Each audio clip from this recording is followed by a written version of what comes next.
For folks who don't know, this is Ryan Macklin. He is an engineer turned game designer turned tech writer, and he focuses on empathetic, empathetic communication. Also empathic communication. He does some cool things with board games. And he does work at Google. And for those of you who did not see the picture earlier, he is a very giant kitty who is nicknamed the Blessed Orb. So I'm going to let them take it away and do their presentation. And we can have questions afterwards and continue introductions. So, I mean, we're all here as doc writers, and presumably you want your writing to impact people, right?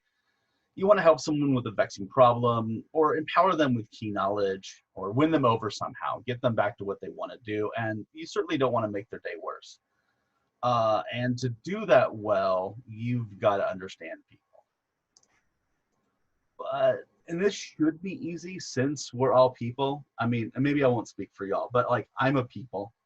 But this isn't. I mean, we already know this isn't. But like, you know, it is one of the big struggles of tech writing. Folks come to your material while they're panicking, while they're wishing they were anywhere else, while they're angry, wanting to turn anything to a fight, and all sorts of other emotions that makes our job not straightforward. So how do we handle writing for people? So as Rose said, I'm Ryan Macklin. I'm a text and UX writer at Google. I'm in the Ann Arbor, Michigan area. I have an aforementioned cat, with the Instagram will be at the end of the slides, I promise. I have many tattoos and also anxiety, depression, and PTSD. I got a little trifecta there.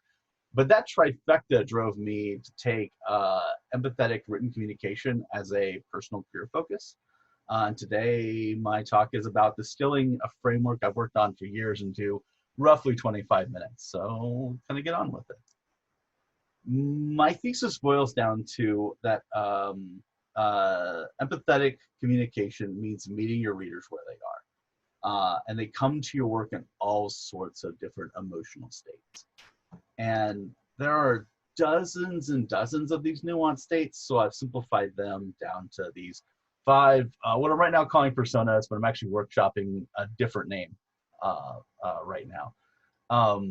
It's sort of like what you might see in like a brand new UX study, but it's not about what the users are doing, but what they're experiencing internally.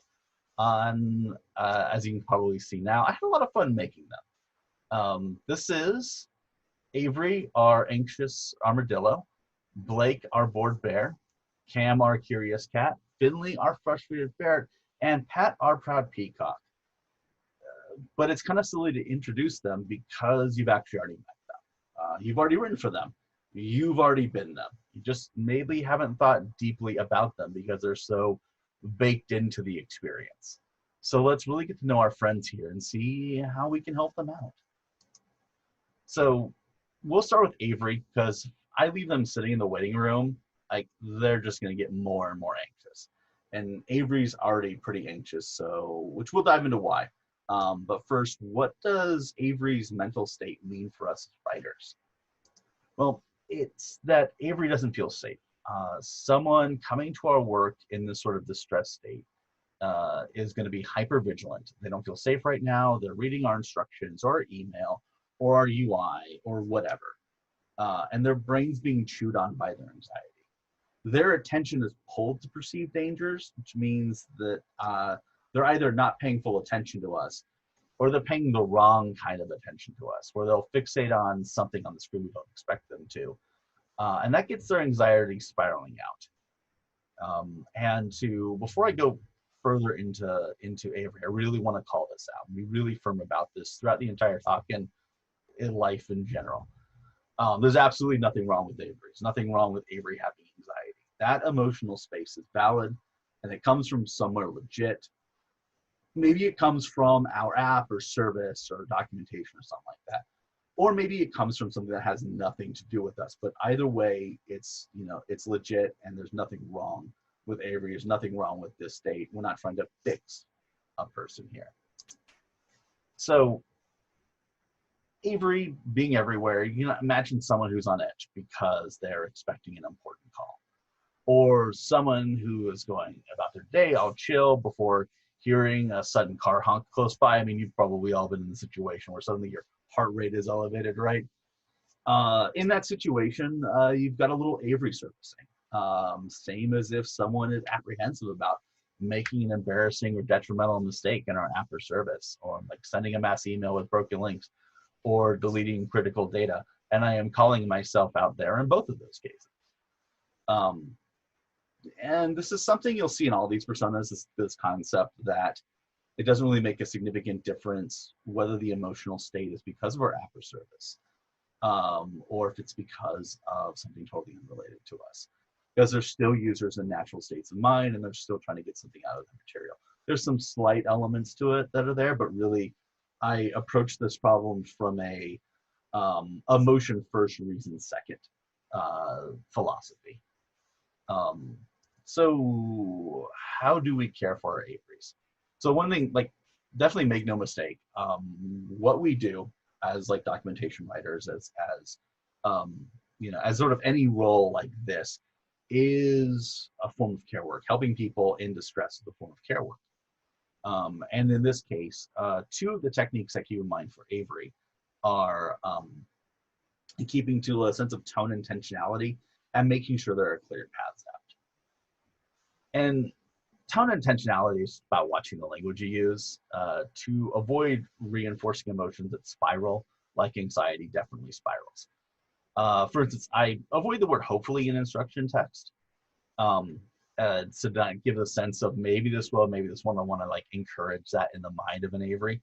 And I make sure that any like uses of caution or warnings are actually worth the elevated heart rate that they could trigger in an Avery. And the other technique involves making sure there's a clear escalation path, a path to some sort of support material, someone to contact, etc., in case the anxiety builds to a point where it feels impossible to process the information, where they can't really process the information by themselves, and they need or feel they need, which is effectively the same thing, that they need to get somebody else involved, or they get information that's framed in a different way that might help them break through sort of the anxiety barrier that's in their head. And I mean, these are just like two techniques. I'm going to share a couple techniques in each of these slides. I'm sure you have plenty of other techniques in mind, and I'm actually trying to catalog a lot of these for a much bigger project. And you can probably maybe guess that Avery could be an entire 25-minute talk alone. Because the effect of anxiety on cognitive processing is not a thing like, oh yeah, it happens, and you sort of move on. Although that is literally what I have to do in this talk to get through it. But yeah, like I said, so I'll stop here, and you'll kind of see as I go through this that the other techniques I mentioned will refer back to Avery, and some of these other techniques can be used in some of our other personas. So. Let's go ahead and move on to Blake then. This is me cosplaying as Blake by being very tired and low. And this is the sort of person that we're going to be engaging in now, which is our board bearer, Blake. And we're going to go on by being a little bit meta first, because there could be some Blakes right now listening to this talk. As I sort of like, overly hinted at just a moment ago, some Blakes are tired either physically or mentally. So they're not an engageable friend of mine. You can kind of cue before I've had my coffee drip, right? And some are dealing with depression or dissociation or situational sadness, which are very hard psychological states that are so consuming. And some may just be disinterested in this topic. I don't know why they're here. Maybe because a coworker or manager told them they should watch this, and but they're not necessarily engaged yet. These are all ways in which a person can manifest their Blakeness. Now, some of the Blakes out there, they weren't Blakes to start with, but they turned to Blakes because the content isn't what they expected, or the delivery isn't connecting with them. And again, both of those are absolutely legit. And there are plenty of other reasons, but like hopefully this is sort of enough to broaden your sense of empathy when it comes to this sort of disengagement. Because if there's one thing that I sort of like cringe at, it's when people say like boredom just means you're not interesting or you're not creative or whatever. It's like no, it is a legit state of mind, and it deserves as much empathy as anything else. And just like there could be Blakes, right here in this talk, there are Blakes in your system generating emails, your support articles, your policy documents, etc. And so the way I care for Blakes when I write is I try to show why my material is worth them spending their precious mental energy focusing on and digesting it, which also helps those who come here accidentally from wasting their time and energy on this material because they get to say, oh, this is actually not for me. And two techniques for that are just information highlighting and like bubbling actionable material to the top. And information highlighting is a grab bag of concepts. These are all things that many of us are doing. Having clear and precise titles. I used to hate TLDRs, and I've like learned to embrace them over the last couple of years. Strategically folded passages, things like that. Whatever really catches the eye and says, here's why. Here's what's going on. Here's the reason to devote attention to this. This one's called this the value proposition. And it makes this obvious and relatable. That gives like many a reason to invest mental energy, which maybe means they sit up, or get some coffee, or take a walk, or whatever helps them sort of shake off that bored and tired feeling. And our second Blake-friendly technique is about cutting like sort of unnecessary content and bubbling up what's important to the top. Whatever makes up the material put in front of others takes great energy to process. And if you've ever had a point where you struggle to focus on something, you can just feel that sense of where just like your brain just starts to drip down as you're like going from one paragraph to the next to the next. So cut out what's unnecessary and move what's necessary to the top. To me, there's this classic documentation faux pas of starting with historical information that's maybe interesting, but definitely unnecessary. I've seen this often, and I used to do it when I was a software developer. Again, you bubble that actionable material to the top. If you absolutely need to keep that unnecessary material, and I always love stressing it's unnecessary when talking with engineers and project managers and stuff who are really passionate about the historical material because they're really passionate about the project and want to share things that are passionate to them with users. Move it to the bottom or make it a separate page you link to. Whatever you do, make it so that you reduce the effort that Blake needs to expend to get to the part they need. And I could also go on for a long time about Blake. I have a rant about how screenshots are often a detriment, but Blake needs to zone out now. And again, I need to finish this talk. So now we get to talk with Cam. This is where people's attention comes back because I've just put a kitten on this screen.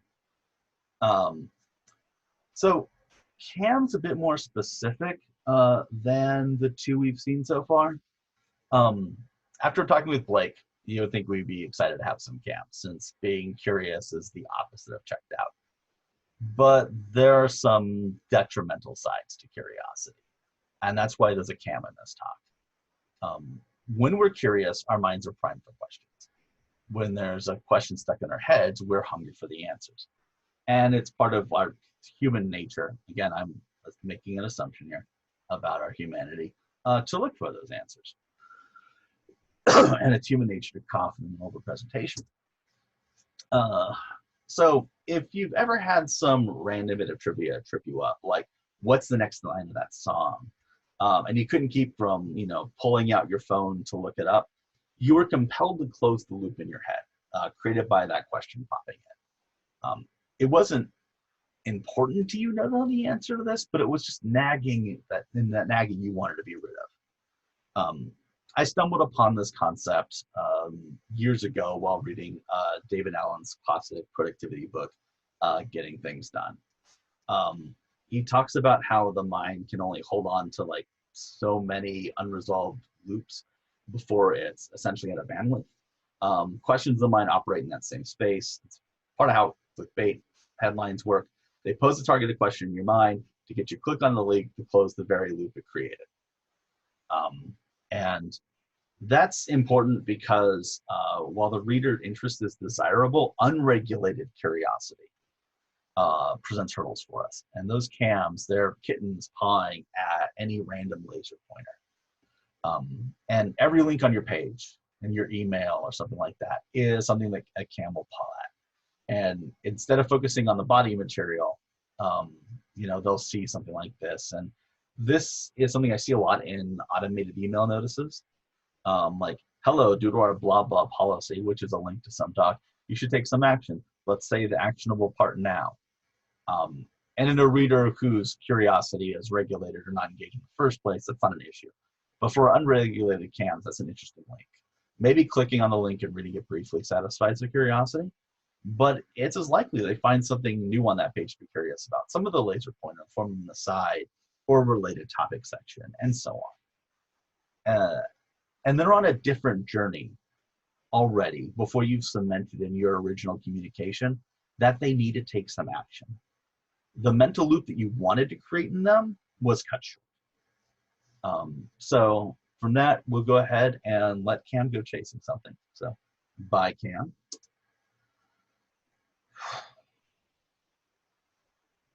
Now we need to be careful because we've left Finley, our frustrated ferret, on hold for a while, and they are not having it. Any of you who have ever worked in support like I have can probably already empathize with getting a customer who's been really frustrated and has been on hold for a while and is very happy to know that to start with. Like these people, they're frustrated before they get in our queue. All of that time that they've been waiting sort of adds up to that micro frustration on top.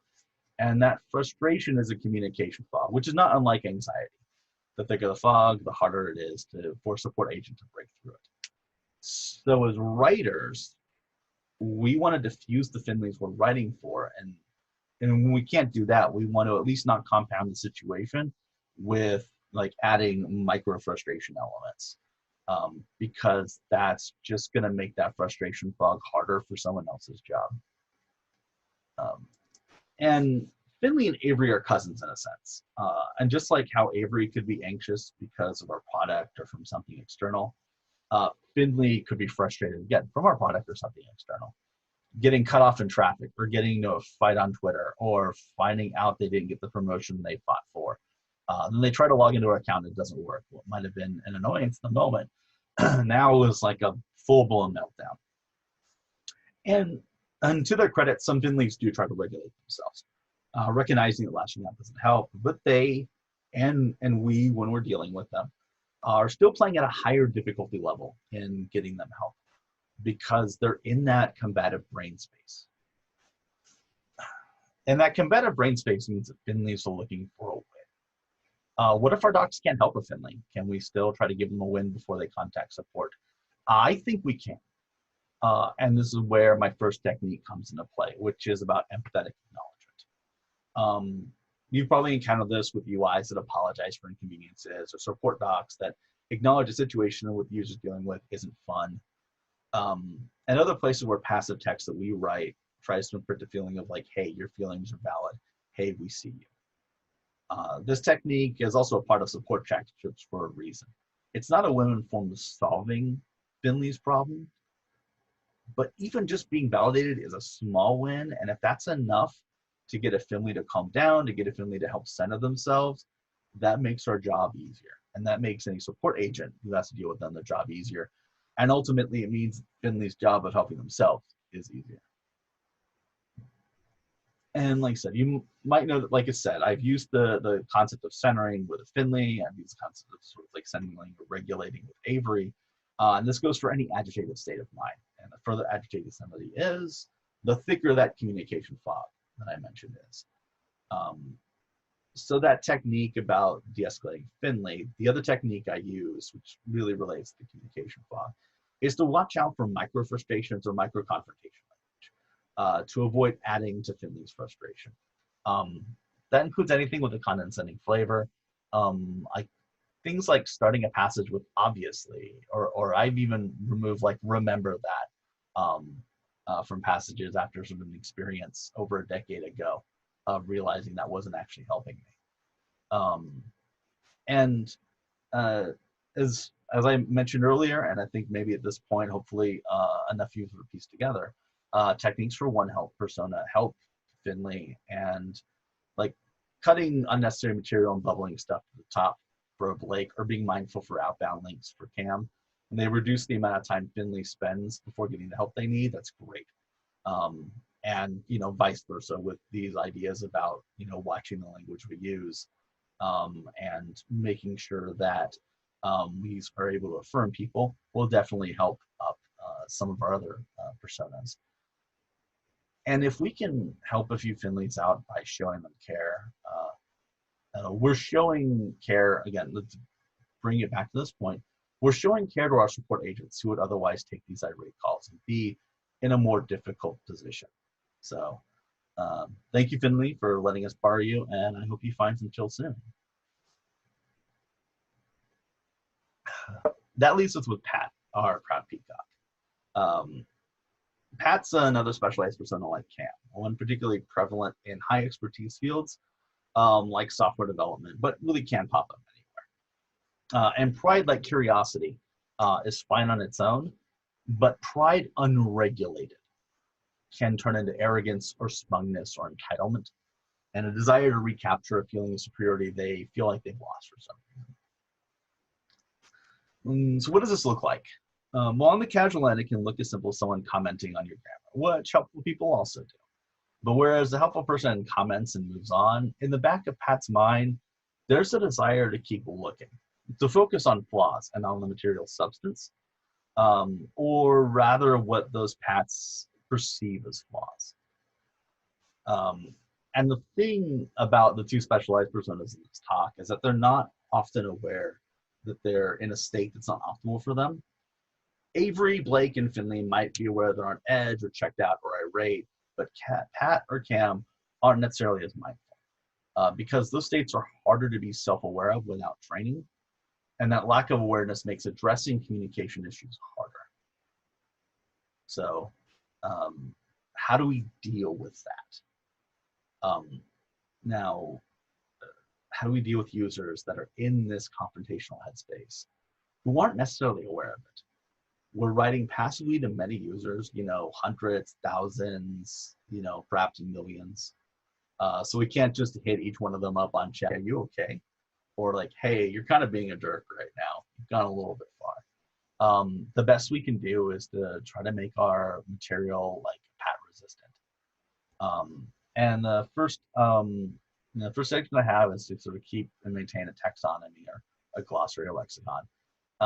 If you can ensure that your terminology is clear and consistent throughout all of your product and your support documentation and everything else, you can reduce some of the Pat pain points.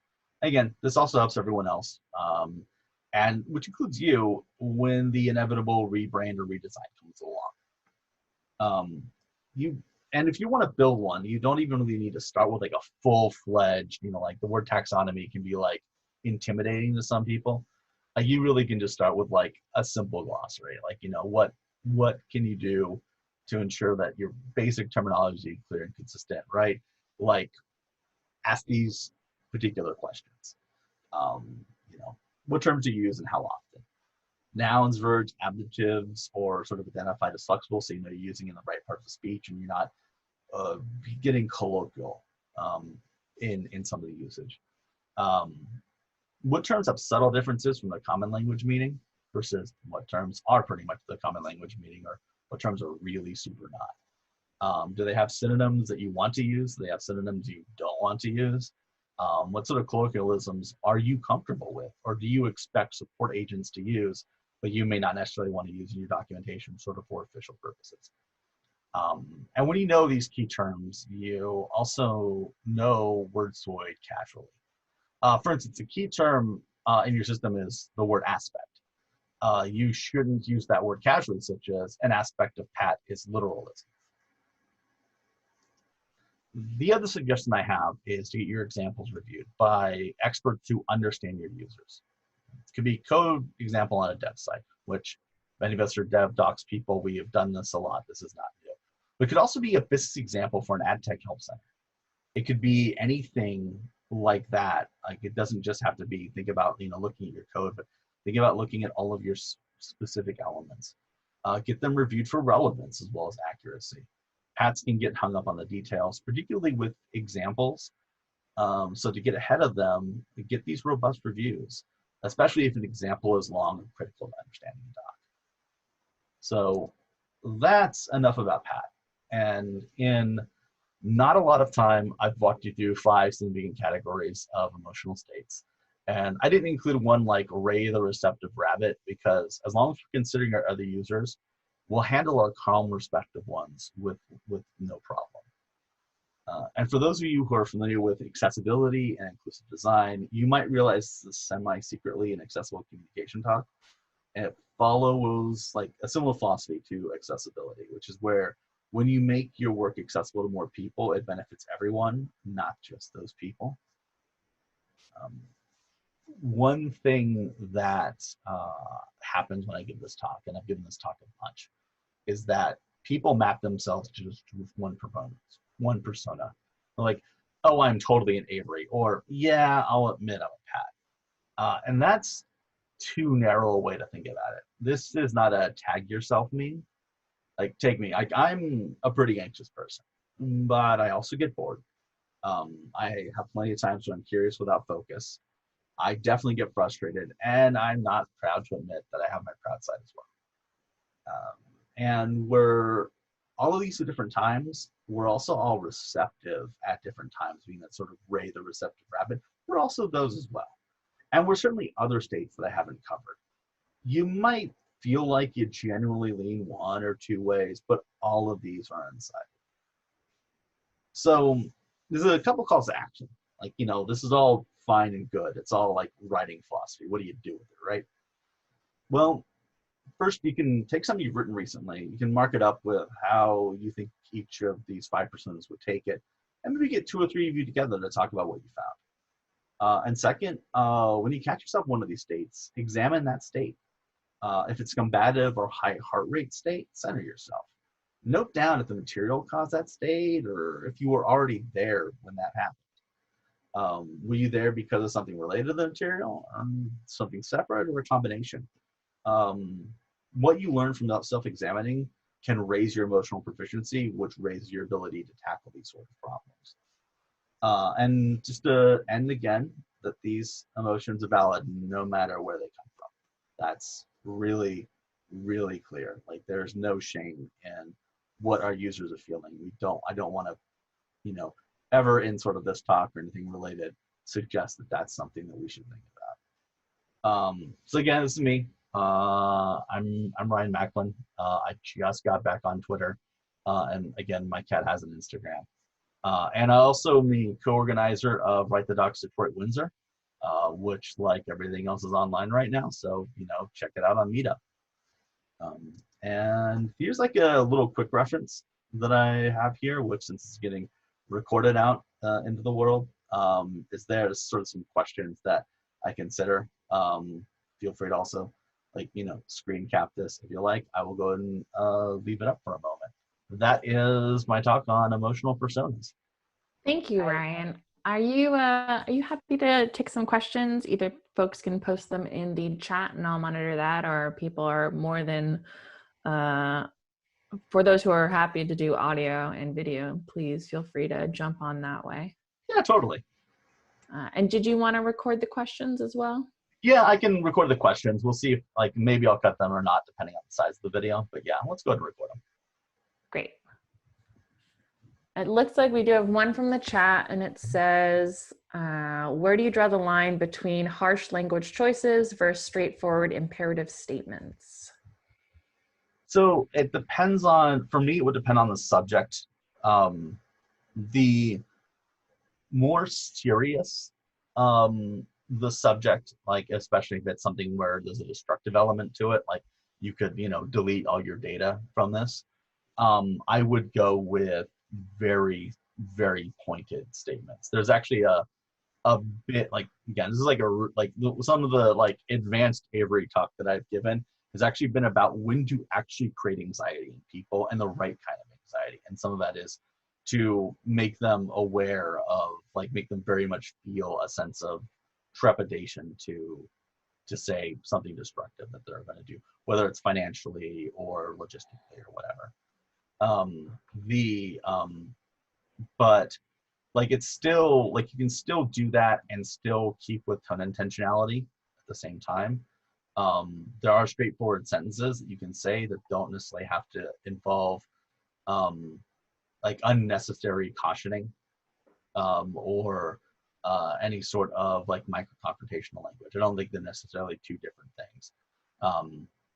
Softening language is great, but like tone intentionality can also work for hard language, for like really pointed language.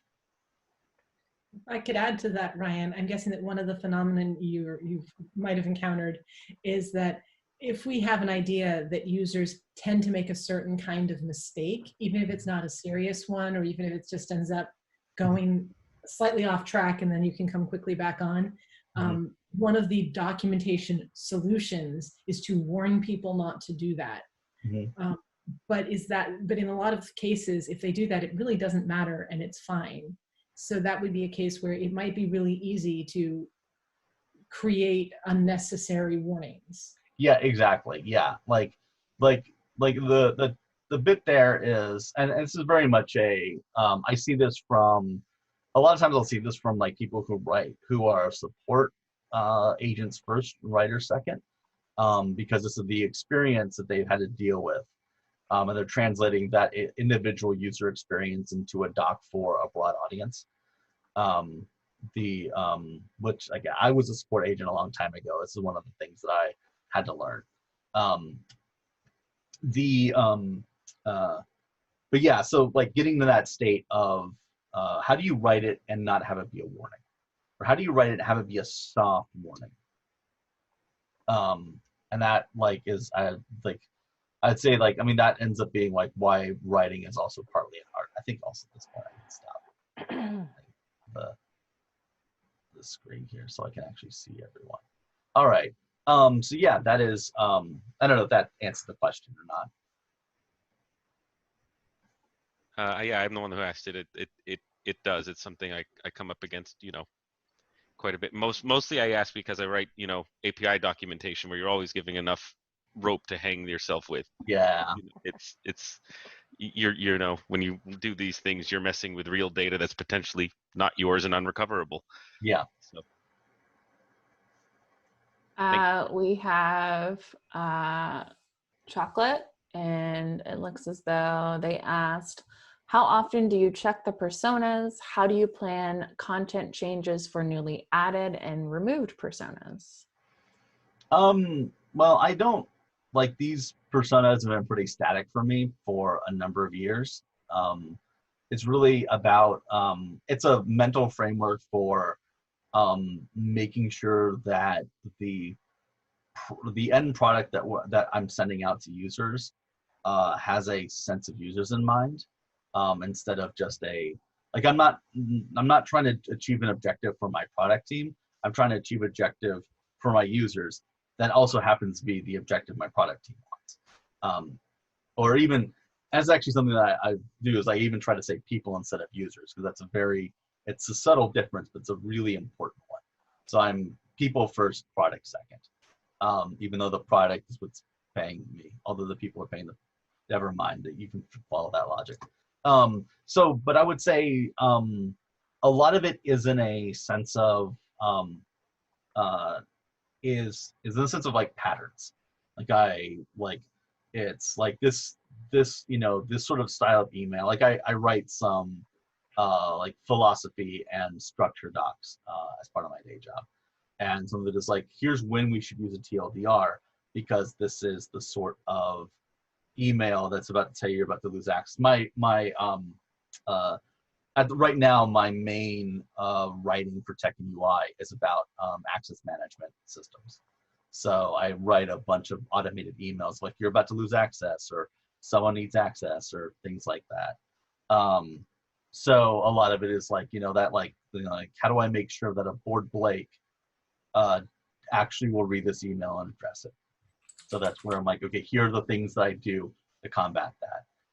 For things about losing access, how do I make sure that somebody who's anxious doesn't panic and freeze up? So it really is about a series of questions to ask in a lot of these situations and about patterns to follow.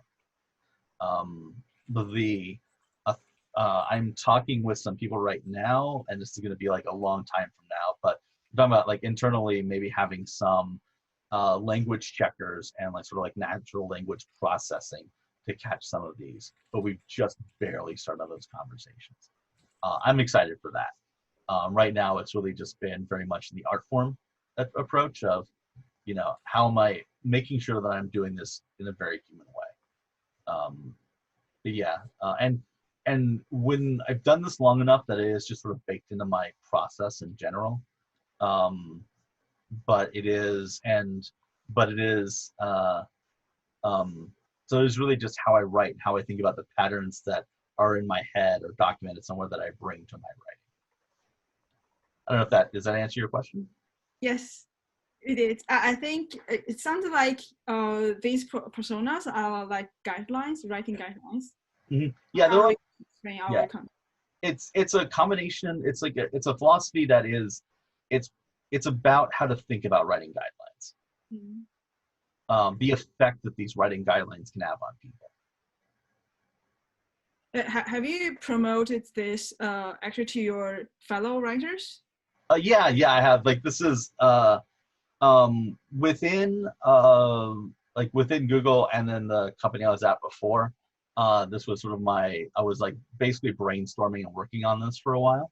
But yeah, this was and then everyone's basically said I should actually give this talk. This is the third time in like a month I give this talk. So I'm trying to get the idea out there. I have a lot of people who are interested in sort of in this as a framework to teach people sort of how to think about writing. And I'm looking at also how to turn this into material so that people who want to learn how to do writing, technical writing, can use it as a sense of philosophy. But that is like, a lot of these things are down the road.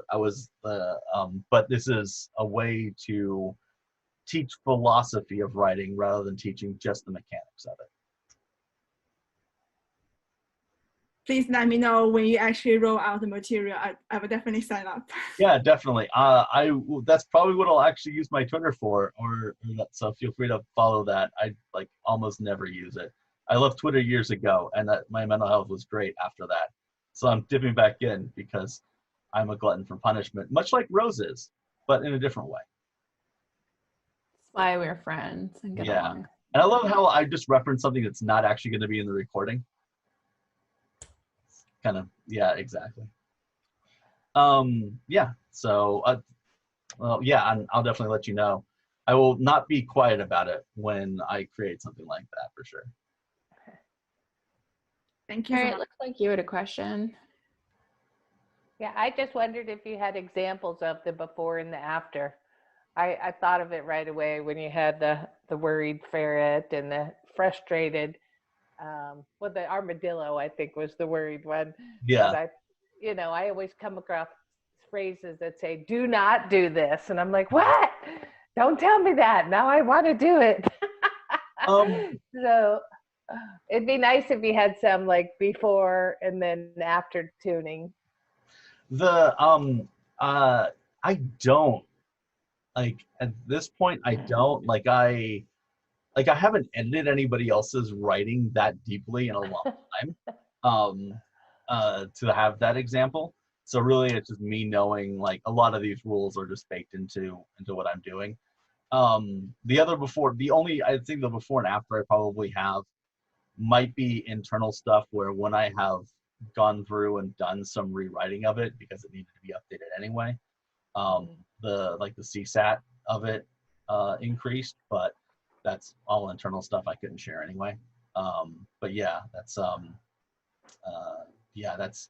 I would love to be able to put something together. Like there's a lot of places here where I wish I could put examples in, but Like it already is. It already is on the edge of a long talk. So, Yeah. and that's Right. what I want to follow up with is actually get deeper into each of these concepts. And Ryan, one of the things you mentioned early on is that you were thinking of considering a word other than persona. And I can understand that because I've seen that word being overloaded and diverging in meaning in ways that has been made it difficult to communicate at my company for sure. Yeah. A couple of words that had occurred to me was one being archetype, because it seems like you're coming up with essentially kind of emotional archetypes of emotional states and of the users move through. Mhm. And the literary side of my brain was wondering if allegory might even be sort of an interesting one, because I bet a lot of allegory would be a term that has not been used much in technology yet. Yeah, like I originally called it persona because I wanted to draw people in for that reason of like, what do you mean? But I think at this point I don't need that anymore. But I just haven't had another thing to call it yet. I've had some suggestions, like somebody suggested roles. Somebody suggested profiles too. But profiles thing has a similar thing of like kind of being overloaded, but it's still generic enough that it could kind of work. But yeah, no, I'll have to, I like those. I'll have to chew on those. I'm going to spend a while on thesaurus.com one of these days and just, which is one of my little joys is naming things. I will spend weeks figuring out the name for something and that I'm working on personally. And so it'll just be a lot of thesaurus.com and other searches and learning about words I didn't know about. Like if I a few months ago learned about the word ambit, which I'm not going to define for you. I'm going to say go search for ambit, ambit, and maybe you can use it in your own stuff. Does that need a not safe for work tag? It is a legit, totally cool, safe for life and work. Great. Thought I would double check. I didn't Yeah, see I respect it that. would No, be, you can but you yeah, know, it's a most of us are no work machines, so it's a Merriam-Webster search, not a Urban Dictionary search. nice. Just noted, you said ambit, and I saw everyone's heads kind of swing that way. Yeah. I was guilty too. Yeah, it's my favorite new word. I had to since I'm still a game writer, and I had to come up with something for a game term, and trolling through the thesaurus. Yeah, that's what I came up with. It's a good word. Yeah. Yeah. Any other questions? I'm also happy to like turn it over to the Sophie Times.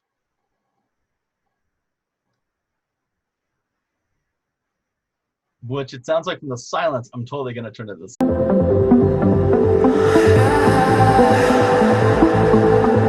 Hey guys, in today's video, I am going to show you how to level up your wardrobe without spending $1. So let me start with 5 really quick fashion hacks, but at the end of the video, I'm going to give you the one tip that you need to apply to every single outfit moving forward for spring, for summer, especially when we get back into fall and winter.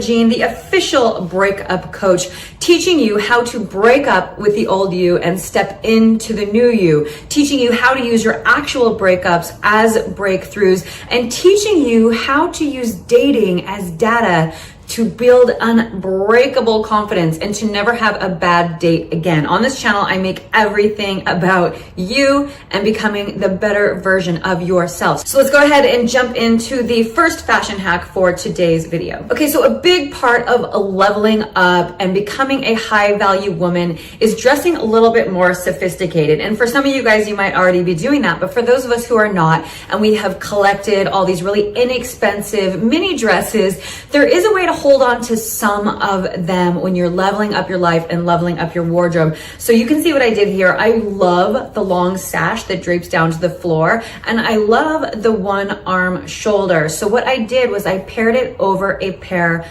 of slacks. And you can see it completely changes the look of the dress. All right, guys, so just to show you this hack, you can do this with all of your dresses. So I'm short enough where if I wanted to, I could even do that. So if you are over the dress as a dress, I would suggest cutting it off and just doing a hem. But for some of my dresses, because they're so short, I can just kind of gather them up and put them on over a fitted slack like this. And then you have a whole new look. Okay, now this next look is very popular. All of these sets became a trend, I think, when Kim Kardashian hit the scene. So there are a lot of these basics that are matching sets. I have a ton of them. I love them. They're so easy to throw on. The great thing is you can put them with sneakers, you can put them with heels, and you really can just grab it and go. However, there is a way to level these up. So I actually got this idea from the Banana Republic. I know that sounds crazy, but they're copying Ralph Lauren right now, and they are effing killing it. So I got this idea from their website. I would never think to put a punchy red with this olive skirt, but it looks amazing. So I got the idea from them, and then I happen to have a belt. I am someone that fully believes on stocking up on accessories, especially high waist belts. You can see how adding not only a pop of color, but also mixing the texture of the fabrics makes it look luxurious, and you don't have to get rid of the things in your closet. So that's why I'm telling you, you probably have a lot of stuff in your closet already. You just have to learn how to mix and match them in a different way. So on that note, moving on, this is a cargo pant that I actually just got from Banana Republic. And just so you guys know, everything I buy is usually pre-owned, the nice stuff, so I don't have links to them. The inexpensive things, obviously, I have links to, but for the really, really good stuff that I have in this video, they're all pre-owned. You can see when you want to go monochromatic and do all one color, so keep this in mind. If you're someone that lives in black, or if you're someone that always wears one color, look at this outfit. There is a combination of a silk. You don't have to have a silk, you can have a rayon. The point is something shiny, something matte, and something with texture. So you can see the cargo pant is more of a matte. The camisole I put on is silk, but basically just something shiny. And then the cardigan I threw over it is knit. So you can apply that rule to everything. But look how much more luxurious this makes the outfit. And then I switched it up one more time, is to add a pop of color. I basically just put a blouse, which is supposed to be buttoned up and tucked in, but I left it open and put the blazer over that. So I'm essentially just doing it to almost make it look like I'm wearing a scarf, even though I'm not. So that's another way to level up your wardrobe, is layer pieces, but using pops of color. Again, this little dress I almost threw away, but I didn't because I absolutely love the color. So these little net dresses with sneakers are great. So you can see I used a waist belt just to create a waist because I don't have one.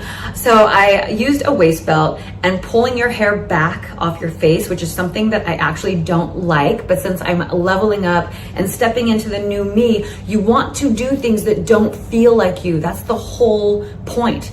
You want to think different, you want to talk different, you want to dress different so that you become a better version of yourself. So my hair has always kind of been my armor and something I hide behind. So pulling it off my face, believe it or not, makes me feel very naked, makes me feel very vulnerable, but I'm pushing through because it's something that I'm choosing to do for myself and for my life at this point, is not having to rely so much on the sexy hair and the sexy this and the sexy that. I'm really trying to remove that from my life and really step into a foundation of confidence coming from an internal place. That's just something to think about as yourself as well. When you're trying to level up, do something different.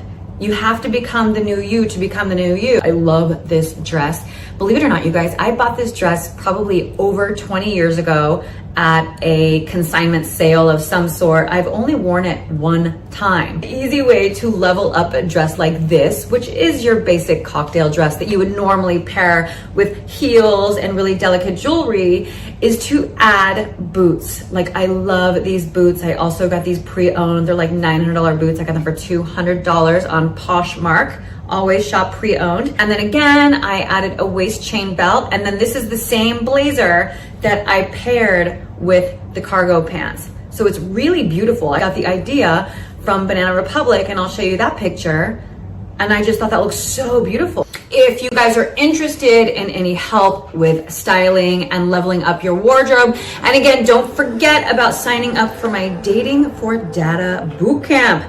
This will make it so that you never have a bad date again, because we make the dates all about you. All right, you guys, now let me just leave you with the final tip for you guys to go into your closets right now. The rule is that is a really simple way to level up your wardrobe, especially if you're someone that loves to wear all black, which a lot of us do, me, is to have a matte fabric, a shiny fabric, and a knit. Just like I did on the monochromatic cream outfit, which is right here. So there's a lot of stuff in our closets, you guys, that we already have. So pump the brakes on spending money and just try to look at your wardrobe with fresh eyes. All right, hopefully that was helpful. I'll see you guys on Saturday for another video, and I'm putting out a dupe video. I have a new shipment of dupes coming in. If you guys didn't see the first video, it's right there. Same woman, Bags from Henna, is sending me a beautiful batch of bags, so I'm super excited. All right, well, I want to thank you all for coming here. My name is Mike Anderson. Here's my particulars. My company, the PTR Group, I've been a speaker here at Embedded Linux Conference and many of the other OSS shows for about 20 years now. And we have been, my particular company, PTR Group, we're a consulting house, and we do a fair amount of work with different customers in the embedded space mostly, although we also build space robots for NASA. We handle all the software that's done in the space refueling mission for Restore-L at NASA and for RSGS at DARPA. So we've been in the business quite a while. I sold the company. I was one of the founders. I sold the company last year, the end of 2018, or excuse me, beginning of 2018. And then in February of this year, we got bought. The company who bought us got bought. And so I go from a 24-person consulting shop to a 40,000-person industry. If you want to have, for instance, a nuclear submarine or an aircraft carrier, hit me up. I can put you in contact with the right guys. That's what Huntington Ingalls does. All right, so let's move on here. So we're going to do a quick overview of the C group interface. We'll then talk about enabling and using C groups and what we can actually control with C groups. We'll talk about I'll show you a couple of example usages, and we'll get into a quick summary here. This is a very short session. It's only 35 minutes, I think. So we'll have to move through things pretty quickly. So there's not a whole lot of depth I can really get into in the short time, but we'll do the best we can. All right, so what is a C group? It stands for control group. It was actually added to the kernel in the 2624 timeframe. So it's been in the kernel a long time, but it didn't get really significant enhancement until the 3.15, 3.16 kernel timeframe. So it is a mechanism that's basically focused on trying to kind of hierarchically organize resources across multiple platforms, or excuse me, across multiple applications. And it applies to any schedulable entity. So this means that it works on containers, it works on VMs, it works on threads, it works on processes. So any schedulable entity inside of the kernel can be subject to C groups. Now, this becomes particularly interesting when we start dealing with multi-tenancy inside of large VM environments, where I need to be able to significantly limit the amount of resources that are assigned to a particular tenant or to a particular set of VMs. So we'll get into the details of that here in a moment. So exactly what does it do? Well, a lot of times we're interested in trying to place restrictions on applications. If we're doing safety critical applications, we need to make sure that no particular application hogs all the CPU or hogs all of the memory or consumes all the I/O bandwidth or all of the network bandwidth. So we need to be able to control that, and that's exactly what C groups does. Now, it's as a mechanism, it manifests itself in sysfs. It is a file system, so it's a virtual file system, a lot like procfs. You do have to mount it. Depending on which version of the kernel you have, it may be automatically mounted or you may have to mount it manually. I'll show you how to do that in a moment. But the key thing here is, let's assume that I have a couple of processes that I want to be able to guarantee that no single process consumes all of the CPU. I want to be able to guarantee that both processes get exactly 50% of the CPU. With C groups, I can do that. In any other mechanism, if I just let them run, then I'm not going to be able to control them that way. More importantly, I can also do things like lock them to specific CPU cores. So I can do CPU pinning and a few other things. We'll talk about all the stuff we can do with C groups in a moment. There are two parts to C group. Now, is it C group or is it C groups? It's C group if you're referring to the components in the kernel. It's C groups if you have groups of C group. So it's kind of weird the way they define it, but that's okay. As far as the core is concerned, it's really responsible for establishing that hierarchy inside of the kernel. Now, the core is integrated in with eBPF. So if you're into Berkeley packet filters and all the things that BPF can do, then you'll find that C groups is integrated quite nicely into that whole environment and can actually be controlled and provide additional information for you. The other piece of C group is the controller hierarchy, and the controllers themselves are the things that we're going to focus most of our effort on, because those are the things that manifest down in user space. So the C group hierarchy is actually manifest inside of sysfs, excuse me, by default. You can mount it other places. You can have multiple different mounts of the same C group interface in multiple locations in the file system. So the reason we might do something like that is a case in a multi-tenancy environment where I have individual companies in their own separate disk areas. So I may mount a C group interface inside of their particular disk area because I want to control that particular VM or set of containers separately from other VMs or sets of containers. So in the normal mechanism, if we're going to use mount, we'd use mount-t C group 2, none, and then whatever mount point we wanted. Now, if you've got a C group 2, it implies there's a C group 1 someplace, and there is in fact a C group 1. C group 1 has now been deprecated, but you'll still find a lot of systems that still use it. You can actually mount C group 1 and C group 2 simultaneously on the same system. So that makes for some really confusing times. I don't recommend that you do that. Just use C group 2. The major reason they came out with C group 2 was to make it more compatible with Kubernetes and other similar sorts of mechanisms.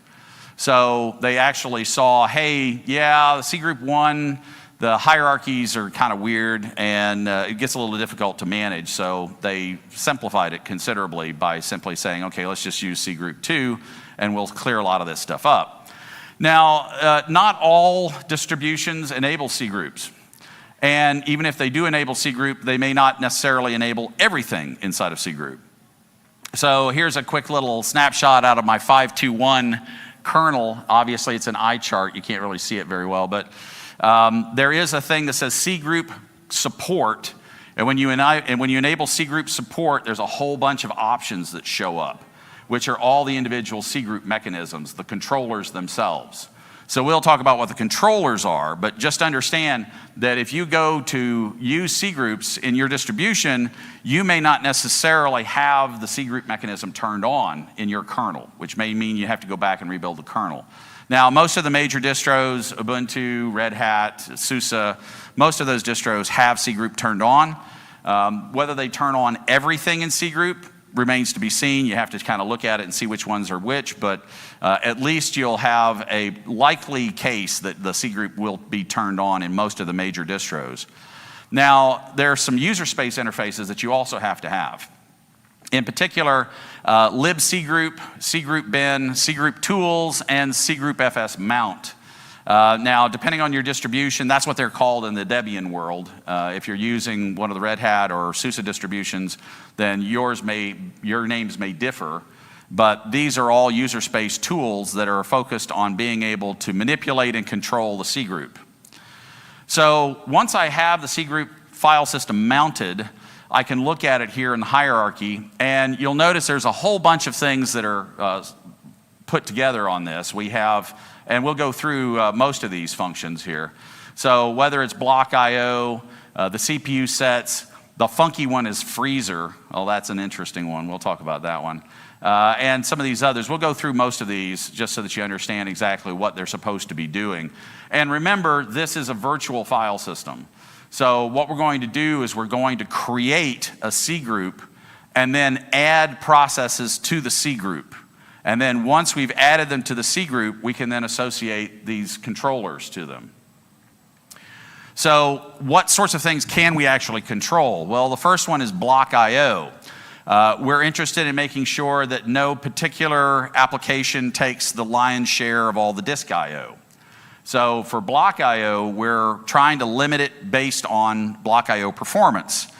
We want to make sure that this particular application gets no more than 35% of the disk I/O.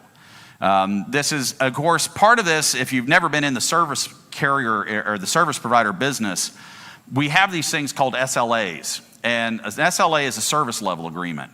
So that's a contract between the service provider and the customer, where the service provider guarantees to the customer through the SLA certain percentages of performance.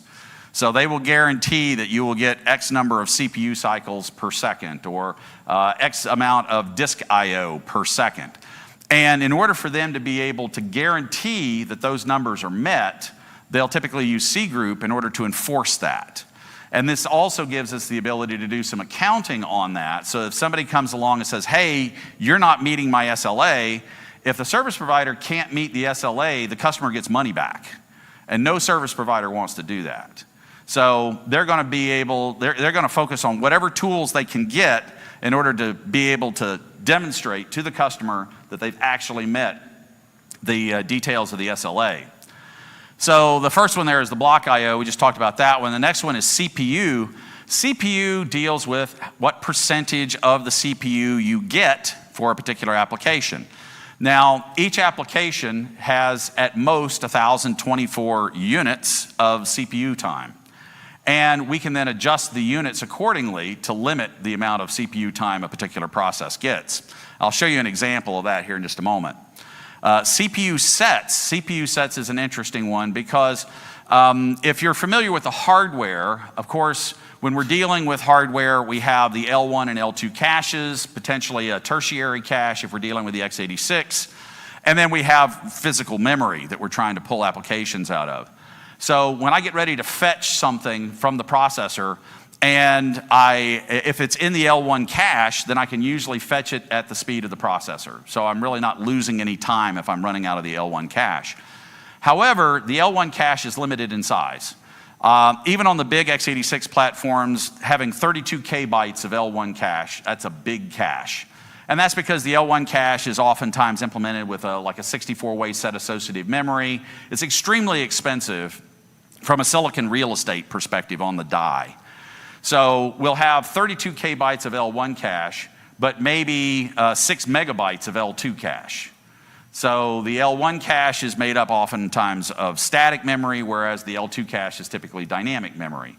So if I have an L1 cache miss, and it's in the L2, it's probably going to cost me anywhere from 5 to 10 clock cycles to pull something out of the L2. If I have an L2 cache miss and I have to go to the tertiary cache, then it's going to cost me 20 to 25 clock cycles. But if I have to go all the way out to memory to fetch that instruction or fetch that piece of data, that's going to cost me anywhere from 200 to 300 clock cycles. Now, understand in a processor like the x86 is a superscalar processor. A lot of processors these days are, which means that I'm executing more than one instruction per cycle. So let's assume that I'm running 10 instructions per cycle, which is one of the older x86 platforms, but let's just do that for the math. If I have to reach out to physical memory and it costs me 200 clock cycles to retrieve something from physical memory, well, that's 200 clock cycles times 10 instructions per cycle.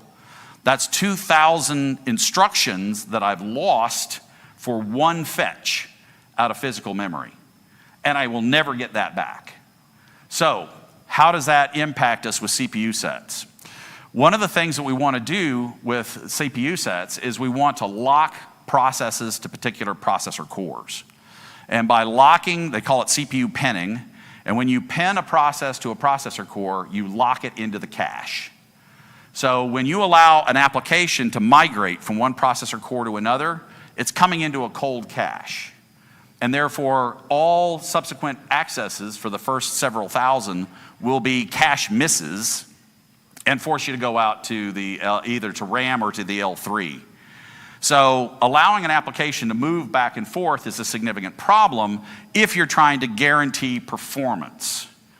So what the CPU set C group does is it allows us to specify a number, a collection of processor cores that we're going to allow this application to run on. And by setting that collection of processor cores, we can then say, all right, I want to make sure that everything that's health and status monitoring runs on processor cores 1 and 2, and everything that's customer focused is going to run on the other processor cores. And I may, in fact, lock particular customers to particular processor cores, again, to optimize the use of the cache and guarantee that I can meet my SLA. So those are something that we would typically do through C groups. There's another mechanism to do this. This is called the task set mechanism in Linux. And task set allows me to lock applications to particular CPU cores from the command line. So you can also do this from the command line. You can do this with CPU sets. You can do it from the command line, or you can do it from within a GUI like virt-manager. CPU accounting just gives me information about the accounting usage. This might be something we would want to do in order to be able to guarantee and prove to a customer that we've met their SLA. We have devices that allows me to set which devices a particular environment or particular process can get access to. This is important. How many of you have ever heard of network function virtualization? Anybody? A couple of you. All right, so network function virtualization has to do with how I can take, say, an Ethernet card and dedicate 5 of the 32 channels off the Ethernet card to a particular VM or to a particular container. I can do this with containers as well. So they have some low-level stuff they do. They call it SRIOV, single root IO vector IO virtualization. They also have, Intel has their version called VMDQ. It's part of the VTC virtualization. The vPro virtualization is part of that particular architecture. But oftentimes what we want to be able to do is we want to be able to say to a particular application or container or VM, no, I'm sorry, you cannot open the modem. Or you cannot open device, the card reader, the smart card reader. Or the smart card reader is dedicated to you so that nobody else can get it. So that's what the devices option does for us. The freezer, we'll come back to that one in just a second. Huge TLB for translation look-aside buffers. This is an option we can turn on in the kernel. You've got your machine that's got 64 gigabytes of RAM. How do you take advantage of those 64 gigabytes of RAM? One of the mechanisms is called huge TLB. If you turn on huge TLB support, some of the virtualization layers will automatically take advantage of it. If you have a virtualization layer that understands huge TLBs, you'll get about a 10 to 15% improvement in performance for that particular VM. So it's a significant piece, but huge TLB allows me to control which applications have access to the huge TLB facility. Memory, that one's pretty straightforward. That is how much memory I'm going to give to a particular application. And then I can deal with both user space memory, kernel space memory, and swap usage. So I can track it, I can limit it, I can make sure that I can account for it. All of that sort of stuff can be done through the memory functions. NetCLS, this is the classification interface. This one is particularly interesting for those of you who have quality of service requirements. So the Linux quality of service code has both classless and classful queuing disciplines inside of it. And when we're using the net classification option, we can then put tags on network traffic that will then force them down particular paths inside of the quality of service code. So I can guarantee that video, for instance, is going to be treated in one way, whereas bulk transfers like FTP would be transferred in a different way. So I could do traffic shaping, I could do traffic scheduling, I can do traffic policing using the net classification option. One that's similar, somewhat related, but because it has to do with networking, is the network priority code. Now the network priority option then says, oh, well, I want to prioritize this user's application over this other user's application as far as network traffic is concerned. So if both of them are generating network traffic, I'm going to take this one first and then deal with this one. So I'm going to be able to set priorities on traffic. Now, I talked about the freezer. Let's talk about specifically what freezer does. Freezer is like putting your laptop to sleep. So with freezer, I can say all of the applications, all the processes that are part of this process group, part of this C group, go to sleep now. Shuts them off. Now, I can then move them to another application, to another processor, and wake them back up again. So it's like process checkpoint restart kind of things. You can do with the freezer interface. And it can also be used for some of the virtualization layers actually take advantage of it. So for instance, KVM knows what to do with the freezer interface when it gets ready to migrate VMs from one place to another. Perf event, this is going to give me per CPU a mechanism basically to monitor threads that are given in a particular C group. I have the PIDs interface, which then allows me to keep track of parents and children when you get forked. So when you fork something off, who does it belong to? RDMA is the regulation of the DMA mechanisms. So if I'm going to be doing high-speed DMA from kernel space to user space, this is a way I can control that. And then Unified actually splits out the control interface not by process, but by user. So I can then get to the point where I go, okay, well, let's say user A has 4 processes, user B has 20 processes. Well, in the grand scheme of things, user A is getting 1/4 of the CPU that user B is getting, because user B's got more processes that are all looking for CPU time. Well, what I'd like to be able to do is I'd like to be able to say that user A and user B are equally important. So give user A 50% of the CPU, so his 4 applications get 50% of the CPU, and user B's application, their 20 applications, get 50% of the CPU. So I can then do balancing at that level as well, which is really handy, again, for service level agreements where I have multi-tenancy that I have to deal with. So kind of the good and bad about the C-scope interface, or C-group interface rather, is that there are a lot of knobs that you can twist. And so many adjustments that sometimes it's kind of mind-boggling. Here's an example of just one of the C-group mechanisms, one of the controllers. This is the memory controller. And you'll notice here that we have kernel memory. We have memory usage limits. This is in user space. We have maximum usages in bytes. We have swapping. We have control for NUMA interfaces. We'll talk about that in a moment, which is becoming an increasingly important interface in a lot of the larger systems. And then I happen to have LXC and LXD installed on my platform. So when I took this screenshot, we saw a couple of extra things that were out there specific to LXC and LXD. So here's an example of manual C-group interface. I've got this test script here, and all it does is it prints a message and then goes to sleep. And it does that forever. So what I would like to do is I would like to then create a C-group. So I'm going to do, and this is going to be doing it by hand. We'll show you in just a minute how you can do it automatically as well. So we'll do a make dir inside of the C-group hierarchy. In the memory controller, we're going to create a new object called foo. And so this is just a directory is all we're doing here, but now we're going to add things to that directory. So we're going to echo 50 megabytes here into the limit in bytes option. So this will then set the maximum limit for the foo group. Anything that's in the foo group will have this maximum amount of memory associated with it. If you did around and did a CAD on that, it turns out that the way these things work is they always round up to the next available page size. So on the x86, those page sizes are 4096 byte pages. And if you look at 50 million divided by 4096, you get these numbers. All right, so let's go ahead and we'll create an application. We'll launch it, and we'll get its process ID.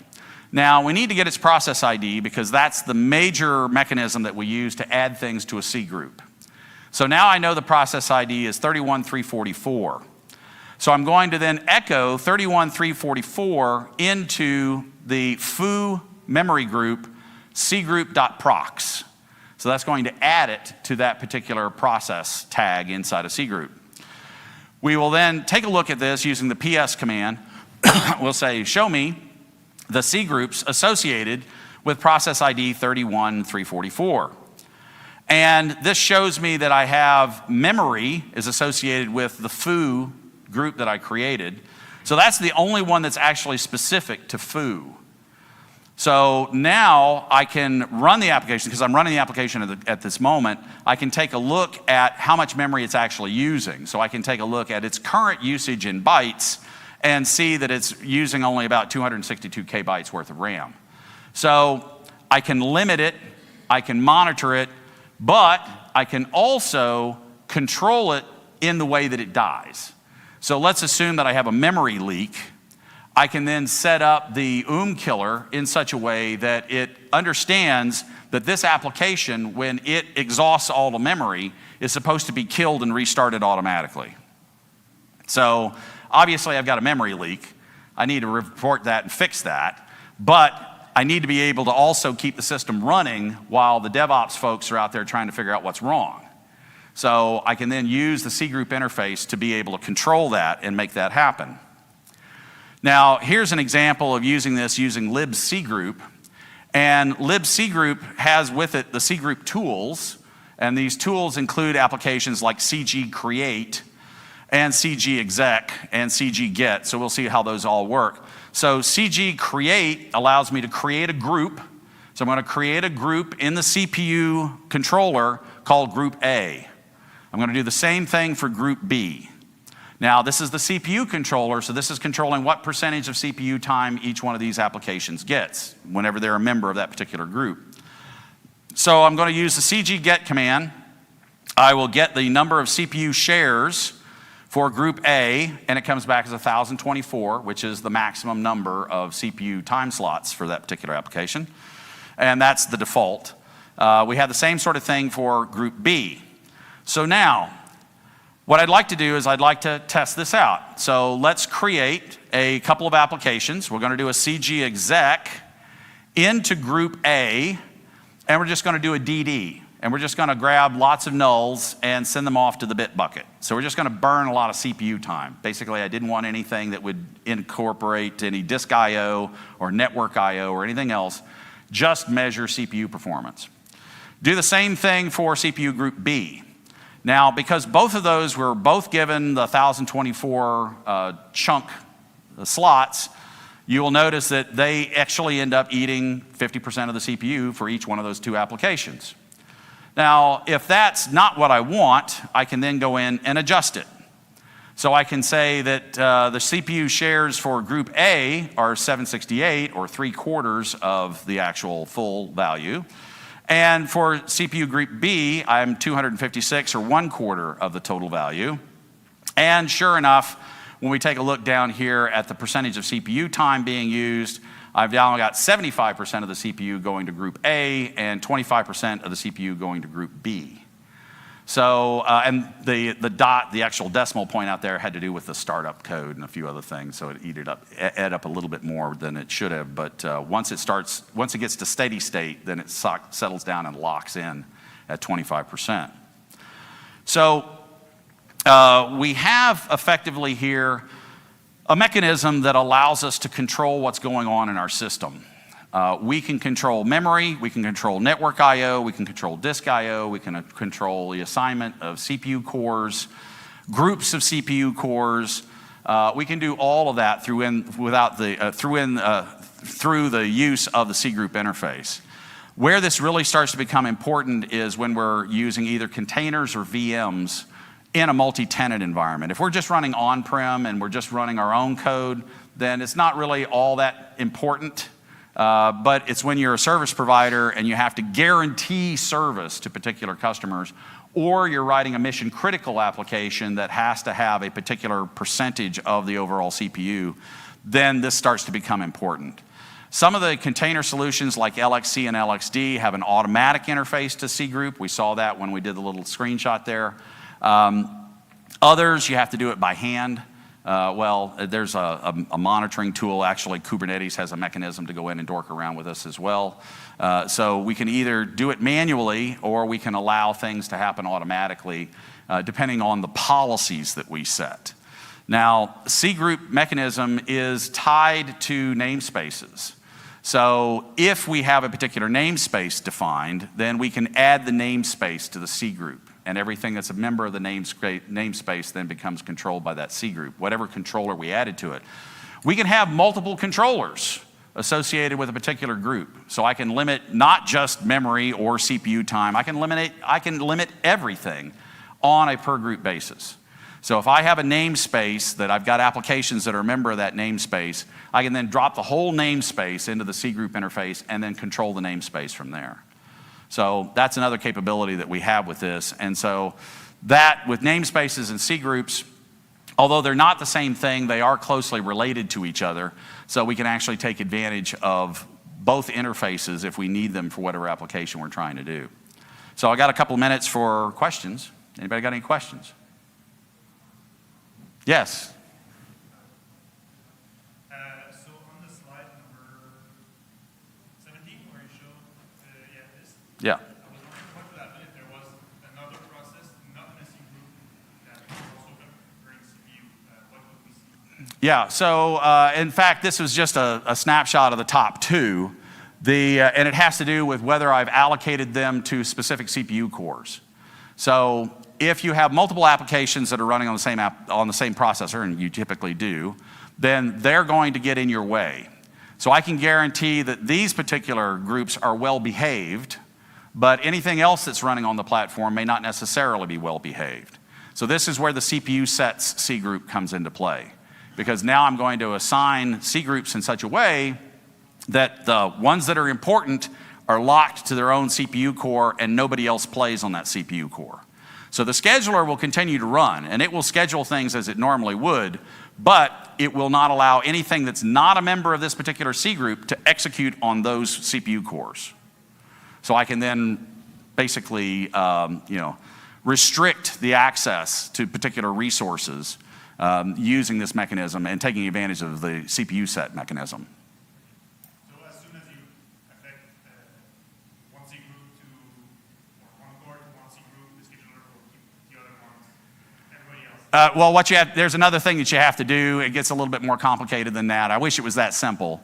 But you do basically have to then tell the scheduler, don't schedule anything else on these particular CPU cores. So that's a little bit more complicated than that, but that's essentially what you're doing, is you're saying these CPU cores or core or, and this, because of the way the CPU set mechanism works, inside of a virtual machine, say VMware, I have virtual CPUs. Each one of those virtual CPUs is a process. So I can then set my C group restrictions on a per process basis for the virtual CPUs and control everything that happens inside of the VM. They do the same thing for containers, but it's a little more visible when you're controlling the virtual CPU. Yeah. Child processes, so if there is a process that's been assigned to a C group, are subsequent child processes automatically spawned in the same C group? Yes. Now, so they do in fact inherit the C group settings from their parents. If you're in a hierarchy, you cannot subvert the hierarchy. So you can't have a child process down here that's in a C group that only gets 25% of the CPU, suddenly say, I want 75% of the CPU. So you can't subvert the hierarchy. That's locked in. So, sorry. Yeah, go ahead. So if you had assigned a process 25% of the CPU, and then its children start chewing up core as well. But they will only get 25% of the CPU. The whole group will only get 25% of the CPU. So yes, you had a question back there. Yeah, so let's say we've done all the allocations per C group for networking, CPU shares. Is there like alerting or thresholding that can be done through an EPF? Yes. Yes, you can. So you can have it not only tell you that something is not looking right, but you can also have it reach in and start controlling things. And this can also be done as a script, by the way. So we can have it all basically set up so that it just starts up and just runs this way, and we don't have to sit there and interact with it in any way. Yeah, your question? Can I, the system administrator, subvert the hierarchy? If I have an application in a C group that gets 25%, Mm-hmm. it's a child, I take that child's PID and I move it, or can I move it? Yes, you can migrate it to another C group. So yes, you can, if you're the system administrator and you know where the hell you're moving it to, then yes, you can in fact do that. But it's no longer under the control of that C group. It's now moved someplace else. The C group hierarchy doesn't necessarily follow the process. Not, well, it does when you normally spawn it, but yes, you can in fact subvert it. It's like all Linux. There's always a way around it, right? Yeah. Is there a good way to, after I've done all this work to set up these C groups, is there a good way to, instead of going back and manually writing these scripts, like pull my current C group? Yes, that's inside of the C group tools. There's a mechanism to do that. And then if you're using things like Virt Manager will automatically be able to do it as well. There was a question over here. Yeah. Yes, CPU share, the question is, are the CPU shares relative to 1024? Yes, they are. That's a full CPU. That's correct. Yep. And it's real powers of 2, not bogus powers of 2, like 1,000. Yeah. But by default, both of those processes got 1024. So didn't it add their shares together and then figure out their respective? So yeah, so when you do 1024, it's unlimited CPU time. And all we're doing is we're simply restricting it from the unlimited CPU time. And so the same thing applies to bandwidth, disk I/O, network I/O. 1024 is unlimited, and you're basically restricting it from there. If you only had those two groups, you probably could have D was 256, and then the other one would have gotten arrested. Yep, that's correct. Yeah, just like we got another one here. Yeah. So if you just had the one group A, would it be allowed to go above 75%? No. No. So if I restricted it to 75%, then it wouldn't matter what else was running, it would still only get 75%. Yes? In this exact example, what would have happened if you tried to set these CPU shares higher so that the sum exceeded 1024? Then it would have jumped them to different CPU cores. And this is again where we get into the CPU set stuff. Because what's going to happen here is understand how the completely fair scheduler works. The completely fair scheduler tries to be completely fair. And that means it's got this red-black tree that's implemented that then keeps track of what CPU time you should have gotten in the perfect multitasking environment. So it's actually tracking what CPU time you should have gotten, and the one that's on the left-hand side of the red-black tree, the one that gets dispatched next, is the one with the gravest need. And so when we're tinkering around with these kinds of things, now we have to understand how the completely fair scheduler works. And of course, we can completely subvert that by moving its priority to a higher priority than 0. And it also has, you can still mess around with the soft priorities as well. So the things from -19 to +20. So you can still do that as well. Yeah?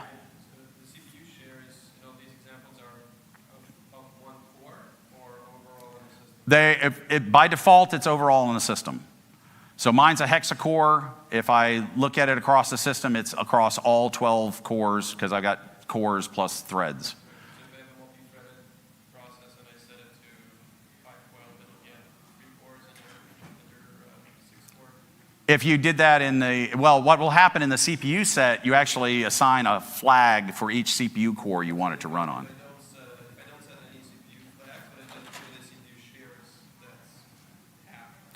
Today's video is going to be all about summer essentials. Specifically, we're going to be talking about how to style your summer essentials and take them from basic and boring to banging and bougie.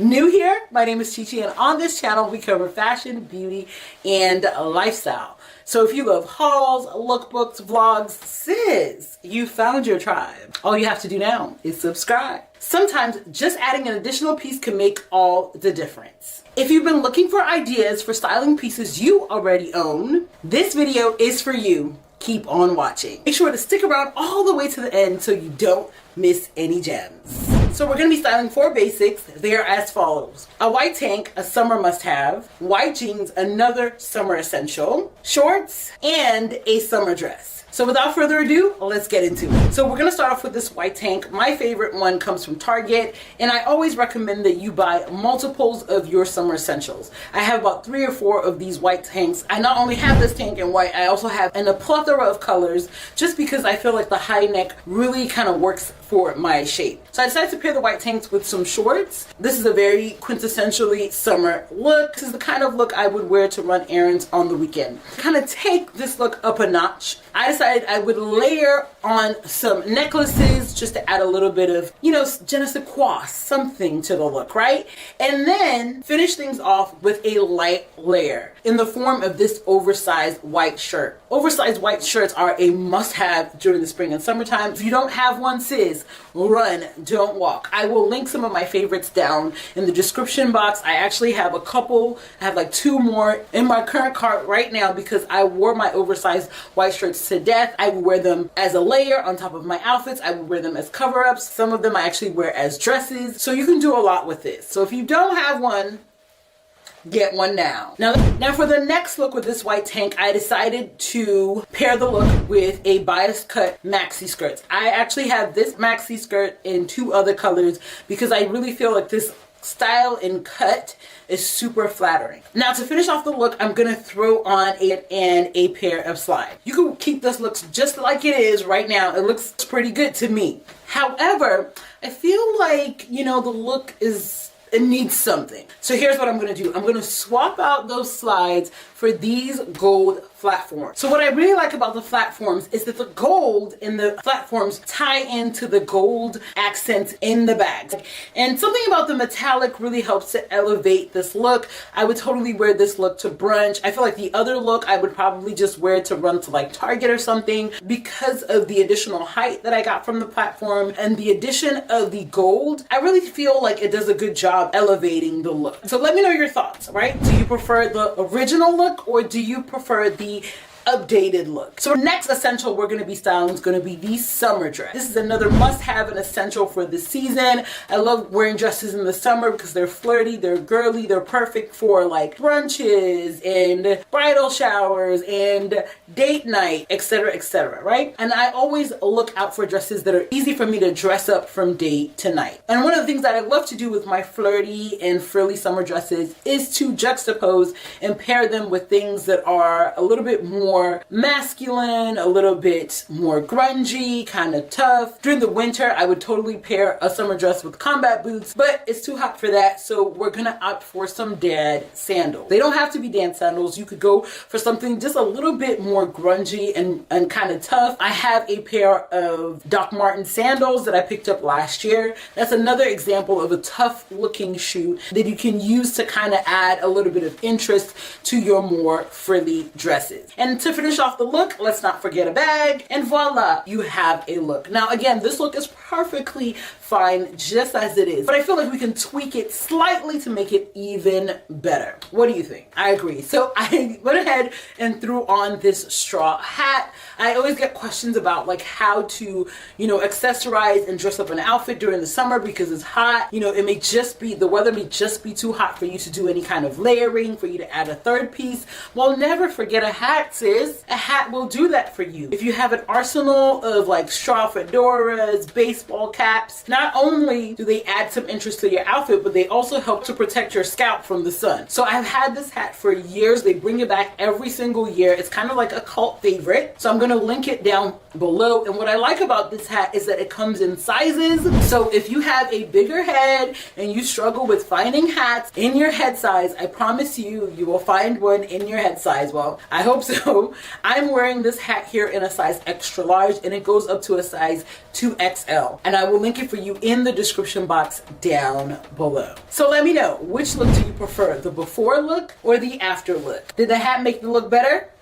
I'd love to know your thoughts in the comments down below. Now, remember when I said I love to go for summer dresses I can pair, that I can dress up or dress down and take from day to night? Here is the perfect examples. We're gonna ditch our sandals and then we're gonna opt for a pair of heels. I'm personally partial to mules because they don't have any buckles, they don't have any ties, you just slide your feet in and go. And then I opted for a pouch bag, and I really love these pouch bags because they can fit everything, okay? Everything, right? From your slides to your makeup, your phone, your everything, a whole change of clothes if you need, you can fit into these pouch bags. That's why I always opt for them, because I feel like I can fit all my crap in there. So this outfit is pretty good on its own. I think so anyway. But I'm thinking, like, I think we can make this look better. I think we can make this look better. And so how are we gonna make it better? I think we could swap out these mules for something a little bit more fun, right? What do you guys think? Yep, I agree too.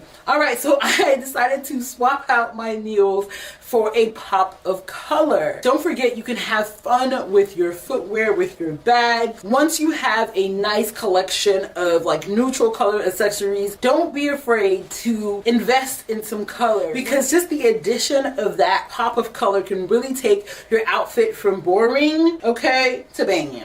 All right, so what y'all thinking? Do you prefer the look before or do you prefer the look after? Let me know in the comment down below. So now on to shorts. Okay, shorts are already a quintessential staple for the summer season. They are a must-have. So how many ways can you style a pair of shorts? I should make a video on that, like maybe 10 ways that I style shorts. Anyways, I digress. So I have these brown paperback shorts, which I believe I featured in my how to find the perfect pair of shorts video. If you haven't seen that video and you're struggling with finding shorts that fit your curves, sis, that video is a must watch. Okay, I will be sure to link it for you in the description box below. Fingers crossed that I remember. So with these shorts, I decided to go for this tan colored top. The shorts are brown, the shirt is brown, kind of like a monochrome look. You can't go wrong with that. And continuing on with like my tan and brown family, I finished off the look with some brown nude sides. This is a super easy outfit that you can wear to brunch, you can wear to run errands. I love the fact that the shorts are tailored, so it really helps to elevate the look. You totally catch me in this outfit. But on the days where I feel like adding a little sauce, you know, to my look, I feel like this outfit could be better. So I'm thinking we're gonna ditch the brown or cream colored shirt because it's cute and I'm digging the ombre look, but I think we can have a little bit of fun by adding a print. That's where this shirt comes in. So as soon as I saw this shirt, it was an instant add to cart. It was giving me 70s vibes. I loved how billowy the sleeves were. It's a brown color, but even though the colors are kind of muted, I loved how billowy the sleeves were. I loved the print on it, the pops of orange. And I really think it helps to bring out the orange in the brown of these shorts. Now, I typically don't go for shirts like this that are super billowy around the chest because, you know, when you have a fuller chest, these type of tops tend to emphasize that. But how I was able to combat with this top was that I opened up some of the buttons to help create that deep V and elongate the neck. Okay, that was one of the tips I shared in my big bust styling video. So if you haven't seen that video, sis, make sure to check it out, especially if you have a bigger bust and a fuller bust. All right, I'm really digging this shirt and how it just added a little bit of something to the look. I personally think that it really took this look from the original look from basic to, you know, hanging. I think so. But let me know your thoughts in the comments down below. Do you prefer the original look or do you prefer updated look? If you're enjoying the video so far, sis, hit that like button. Also, this is a great time to share the video. Not only does it pay it forward, but you may know someone who's been searching for this video. So the next basic we're styling are white jeans. So we're gonna start off styling these white jeans with my tan t-shirt. I think we're gonna go for these clear sandals, my cream colored crossbody bag to kind of keep things all in the same color family. And this is like a super easy look that I would wear again to run errands, to have a casual meal, etc., etc. Although there's absolutely nothing wrong with this outfit, I would totally wear this look. I feel like we can make it better. I think we can make it better. So instead of our tan t-shirt, let's have a little fun. Let's add a little texture with this H&M mesh sweater. What I really like about this sweater is that it has holes all over it. So you can pretty much wear it now up until, I would say, mid to late June. I felt like the other look was very tonal, very bland, and the addition of this texture to the look, you know, does something. What do you think? Let me know. So let me know in the comments below which look you like better, the original look or the updated look. So we're gonna ditch the sweater. Okay, so if you're wondering about like how you can wear white jeans, there we go. The lightweight chiffon shirt. This is actually the top from a two-piece that I picked up last year from Pretty Little Thing. It's super lightweight, like it's almost non-existent. So if you're wondering about how you can layer in the summertime, chiffon tops are your best friend, especially if you're someone who is new to wearing crop top, isn't quite comfortable showing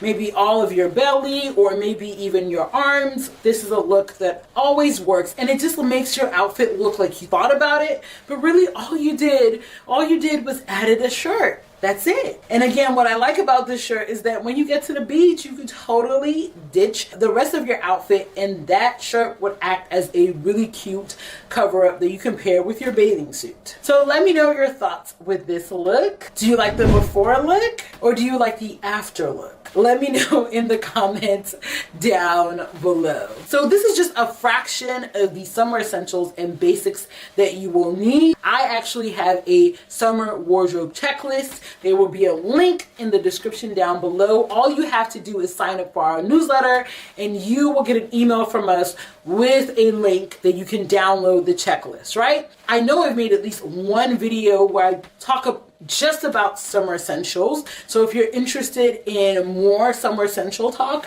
I will also link that video for you in the description down below. And if you're curious about this gorgeous pink overshirt that I have on or this tank top, I always link all of my outfits in the description box of this video. It's going to be under the shop my outfits link, and that's going to take you over to my LTK. If you're wondering what LTK is, it's basically an app where I link all of the items that I feature, all the stuff that I have my eye on, that I'm looking to buy. I not only link my fashion stuff, I also link my beauty stuff. So my favorite foundations, lip gloss, I link everything on that app. While you're there, just go ahead and just download the app and follow your girl, okay? I promise you, you won't regret it. If you enjoyed this video just like this, all you have to do is subscribe now. Check out this video and this video.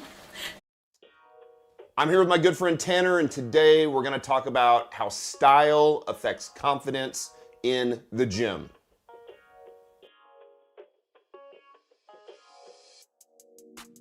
So I'm here with my good friend Tanner, who runs Masculine Style. You are my style coach. I am.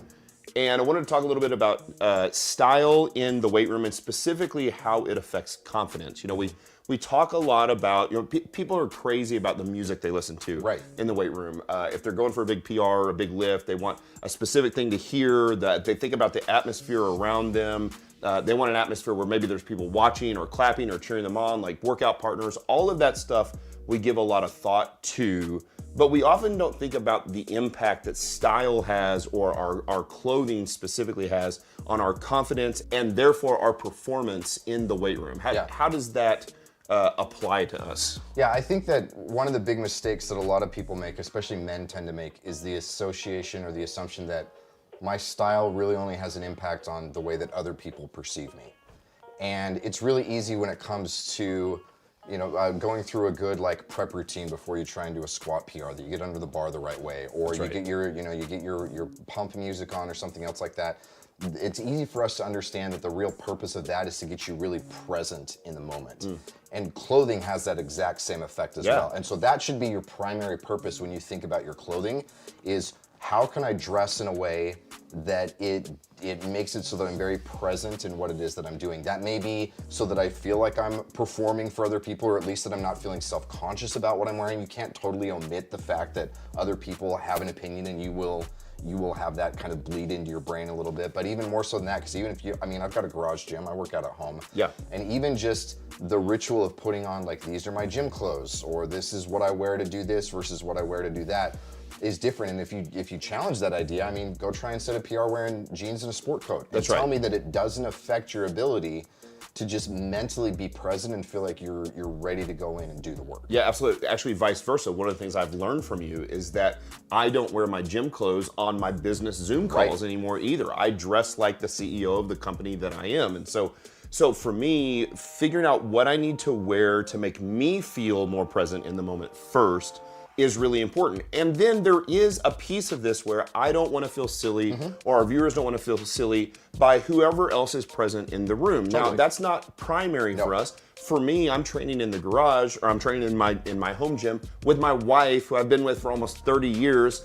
She doesn't really care about the way I look, and yet I've noticed that, like, I try to wear gym clothes that she compliments me on when I wear them, and she does the same for me. Like, she knows that there are certain outfits I'm like, you look great today, and we're the only audience that we have, and so both we feel good about what we're wearing, and therefore we feel like we're ready to perform and more present in the moment. But I also feel like this person who's watching me, this person who I actually love and care about their opinion of me, not the stranger in the gym who I don't know at all and I'll never see again, that I also am being able to do something for them where they're like, man, they look really good while they're performing the lift. So there is a little bit of that as secondary for me as well. Yeah, it's not to say that it doesn't exist. I mean, you have to be a complete sociopath to say that nobody's opinion of me matters and it doesn't affect my self-perception or my ability to perform or anything to that effect. And so absolutely, but it's secondary instead of primary. Yeah, that's great. So do you have suggestions specifically about the way we think about the clothes we wear for performance? So not just the presence of or the sort of culturally atmosphere, the way it sets me in my mindset, but how certain things, like, for example, I'll think about things like, I don't want to wear baggy shorts when I squat that are going to inhibit the depth of my squat. I don't want to wear slick t-shirts on a bench press where I'm going to slide down the bench. Have you thought about that much? And then trying to figure out, sometimes those things that are the most functional are often not the most stylish. So trying to find the combination between the two, I think, is really important as well. Yeah, so basically what you're getting at is the idea that you have two different purposes. You have function and you have form. That's right. And sometimes it can feel like they're mutually exclusive. Most of the time they're not. That's you just have to do a little bit digger deeping. And so function, obviously, with something as physical as what we're doing in the gym is huge. Again, trying to deadlift in a three-piece suit doesn't work. It doesn't work from a form perspective, and it absolutely doesn't work from a function perspective. That's right. And so you have to be able to find and wear things that are going to work in that regard. And I think one of the things that's so fascinating about this is you look at even just the different barbell disciplines, where you look at the way bodybuilders dress versus the way CrossFit athletes do, which is different than how powerlifters do. And you get all of these little things that they start off and they're rooted in function, and then from there they start to expand and kind of extrapolate into form, where maybe colors get introduced or the cuts are a little bit different and the materials may breathe a little bit differently or something else. And so I would say that's when you start to move into the form component of it, is what is it again that is going to make you feel the most confident and competent in the environment in which you find yourself. Because you can dress like a CrossFitter in a powerlifting gym and you're gonna feel some level of self-consciousness because you don't belong in the environment. Or if you're not totally killing it with your physique and you're wearing all the latest, like, most hype beast athletic bodybuilder gear, and there's a dissonance between what your clothing says and what your body says, that creates this self-consciousness. And so it's being able to really just pay attention to and calibrate, again, functionally, what does my clothing do? But then from a form perspective, what is it that's going to make me feel present? What is it that's going to make me feel like I'm sending the right signals to other people and to myself so that I can be there and I can actually focus on the task at hand instead of always having these little things in the back, like, she's looking at me this way, or this dude's laughing behind my back, or I don't really care, but you spend all this time convincing yourself you don't care. That's where all your mental energy goes. And if you get it dialed, that all disappears. Yeah. And you just get to focus on the job. Yeah, that's great. I really like that. I like too that you actually talked about like the idea. There is a concept too of dressing for who you want to be, but you can take that too far, right? So you can go like, look, if you are a completely out of shape beginner, you don't have the V-taper of a bodybuilder, but you decide to wear the super short shorts or the Zubaz pants and the string tank top. Yes. But you've got the extra side boob coming out. Like maybe you could take one step in that direction, and so a little more form-fitting clothes. Yeah. Like for me, I remember back in the when I was a poor college kid, I would just take an old T-shirt, cut the sleeves off, and wear an old T-shirt. But like. And I still have, honestly, I have those. Some of those are in storage as sort of memories of what I used to look like. Because you've injected all this meaning and symbolism onto them. But now I like to dress in a way that it's form-fitting, it's tight-fitting, in my shoulders and my arms and my chest. It's got enough drape in the waist. The shorts are not bunchy or in a way that's going to inhibit any of the lifting. The shoes that I wear are, so I'll wear tennis shoes when I bench press. I'll wear squat shoes when I squat or deadlift or press, or knee sleeves when they're appropriate. And even things for me like making sure that the colors coordinate between the shoes, the knee sleeves, the belt, the shorts. And again, some people aren't going to care, but for me, that I'm a little bit OCD that if I get too many colors that are contrasting in a way that sort of makes me feel weird, then I'm actually thinking about how ridiculous that looks. And so you're paying attention to that instead of the lift. And I want to be present. So even for me in the music, I talked about this on the podcast a couple weeks ago. I've lifted for so long that I don't come up with a new song to pump me up for every single PR song. People that have watch my videos or listen to podcasts know I listen to Bleeding Me by Metallica. Now, it's not the greatest song in the world. I'm not saying there's anything special. But it does the job for you. It's familiarity.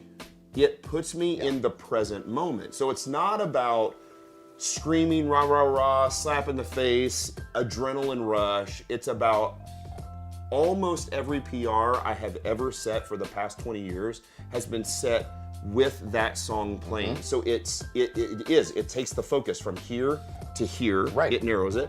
And I've started to have the same thing with my clothes. I have certain clothes that I wear when I want to set deadlift PRs, when I want to set squat PRs, and they're a little different, right? Rachel thinks about she'll bench press and press with tank tops on, but she won't squat with tank tops on because too much skin is exposed to the knurl on the bar. So so she's going to wear more of a form-fitting shirt than a tank top. So the combination of clothes that make you feel confident, clothes that make you feel good, and also clothes that are functional for the performance that we're going to do, really ultimately put us in the moment. Totally. And as much as music or anything else we're going to do. Well, and you can even take it and extrapolate it beyond the gym, and you think about anything, you look at any culture and you look at ritual, okay? Whether that's a religious ritual or a civic ritual or something else, and there's always these kind of elements where there's certain body movements that happen. That's what you're doing when you're in the gym. There's certain music or chants or something else that's associated with it, and so that's the same thing that gets you present.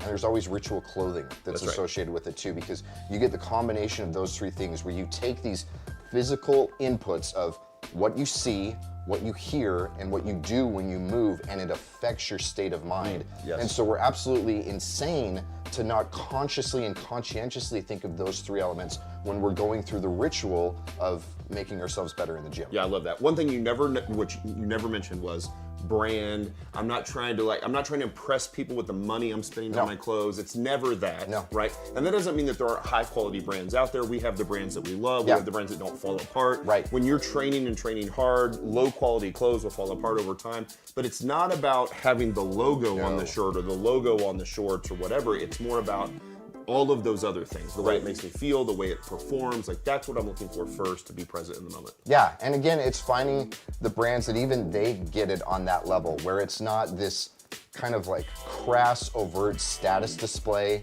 or it's the kind of big name that everybody's associated with. You know, some of my favorites are really the smaller brands like Oliver's Apparel or 10,000 or Kino Clothing or some of these others that they allow the clothing to do the talking both to the audience, but most importantly to you. Yes. It's not that I'm a billboard for this particular company. That's right. My identity is wrapped up in this That's right. brand. It's that the clothing is there to supplement you and who you are, as opposed to you being an advertiser. That's right, right. And I'm the same way. So I don't have any relationship with clothing manufacturers. I love like Lululemon shorts, Lululemon pants. They fit really well. I like the way they perform. I wear Fresh Clean tees or True Classic tees, which are no logo tees. Right. They're made to fit tight, tight where they're supposed to be tight, arms, shoulders, not overly tight, drape in the midsection, and they just make me feel better about who I am. I can see myself in the mirror and I just think like, okay, I look the part here. I don't look frumpy. I don't look, messy. And so I love that look. And then, man, this is just another place where the world has completely changed over the last several years. 5-10 years ago, we didn't have options like this. That was it. That's what it was. Like you would go on and you see these ads on social media, and they were for the ridiculous bodybuilding. It was the string all the way, barely, not even covering the nipples. Right. And that, you're like, I'm not gonna dress like that. That's exactly right. So I do love that even fitness clothing now, the way we style in the gym can actually reflect who we are even in the rest of our life. Totally. And that's really, really cool. So you've got that opportunity. And so if it's not something that you've thought about, you've probably thought about the music that you listen to. You've probably thought about the gym that you train at, whether that's a home gym or a public gym, a place that's the great atmosphere where people are supporting you and encouraging you. Style should just be another one of those variables that we put a lot of thought in to help us perform and be in the moment. Yeah, and watch it just key up everything else that you're already doing. It's such a supplement, and there's this synergy of when you get the right environment, the right music, and then you add in the right clothing, and you're better at it. Yeah, I love it. So for more of this conversation, you've been on my podcast on BarbaLogic. We'll link it in the show notes. We actually also, Nikki and I just talked about this in a recent BarbaLogic podcast on confidence in the gym. You can check those in the show notes. And for more great tips on accessories, confidence, and how to perform in the gym, just click the link right up there in the corner. See you next time. Hey everybody, you just met Tanner and I in the previous video that we just did. Tanner is a sponsor of this video, but he's also my style coach. Yeah, I would love to chat with you guys, especially because you'll find out that my approach is very similar to what Matt and the Block team do. It's minimum effective dose. It's how this contributes to your overall quality of life, not making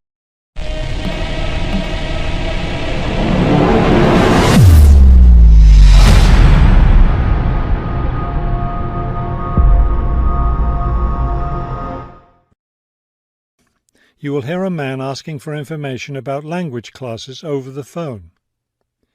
First, you have some time to look at questions 1 to 4.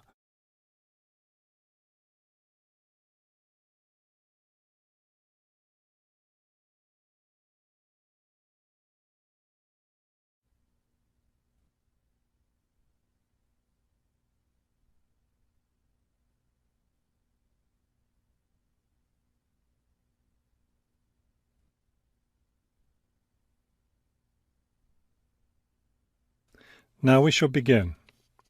You should answer the questions as you listen, because you will not hear the recording a second time. Listen carefully and answer questions 1 to 4. Good morning, Globetrotters Language School. How may I help you? Yes, I was wondering if you could give me some information on language classes. Certainly. What language are you interested in studying? Well, that's the thing. I'm interested in learning Japanese, but I'd also like to improve my Chinese. I don't know which to study right now. Maybe the class schedule will help you decide. Did you want to study in the morning, afternoon, or evening? I work in the evenings, so mornings or afternoons would be best. Then that decides it for you. We offer an advanced Chinese class, but it meets on Wednesday and Friday evenings. I couldn't do that. When do the Japanese classes meet? We have beginning Japanese on Tuesday and Thursday mornings. No, wait, that's intermediate Japanese. Which level do you want? Advanced? No, beginning, definitely. I know some Chinese and some French, but I'm a real beginner with Japanese. Well then, are you free Monday, Wednesday and Friday mornings? That's when the beginning Japanese classes meet. We also have intermediate French on Friday mornings. I could do those mornings, but I'd prefer afternoon. Don't you have anything in the afternoon? We have intermediate Japanese class on Wednesday and Friday afternoons.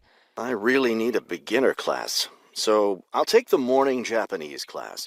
Could you give me an idea of the cost? What would be the tuition for the Japanese class?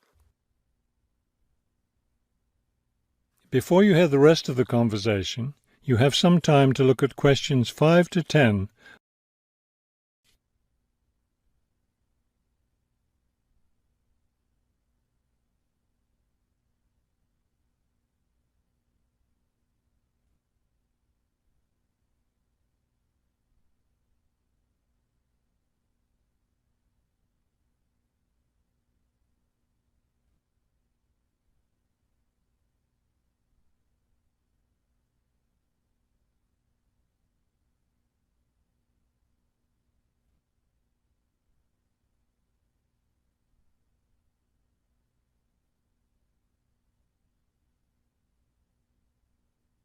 Now listen and answer questions 5 to 10. The beginning level classes meet 3 times a week, so they cost a bit more than the other levels. For a 6-week course, the cost would be $575. That's a bit steep. If it's hard for you to pay that much, you could sign up for just 4 weeks of class and pay $410, or you could pay for 1 week at a time at $125 a week. That comes out to be much more expensive once you add up all the weeks. That's true. You can save money by registering for 2 levels together. For example, pay for your beginning and intermediate classes now, and you'll get 12 weeks of class for just $1,050. That's not a bad deal, but I can't come up with that much money at once. I'll just pay for the 6-week course. Fine. That class begins next week, so you need to register right away. Can't I register over the phone? No, I'm sorry. We don't take phone registrations. What you'll need to do is visit the school office today or tomorrow. Bring a cheque for the tuition and a photo ID. Is that all? Yes, we'll give you a registration form to complete, or you can save time by visiting our website and downloading the form there. Complete it and bring it into the office with your cheque. Great. I'll stop by this afternoon. Fine. When you arrive, ask for Mr. Lindsay. He's in charge of student registration. I'm sorry, Mr. Who? Mr. Lindsay, spelled Lindsay. Thank you for your help. Thank you. We'll look forward to seeing you in class. That is the end of part 1. You now have half a minute to check your answers.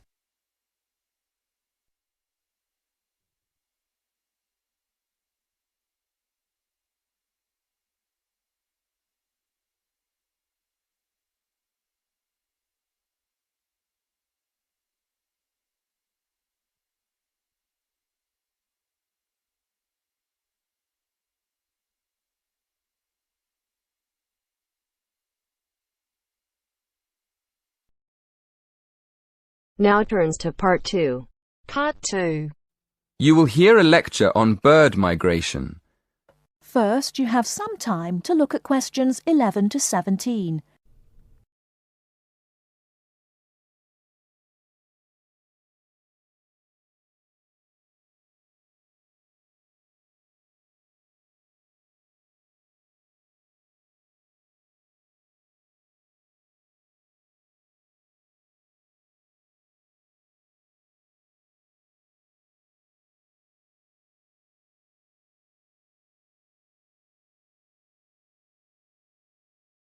Now, listen carefully and answer questions 11 to 17. My lecture this evening will focus on the migration of birds. That is, how birds fly in big groups from different parts of the world at certain times of the year. In the first part of the lecture, I'll talk about the reasons why birds migrate, when they migrate, and which parts of the world they migrate from and to. To start with, why do birds migrate? Well, there are 2 main reasons. 1, they migrate to look for food, and 2, they travel to parts of the world that are more suitable for breeding. In fact, these reasons are closely linked. As you can imagine, when birds are breeding, they need extra food to feed their young. And in the spring, in the cooler climates of Europe, there is a lot of food for birds, especially insects. So generally, during the spring, birds fly up from the tropics, which are hot, to cooler climates in the north. They stay there for a few months to bring up their young. And then, when the weather in the north gets cold in the winter, they fly back to warmer climates in the south. Now I'd like to talk a bit about how global warming has affected bird migration. One of the effects of global warming has been to make the spring come earlier in the northern regions of the world. When spring comes early, the plants and insects that birds need to bring up their young are also available earlier. Research has shown that quite a lot of birds have started to migrate earlier because of higher temperatures. But unfortunately for some species, this hasn't been early enough. What I'm saying is that birds that are travelling a long way for breeding may arrive too late to find enough food to feed their young, and their population drops drastically. Scientists are currently researching more about this. Before you hear the rest of the talk, you have some time to look at questions 18 to 20.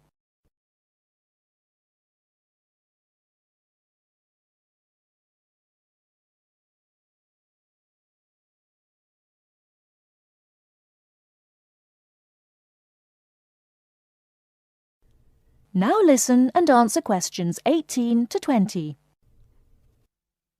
Now, I thought I'd finish by just briefly describing a few different patterns of migration.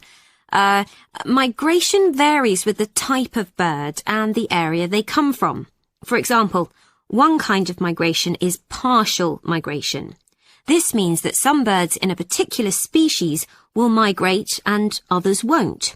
It usually depends on how the weather affects food supplies, and very often happens in the tropics. In another migratory pattern, a bird called an Arctic tern migrates the whole length of the globe, from the North Pole to the south. The Arctic tern travels between 12 and 15,000 kilometres each way when it migrates in a complete circle around the world.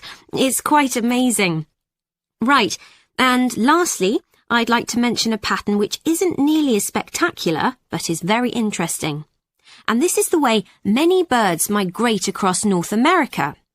In this pattern, the birds fly northwards in the west of the country and then back south again in the east.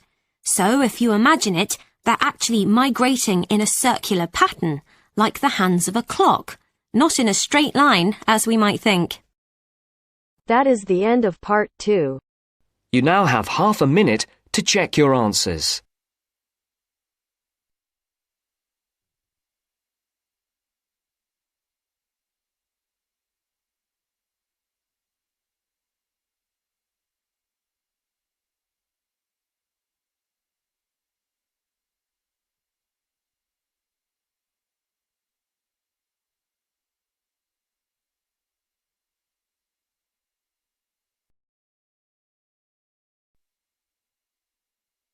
Now turns to part 3. Part 3. You will hear a conversation between a potential student at Clevedon College and a representative in the Information Centre. First, you have some time to look at questions 21 to 24.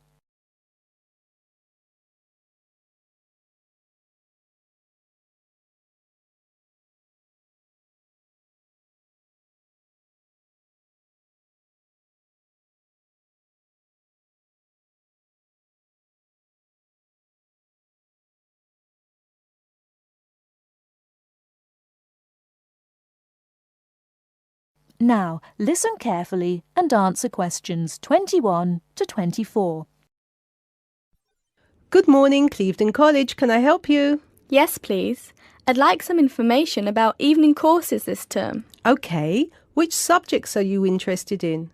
2 subjects, actually. Languages and computer skills. Okay. What languages are you interested in? Actually, I'm not sure. I have to fulfill a language requirement for school, but I haven't really decided what language to study. How many language courses do you run each week?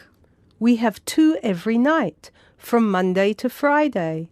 I'm sorry, but would you mind going through the schedule for me? Which language on which days? Not at all. Monday to Wednesday are modern European languages, French, Spanish, German, Dutch and Polish. Thursday night we offer ancient languages, Latin and ancient Greek. And on Friday we finish off with the Asian languages of Hindi and Bengali. Monday to Wednesday, modern European. Thursday, ancient languages, and Friday, Asian. Can you spell Bengali, please? Yes, it's Bengali. Great. And how much do the courses cost? Each course costs £25 per person per term. But if you want to do 2 language courses, there's a 10% discount, but only if you book for 2 terms. So the 10% discount is if I take 2 courses for 2 terms. Is that right? Right. Before you hear the rest of the talk, you have some time to look at questions 25 to 30.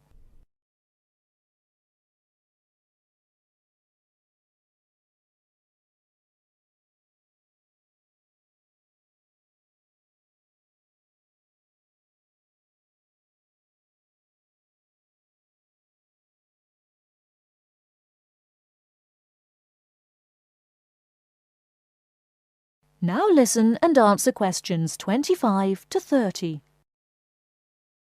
Would it be possible for me to book my classes right now? No, sorry, the computer's down. What I suggest you do is call extension 9694. Oh, no, sorry, 6994 after 6 p.m. and ask for Mrs. Johnson. I'm sorry, I didn't get that. Did you say 6994 after 6 p.m.? Yes, 6994. Please ask for Mrs. Johnson. Thanks. Okay. Can we now look at the computer skill courses? Yes, of course. Computer classes always start in the first week of the month. And the way it works is we offer 1 computer class for the entire month. So you might spend 1 month on databases, another month on Excel, and so on. Classes meet once a week on Tuesday afternoons. The next class starts February 1st. Okay, so for the upcoming month, February? February is going to be databases. There are 24 places still free on that course, and it costs £40 per person.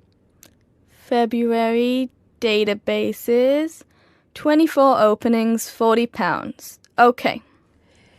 Excel starts in March, and that's nearly full. Only 4 slots left. It's £45. Okay, Excel, March, only 4 slots left. Got it. April is Outlook. That is never as popular since it costs so much more, but you get a free CD. It is £60 for the month, and there are 19 places left. Okay, April, Outlook, £60. Is that it? No. On the 3rd of June, we start a Word course. We have 16 vacancies for that at the moment. It's also expensive at £55. 3rd of June, Word, 16 vacancies, £55. Now, do I call the same number to book a place in one of these classes? No, you have to call Mary Jones, I think. Yes, Mary Jones. Extension 9623. Sorry, could you repeat that number? Yes, extension 9623. Please call her before 6 p.m. Okay, many thanks for all your help.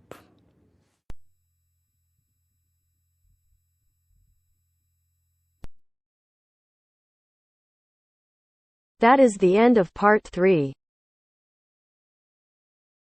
You now have half a minute to check your answers.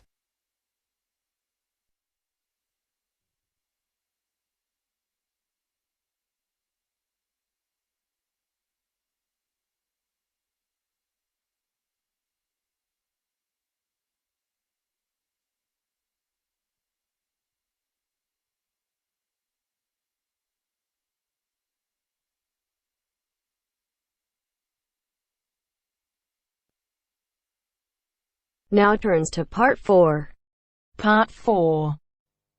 You will hear a lecturer in education talking about some experiments done in the USA to investigate the effects of reducing class sizes. First, you have some time to look at questions 31 to 40 on pages 71 and 72.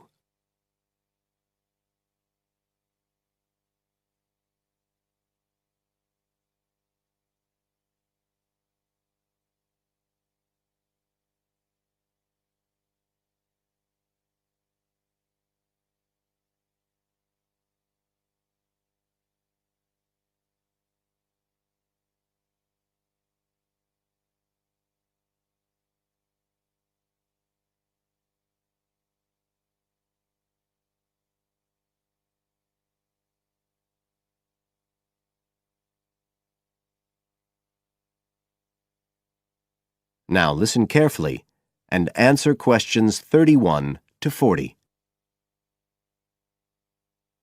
All over the world, there are passionate arguments going on about how educational systems can be improved. And of all the ideas for improving education, few are as simple or attractive as reducing the number of pupils per teacher. It seems like common sense. But do these ideas have any theoretical basis? Today, I want to look at the situation in the USA and at some of the research that has been done here in America on the effects of reducing class sizes. In the last couple of decades or so, there has been considerable concern in the United States over educational standards here, following revelations that the country's secondary school students perform poorly relative to many Asian and European students. In addition, statistics have shown that students in the nation's lower-income schools in the urban areas have achievement levels far below those of middle-class and upper-middle-class schools. So would reducing class sizes solve these problems? Well, we have to remember that it does have one obvious drawback. It's expensive. It requires more teachers and possibly more classrooms, equipment, and so on. On the other hand, if smaller classes really do work, the eventual economic benefits could be huge. Better education would mean that workers did their jobs more efficiently, saving the country millions of dollars. It would also mean that people were better informed about their health, bringing savings in things like medical costs and days off sick. So what reliable information do we have about the effects of reducing class sizes? There's plenty of anecdotal evidence about the effect on students' behavior, but what reliable evidence do we have for this?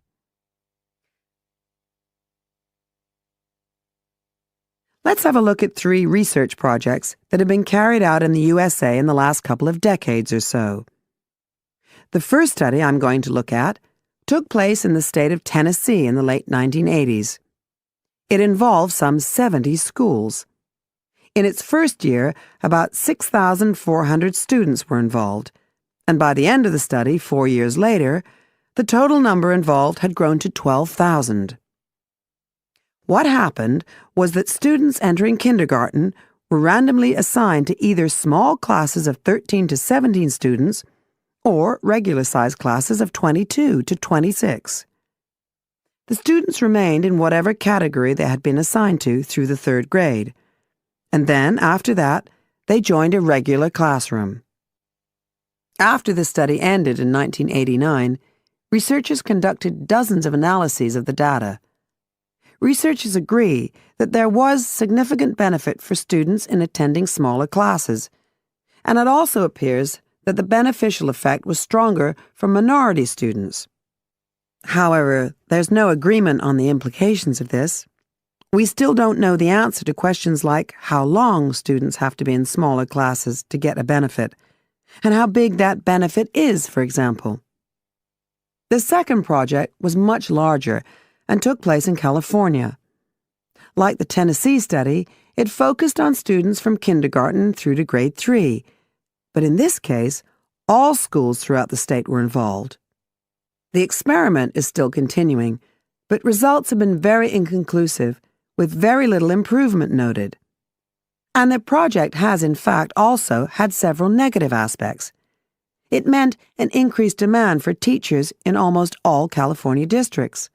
So the better-paying districts got a lot of the best teachers, including a fair number that moved over from the poorer districts. And there were a lot of other problems with the project. For example, there weren't any effective procedures for evaluation. All in all, this project stands as a model of what not to do in a major research project. A third initiative took place in the state of Wisconsin at around the same time as the California project began. And it's interesting to compare the two. The Wisconsin project was small. Class sizes were reduced in just 14 schools, but it was noteworthy because it targeted schools at which a significant proportion of the students were from poor families, compared with California's one-size-fits-all approach. Analysts have found that the results are very similar to the Tennessee project, with students making gains that are statistically significant, and that are considerably larger than those calculated for the California initiative. Now, I'd like to apply some of these ideas to the latest.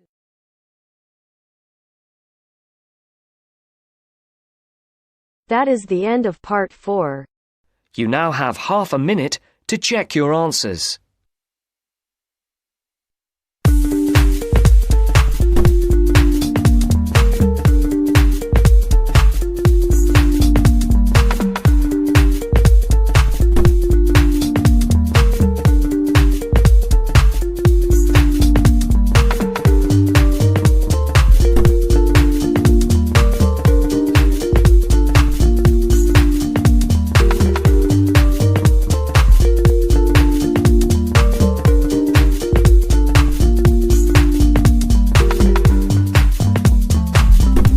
Recently, I decided to do a crazy experiment with the IELTS test.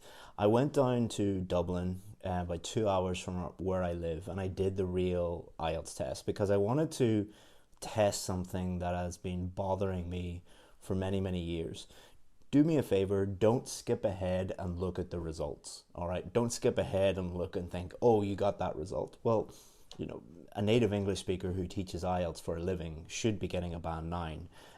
So, you know, it's kind of like Lewis Hamilton doing the driving test and passing the driving test. It is not such a big deal because this is my job. Instead, what I decided to do was this experiment. So the IELTS test is divided into 4 parts: listening, reading, speaking, and writing. What I decided to do was, for 2 parts of the test, go and look at the most popular advice, the most popular tips and tricks for that part of the test, and follow that blindly. And for the other 2 parts, I looked up the common advice, the most popular tips and tricks for those 2 parts of the test, and decided to do the exact opposite. So don't follow the advice, do the opposite. And then let's see what the scores should be. So let's check out what happened. So starting off with the listening test, the 2 most common tips that you see on popular blogs and YouTube videos are, number 1, really focus on keywords. So when you're looking at the questions, focus in on the keywords. The keywords will reveal the correct answer to you. And the second tip is skip ahead. When you finish a section, go straight away and read the questions and try and find those keywords. So it's a very keyword driven way of doing the listening test. And this is the most popular advice out there. It's not the advice that we give at IELTS Advantage, but it's certainly the advice that millions of people use every test day. So for the listening part, I followed the gurus, just did exactly what they said. And I had to abandon that strategy after the first section because I found it nearly impossible to focus on what I was doing.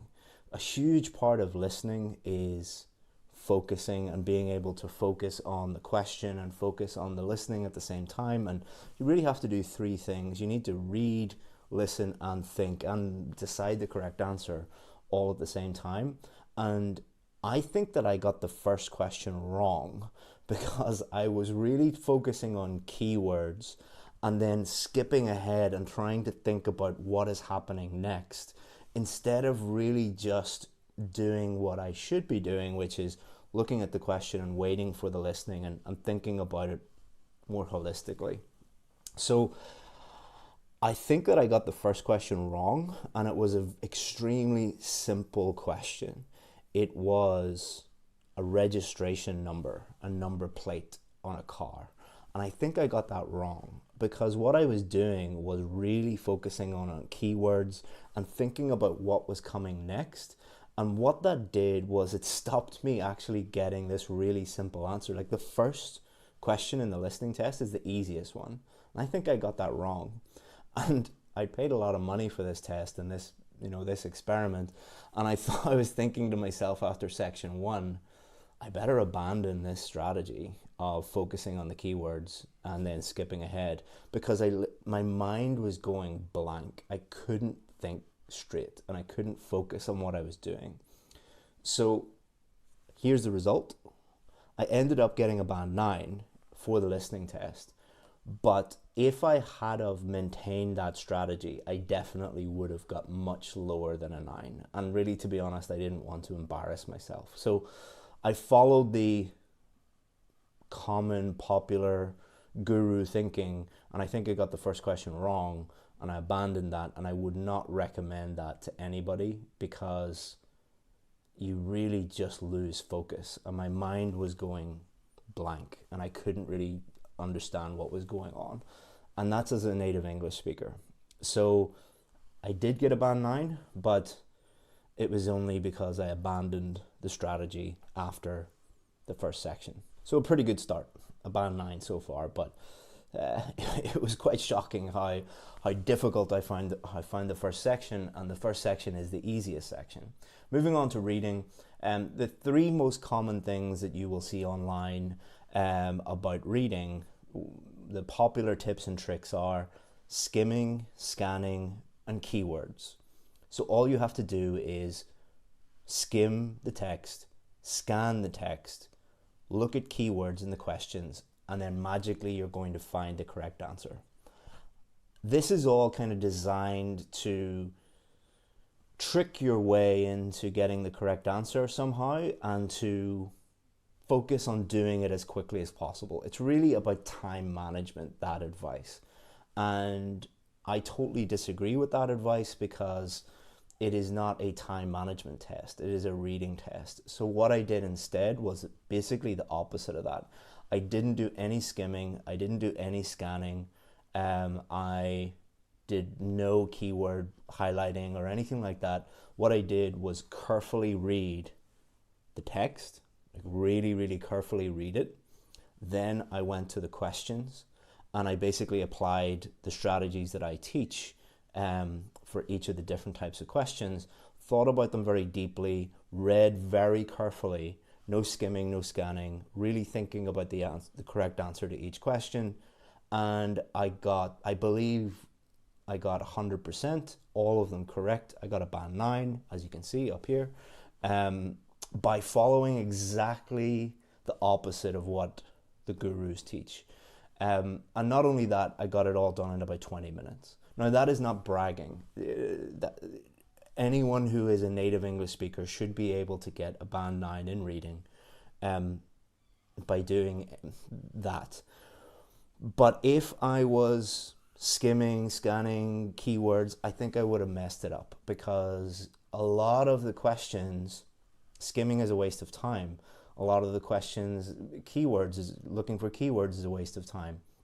So by focusing on time management, I actually would have wasted a lot of time, ironically, because good time management is not really about time management tips. It is about becoming better at reading and reading carefully and deciding the correct answer based on your understanding of the text and your understanding of the questions. And all of that skimming, scanning, keywords, that kind of gets in the way of it. Now, some of the strategies that I use do deploy some of those things, but in a very limited way, not answering every question in that way. So doing the complete opposite of the gurus, band 9. The next one was speaking. So I did the opposite of what I was supposed to do in speaking, the opposite of what the top tips and tricks. So again, what I did, what are the most common, most popular tips and tricks for speaking? They are, for part one, memorize answers. You're going to get questions about your job. You're going to get questions about where you live in your home. So memorize some answers. I didn't do that. Use idioms and phrasal verbs and things like that. I didn't use one single idiom the entire time. I was told to use idioms, didn't use them at all. Use a very high level vocabulary. Didn't use high level vocabulary. What I did was just answer the questions in as simple language as possible and only use high level vocabulary when I absolutely had to, when there was no simple way of saying it. But, you know, where are you from? I'm from the place that I'm from. I didn't say I reside or I dwell in, like, I wasn't using really high level words when I could use simple words. Complex grammar, didn't really focus on using the most complex grammar, the most complex sentences, or the most complex tenses I could think of. If they asked me about the past, I used the past tense. If they asked me what I thought about the future, I would say, like, I think they might be doing this in the future, or I said Elon Musk has big plans for this. Like, I wasn't using really complex, standardized grammar that you'll see online. Number 5, I was told in part 2, using these popular strategies, you must focus on the bullet points in part 2. You must address each of the bullet points. If you don't talk about the bullet points, you will not get a high score. I didn't even look at the bullet points. I just talked about the stuff at the top, the topic at the top. And I just talked naturally about that. And I don't know if I used the bullet points or not, but I didn't really consider them. And then the 6th popular piece of advice is part 3 is very formal, it's very academic, so you should use lots of academic words and talk about it in that kind of formal academic way. I talked about it in a really informal, non-academic, very friendly, conversational way. So I did exactly the opposite of the advice, and I got a band 9. So there's a lot of people out there that will tell you if you don't use idioms, you'll get a low score. That is completely false, based on, you know, my experience doing the real test. And at IELTS Advantage, we've got like 12 ex-examiners who would agree with me on that.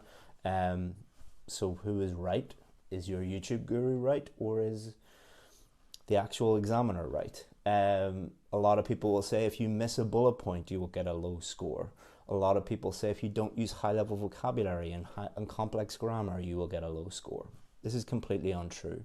And this was not because I'm a native English speaker and somehow my pronunciation was so magnificent or that I, got a really high score. It's not done on pronunciation alone. It's not done on fluency alone. It's not done on grammar alone. It's not done on vocabulary alone. In order to get a band 9, you need to be a band 9 for everything. And if you are lacking in 2 of those things, then you're going to get at least an 8.5. That didn't happen. Writing was the most interesting part.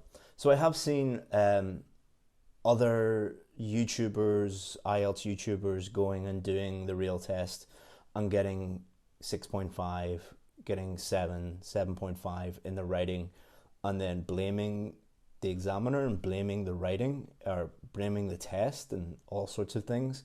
I don't think that's right. I think that's probably because their methods are not very effective. If you are a native English speaker and you're getting 6.57 in the IELTS test, then you're doing something seriously wrong. And that's what I did.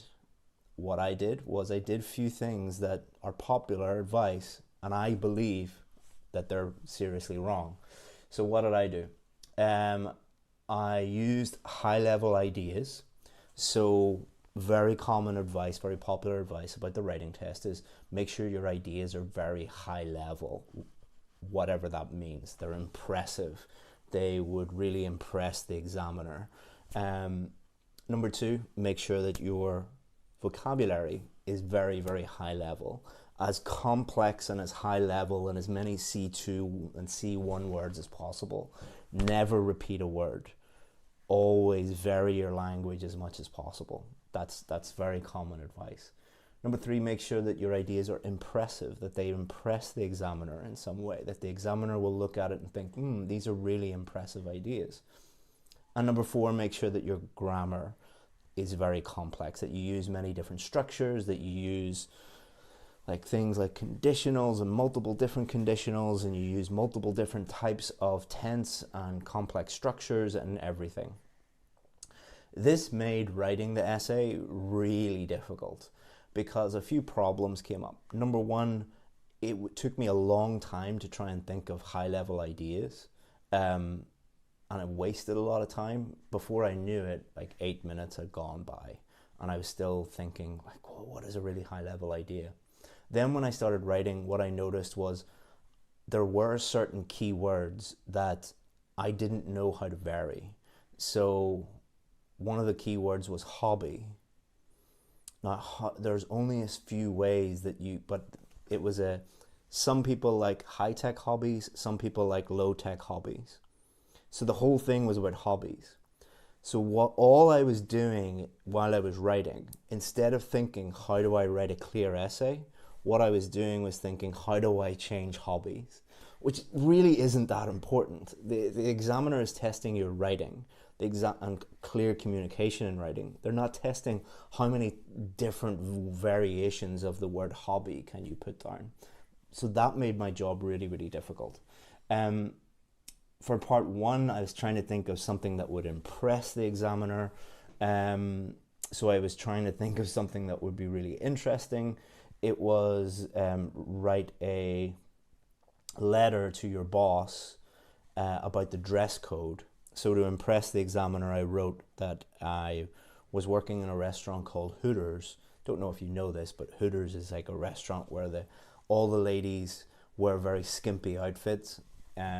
So I pretended to be a Hooters girl and complain about my outfit, and the men were harassing me and everything. I thought that was funny, impressed the examiner that way. And I tried to use really complex grammar. So what I was doing was actually deleting good, simple sentences with really effective, simple grammar in it and trying to make it more complex. So everything that I did by following the common advice, the popular advice, that made my job much more difficult. And I got a band 8. So I should have got a band 9, but because my job was made so much more difficult, I was a full band below where I really should be. And that's something that you should really think about. You probably deserve a much higher band than you are currently getting. But if you are doing even one of those things, you're not bad at writing. You're just making your life more difficult by following popular advice on YouTube and on blogs that doesn't really help you get a high score. Because what you should be doing is, instead of thinking of high-level ideas, try and think of simple ideas. Simple ideas are easy to write about, easy to think about, easy to explain, easy to think of examples for. High-level vocabulary actually lowers your vocabulary score because you're trying to think of ways of varying your vocabulary and making it more complex and making your job more difficult, and probably your writing less clear. Impressive ideas, it's just an extra thing that you need to think about. You're running out of time. You don't have time to check your work because you were spending all that time trying to think of impressive ideas. And you're probably making grammar mistakes because you're making your grammar more complex. So have a think about that. By following the advice and listening, I nearly messed up my listening test. By doing the opposite, I got a band 9 in reading in 20 minutes. By doing the opposite in speaking, I got a band 9. By doing what the gurus tell you to do, or most of the gurus, not all of them, there's some good coaches and trainers online, not criticizing all of them. I know you guys think that I'm overly critical, but the reason why I'm overly critical is I spent €200 plus €100 getting my writing rechecked. So that's €300 in test fees. I spent €160 on a hotel. I spent €50 on food, breakfast and dinner, because I had to go down and stay there. Spent another €20 on petrol. I took half a day off work. That cost me probably about €500. So I'm close to €1,000 in just doing this test. And I know that you guys spend an equivalent amount of money, and it makes it even worse for you guys, because if you don't get the scores that you need, that means that you can't go and work in that country of your dreams and achieve and earn the money that you deserve. It's easy for me. All I had to do was drive up the road and I'm back into my big house, working in my nice job, getting paid what I deserve. Most people doing the test, when they follow this advice, don't have that choice. What they are told is, you failed the test, your scores are lower than you hoped for. We're not going to tell you why. And what people normally do, what their normal reaction to that is, I'm dumb, I'm stupid, I need to go and do more tips and tricks, make things more complex, more impressive ideas, learn more idioms. And then they go and fail again. Okay, I need to find another guru and learn even more tips and tricks and hacks and shortcuts, and then they fail again. This is why I get so passionate about this, because we get emails every single day from students saying, I failed because they followed this advice, this common advice. If this common advice can make a native English speaker fail the test by getting a band 8 in writing, and doing the exact opposite leads to a band 9, that might make you think. And if you think, oh, my expertise as an IELTS teacher and as a native English speaker and as, you know, an educated person from Ireland, that means that, you know, of course you would have got a band 9. Go and look at other IELTS experts from native English speakers who've done the test for real. They're not getting band 9 and everything. So makes you think, doesn't it? So hopefully you find this interesting. If you did and you have questions about how do I actually get the scores that I need, well, you just follow exactly what examiners should show you or would advise you to do, which is do the opposite to most of the stuff you see online. Why is it popular? Because that's what you guys want. You want tips and tricks. What you need is something completely different. If you want something completely different, feel free to get in touch with us and we will help you out as much as we can. Thank you very much. Hope that you find that interesting. Special thanks to the people at the IELTS Test Centre. They were amazing. They made me feel really comfortable, really professional. They did their best to reduce nerves amongst the other candidates and things like that. And it was really, really professional. I'll probably make a follow-up video on what it was like to do the computer-based test. If you want that or any other videos in the future, feel free to subscribe or unsubscribe if you don't like the channel, and feel free to give the video a like or a dislike if you didn't think that this video was helpful. Thanks very much and hope to hear from you soon. Bye bye.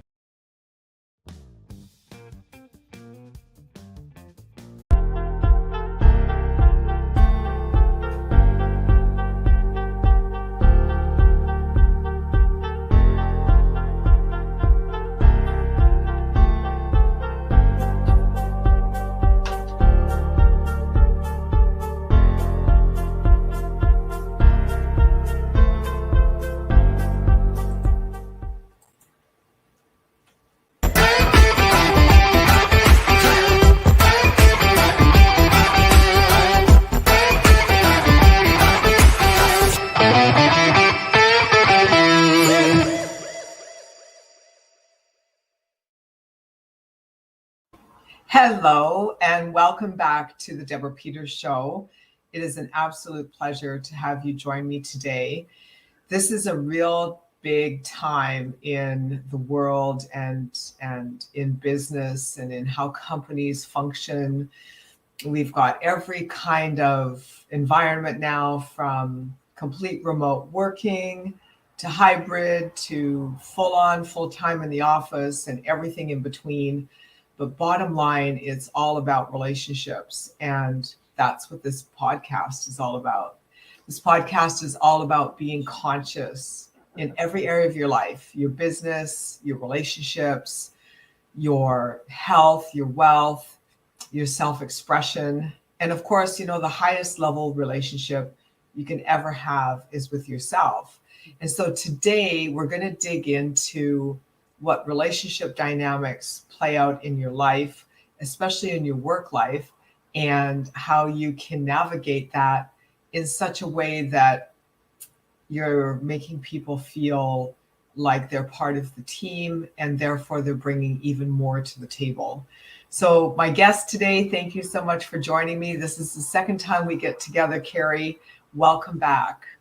Thank you. I'm glad to be here. Yeah, and you're an educator, and your background is in relationships and work relationships. So with all the changes that have been happening post-pandemic and people making personal changes in their lives and where they live and how they live, what are you seeing that's really happening in terms of relationship dynamics?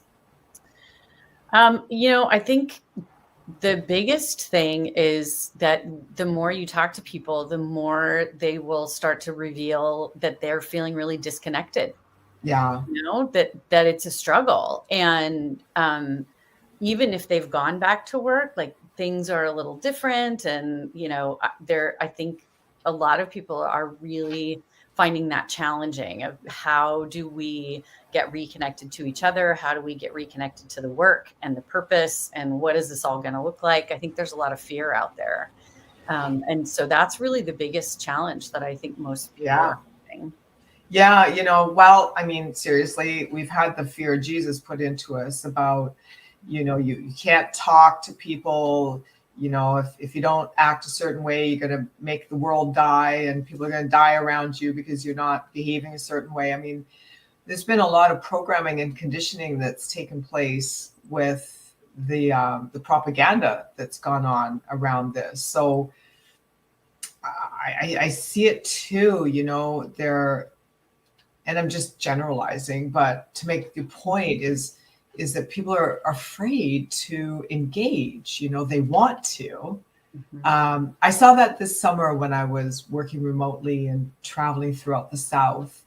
I noticed in different states, people were handling getting to know the new person differently. Mm-hmm. And some were just completely afraid to even look you in the eye. And others were like, I want to talk to you, but I'm shy. You know, it's a little bit of everything. And so that's the tricky part, isn't it? It is. And I think you're right. I mean, I think there are so many sort of cultural, societal messages out there that are things I like when I talk to folks about relationship and the importance of relationship and how do we build relationship. I often will point out to them that there are 3 really big barriers to creating relationships. Sorry, my dog's he's like chiming in. Yeah. He's like, I would like to be in relationship. Like, I want to do that. Dog I heard outside. Stop, you're fine. Sorry. Anyway, so there are 3 really big barriers to creating relationship, and they are power, competition, and fear. Sure. And man, look at the cultural messaging that we've gotten, especially in spades in the last 3 years, right? Yeah. Power, competition, and fear. Those things actually prevent us from being in relationship with each other. And absolutely, you know, the 3 building blocks, or 3 of some of the building blocks of healthy relationship, are the opposite of those, right? Trust, reciprocity, and cooperation.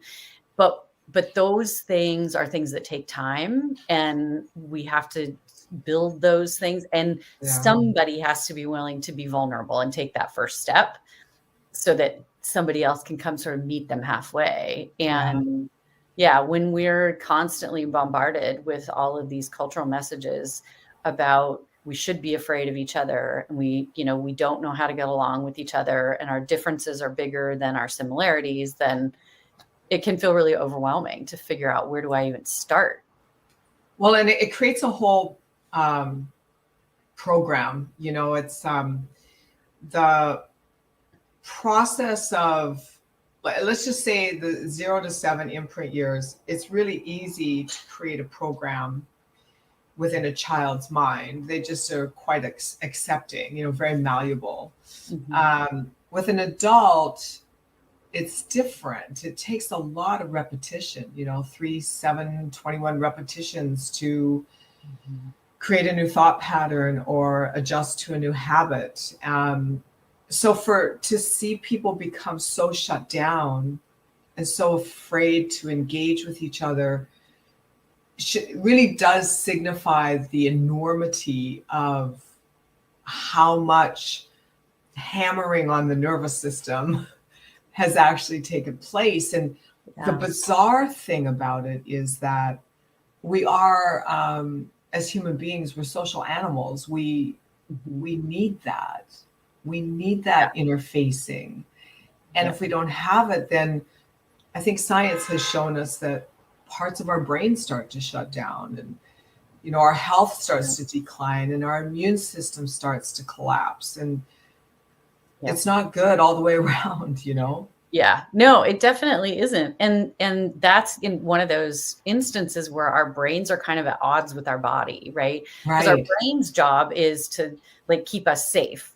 But if your nervous system is in this constant state of awareness, heightened awareness, then everything looks like danger, right? Yeah. And so unless and until we can figure out how to settle our nervous systems and really feel calm, we don't know how to discern the difference between discomfort and danger. Yeah. Right? And to bridge the gap with a hug, just need a hug. I think most people right now just really need a big old hug. Yeah, I think a lot of people definitely need that. Or even just a warm smile, right? Yeah. I'm just going to meet your eyes with my eyes, and, and I'm just going to look at you kindly, and just give you a smile. It's kind of amazing the difference that can make when you feel like somebody is actually paying attention to you. Yeah.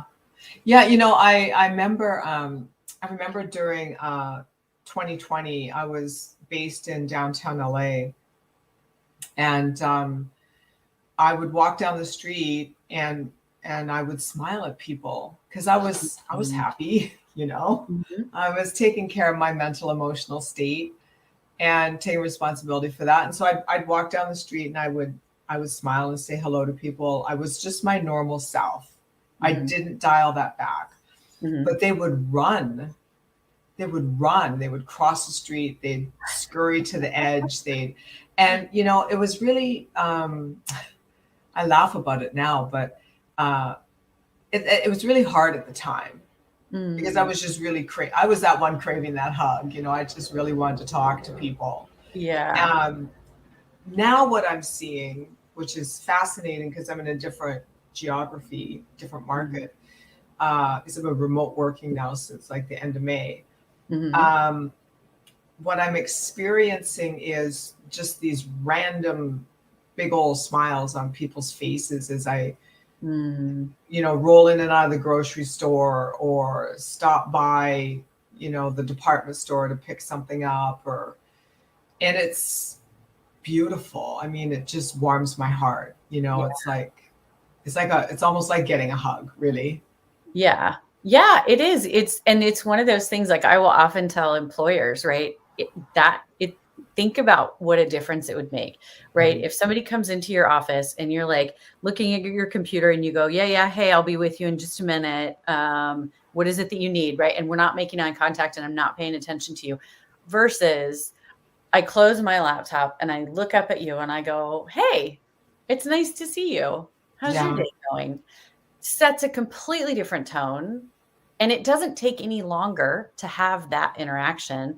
But if I'm going to set that tone with like, I see that you are an actual human being that is in my physical presence, and I'm going to smile at you, then chances are whatever interaction we're about to have is going to go way better than it was. You know, it's interesting you say that, because that's probably been my pet peeve, I guess, if I have one, for the last couple of years is, you know, you can walk into a store and walk up to a counter. They'll be doing something on their computer and just it's like you're non-existent. It's like you're not even standing there for minutes, like not a fraction, but minutes. And I think that, you know, it really takes a certain kind of training and programming to be able to pull that. I can't pull that off. Yeah. Like I have to work really hard to completely ignore someone that's right in front of me.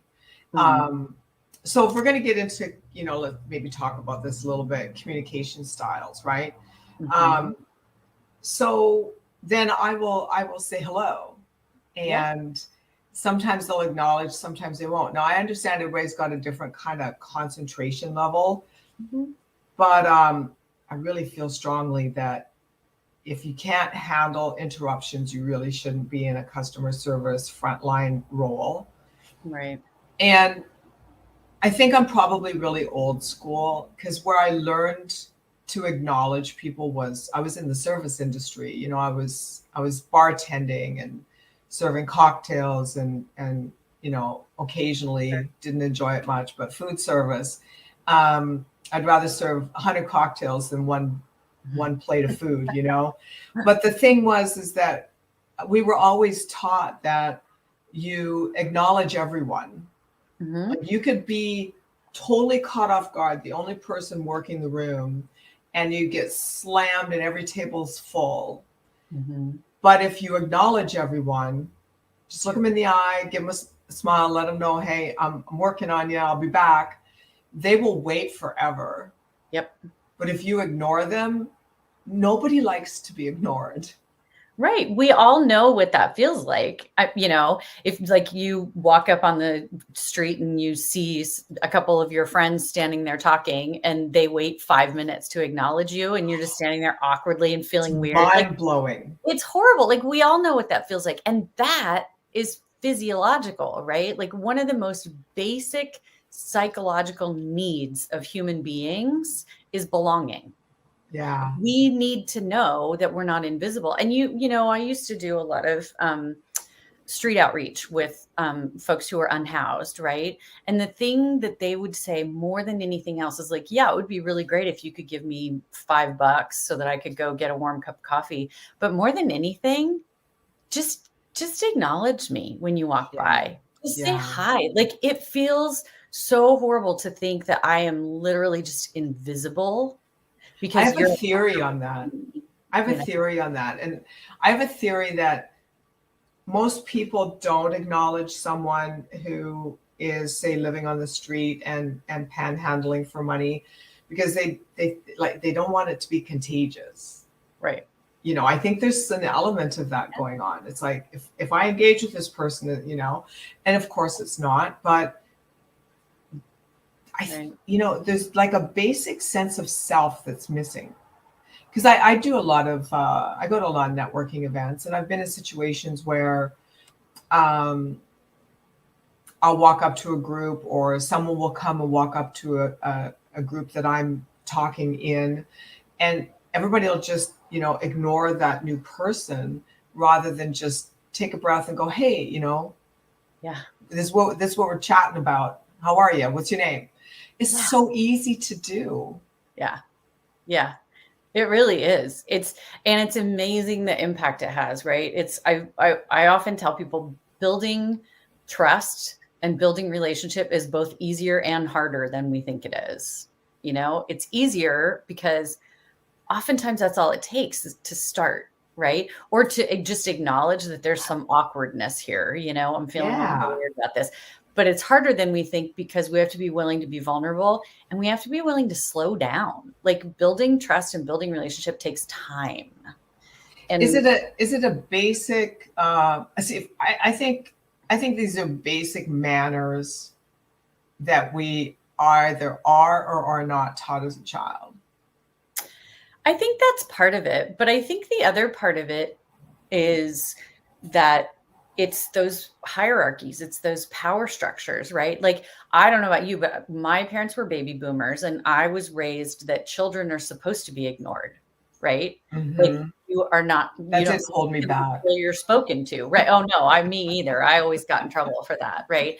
But there was this, like I was brought up, and even in school, I was brought up like, there's a time and a place for you to speak, and you wait until I acknowledge you, right? As a child.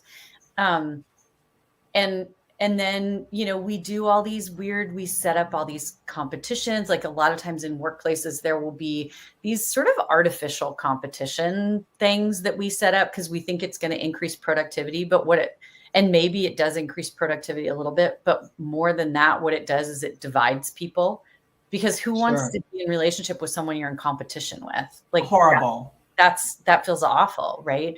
So I think there's a lot of that is sort of instilled in us over time, right? Because, like, I know for a fact I've been in situations where I know someone was ignoring me as kind of a power play. Yes. And it's like, that feels really gross. And also, I can totally see through what you're doing. Like, that's just weird. But also, we're socialized to do that. It's a competition thing. Yeah, I think, there's a lot at play. Like, some of it is just lack of social graces. Like, it's like chewing with your mouth full of food. It's like, just don't, just don't, like, have some awareness, some self-awareness that you're actually out among other people, and that you're not the only one standing here in this conversation, and that it's okay to include other people. You're not going to lose your grounding. Like, you can still make your point and be inclusive of, who else has come into the mix. So I don't have a lot of patience for that kind of thing. I don't, Yeah, I agree. It's those sort of social dynamics just are awkward at best. Yeah. Kind of feels super gross. Well, and also kind of annoying. Like, sometimes I'll be standing there thinking to myself, wow, this is fascinating. That people can pretend you're not there and think it's okay. I mean, professionally, it's not very professional. On a personal level, it's just, like you said, gross. It's just like really rude. So I think it's a few things. I think it's a lack of self-awareness, bad manners, just in general, poor social skills, and to your point, just maybe a desire to have the upper hand. Yeah, I think that's true in a lot of cases, which also I think leads back to that fear thing, right? It's like, I can't give an inch to this person because what if, I got to look like I'm the one who's in charge, or the one who's the most knowledgeable, or the one, whatever, which, I don't know. I think it's really funny to think about what we think we're getting out of that. What are you winning? I don't think they think that far down the road. I think it's very much an instant gratification kind of deal. And there's just a lot going on in terms of how status quo runs, the rules of society function, what you're expected to accept as being a norm. Right. So there's just a lot, and I see too buzzwords. So we'll have in the professional world or the executive world, there's a concept like servant leadership.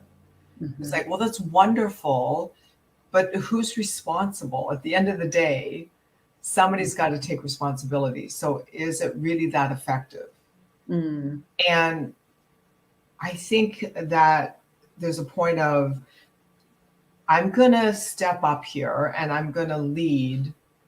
I'm going to remain open and I'm going to remain flexible, but somebody's got to take responsibility. So how do I do that without putting people down? Like, how do I lead and be, and, you know, keep the charge moving forward, as they would say, like, yeah, moving the needle, and yet remain where I'm not developing this staunch hierarchy. Yeah. I mean, I think that one of the best ways to do it, like, we need to have, if we're working together as a team, we need to have sort of a shared sense of reality. Sure. Right? Yeah, absolutely. Somebody is ultimately responsible for this deliverable thing, whatever we've all agreed is the important deliverable thing. Yes, this is the person that's responsible for that. And the reason that we're a team and the reason that we were all hired is because we each have different skill sets that feed into this person's ability to deliver that thing. And so as long as we all understand that there isn't one person who's more or less valuable than anybody else on the team, right? We all have a role to play, right? If you think about it, back in, caveman times when we were, roving around sort of nomadically and figuring out everybody had a different role, right? Yeah. At the end of the day, somebody was in charge of starting the fire and somebody was in charge of cooking the thing that they'd hunted. But you can't do that unless there was the person that gathered the wood and the person that went and hunted the thing. And then the other people who prepared the thing once you caught it. And if we have this shared reality that we're all in this together and we all benefit from this ultimate deliverable, there are all these little smaller deliverables along the way, and those are equally as important, right? There are all these building blocks that go into the same thing. And so I think if there's someone who's a leader, they're going to be most effective if they're able to create a climate where everybody actually understands their own worth in this larger system and embraces it and feels good about it, right? Like, this is my skill set. This is a thing that I know I'm really, really good at. And it's important to the team for this to happen. I mean, that's right. Instead of, I think in the past, what we've done is placed way more emphasis on one part of that puzzle than another. Sure. And then, made it seem like you're actually not all that important. You're kind of disposable, actually. And nobody wants to be disposable. I don't want to be disposable. I want to feel important. I want to feel like I'm contributing. Yeah, well, I think we all do. And, it's the challenge is that usually with higher level positions, let's say in a corporate makeup, there's greater levels of responsibility and the stakes are higher. I coach CEOs of small to mid-sized companies. I have for 20 years, and 99.9% of them are men. Not that I don't like coaching female CEOs. There aren't very many, there's more today than there were then, but it just became its thing. It became a niche market, and the stakes are super high. Like, these guys lay their entire existence on the line for the success of that company, and they know that they're responsible for paying everybody's mortgage, right? So, but what we have to find, I think, is some kind of awareness that, yes, you are in this role of greater responsibility, the stakes are higher, and everyone on your team plays a part in this wheel moving forward. Yeah. So it's, how do we create, first of all, value and awareness of value, and then secondly, acknowledgement of that. Right. You can't acknowledge something you're not aware of. Right. Yeah. No, there's this great thing that I discovered about probably 10 years ago, and I do it a lot with adolescents as a way to sort of build their self-esteem. But I think it's really, I've done it with teams as well too. And it's called wealth mapping. And it's, so, when we think of the word wealth, we think of money, right? Sure.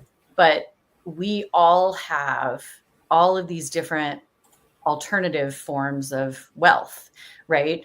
Some people are amazing at navigating bureaucracy. Like some people can do that like nobody's business, right? Some people are phenomenal at a spreadsheet. Some people are really, really great at walking into a room, sort of reading the situation and calming everybody down, right? Yeah.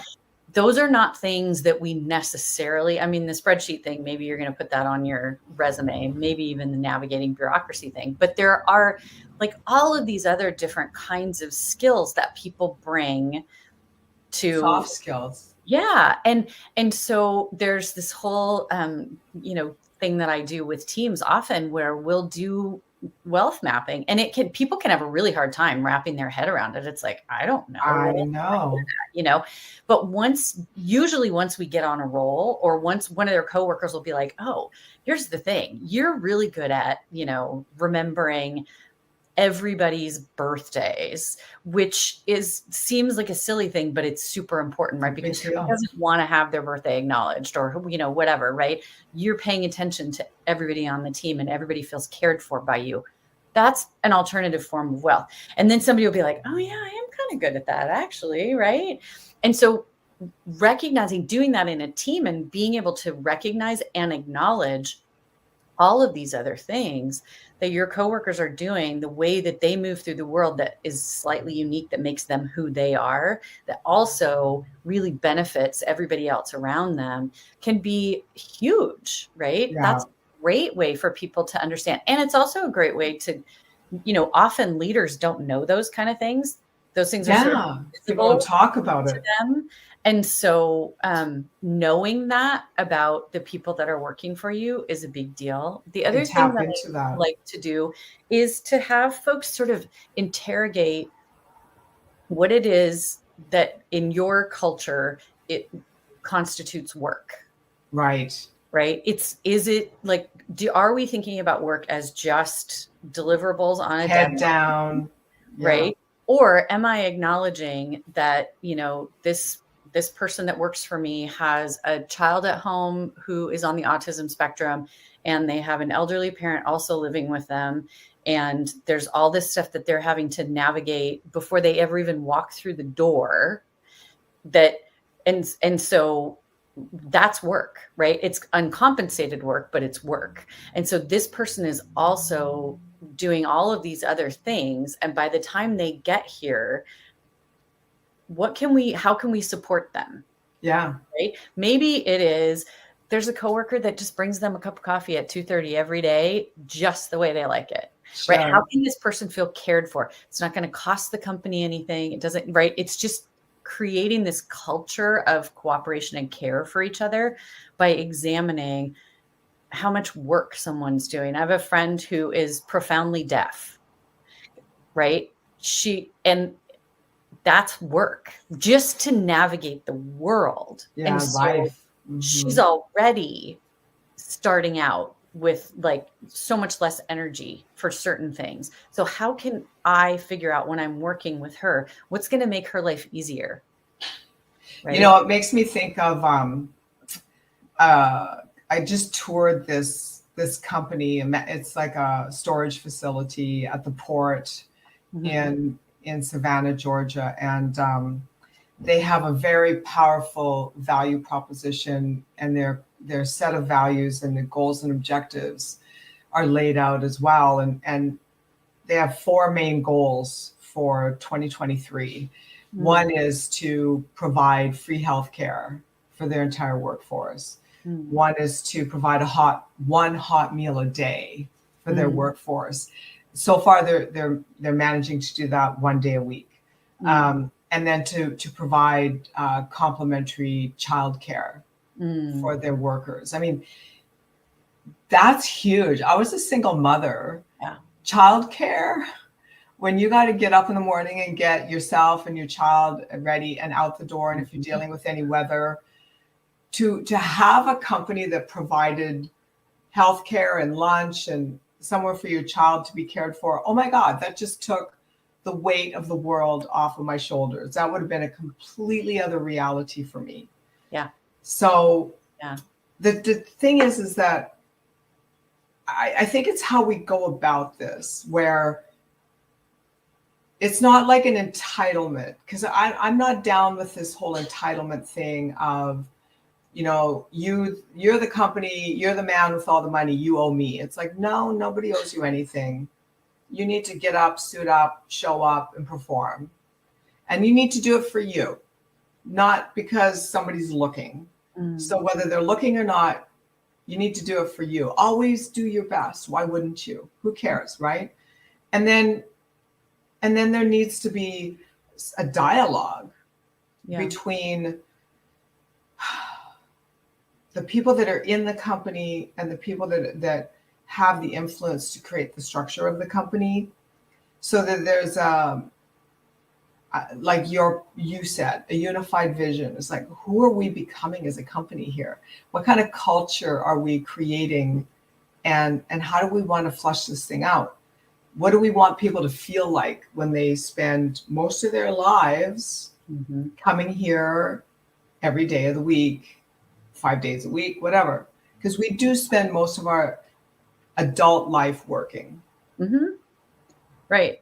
And you don't want to resent that, right? I mean, yes, I'm going to work harder if I feel like the people that I'm working with actually care about me as a human being, right? If I feel like I'm disposable, then gradually my motivation levels are going to go down to get that work done, right? So coming to work and feeling like there are people there who are happy to see me, who acknowledge what my unique skills and gifts are, right? That I have one of the other basic psychological needs of human beings is emerging mastery. We need to feel like we're not just doing the same thing all the time over and over.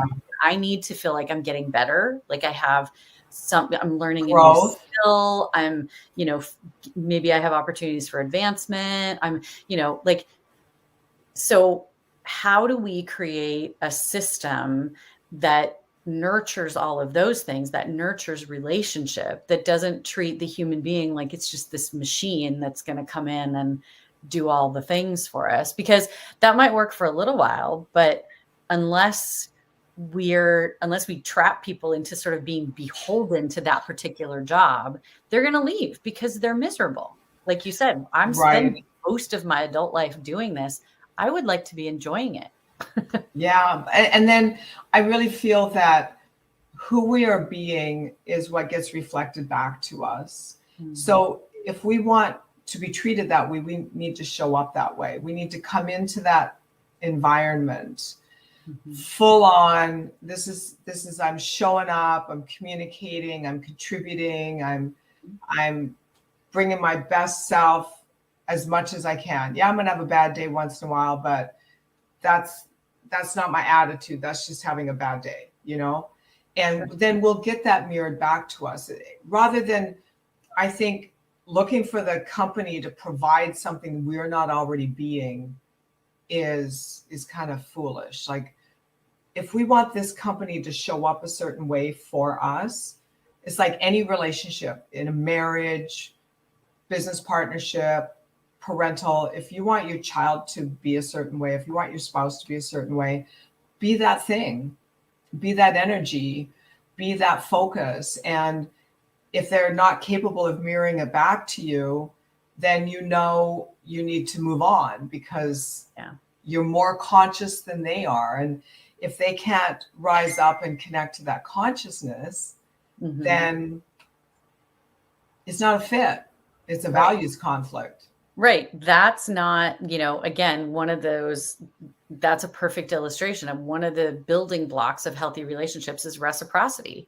If you're not going to meet me halfway, right? If I'm going to say to you, here I am. I'm putting myself out here. I'm working my tail off. I'm showing up.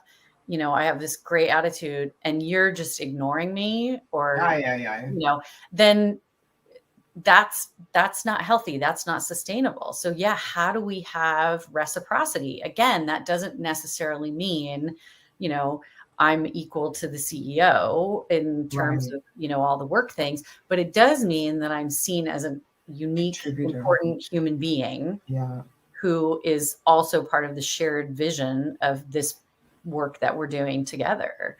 And so how do we meet folks halfway? How do we create that sort of culture instead of, and I don't think anybody should feel like other people owe them something. Yeah, I know. You know, it seems to be rampant these days. Yeah. If you're in a relationship, it needs to be like we're co-creating this. Co-creating. You know, that's the important piece. How do we co-create this? How do we co-create? Well, it takes two to tango, baby, right? Mm-hmm. I remember, and then I'm gonna ask you to give some information about how people can reach you. I remember a point in my life where I would go into a relationship, just kind of looking to calibrate who they were being and how they were showing up. And I felt like I always kind of got the short end of the stick, so to speak. I would always go away from that interactions going, you know, like this is not nurturing to me at all. Yeah. And then I decided to really like look at what I was creating, and going forward, I started going into relationships, leading with what I wanted the relationship dynamic to look like and letting that play out. Mm-hmm. And sometimes they just walked away, and sometimes they struggled a little, and sometimes they met me full on halfway. I mean, it was a mixed bag, right? But I saw it as an experiment instead of it, because I'm always doing that with all of my relationships. It's like, okay, you show me who you're being, and I'll let you know if we're going to continue. But this is who I'm being. Yeah. So if you can roll at my speed, let's party. If you can't roll at my speed, then what do we need to talk about here to sort this thing out? Because I care about you, and I want you in my life, and I want to work with you, and I want to do this project with you, and whatever it is, right? Because it could be staff, team members, clients, lovers. It could be all girlfriends, whatever, all of the above. Yeah. Yeah, because that's the thing, right? We need to be able to grow, and our relationships need to be able to grow too. Mm-hmm. So if there's another person who's showing up who's going, I don't want to grow, I'm kind of just here. Yeah. That, you know, that's cool. You do you. And I'm going to be over here with people that can grow with me, right? That we can learn from. Know. And that takes a willingness to have hard conversations. It takes a willingness to show up. It takes a willingness to listen. And let go. Yep. Yeah. And let go. So how can people find you? So I'm probably the easiest way is my website, theselfproject.com. Nice. So I work with, like I said, teams and educators and parents and adolescents around relationship, around building healthy, strong, reciprocal relationships. So go to my website at theselfproject.com and you can see all the things. All the things. All the things. And I know you've been traveling around the world, so I'm glad to be able to have you back on today. Thank you for being here. Yeah, thank you for having me. Yeah, it's nice to be home for a little while. I take off again this weekend, but it's all good. It's all good. It's all the work I love doing. So yeah. I know. You're living your best life, girl. That's what matters. Yeah. Well, thank you so much. And thank you everybody for dialing in today and liking and sharing and commenting. And just know that the Deborah Peters Show is on every major podcast platform. You don't have to watch us on just one network. Go to any of your favorite platforms and the show will be there. Make sure you say hi and subscribe and invite your friends. And that's how we grow. So thank you so much to Carrie for being on my show today. Remember, everybody, stay aligned, stay alert. Imo Edo, Ondo, and Oyo State. So it's a great pleasure wishing everyone on this call a very successful engagement. Thank you, Business Day, for also putting this great event together. Thanks. Thank you so much, Ini, for the introduction. Over to you, Tayo. I can see you're on the webinar already. Please, can you introduce yourself?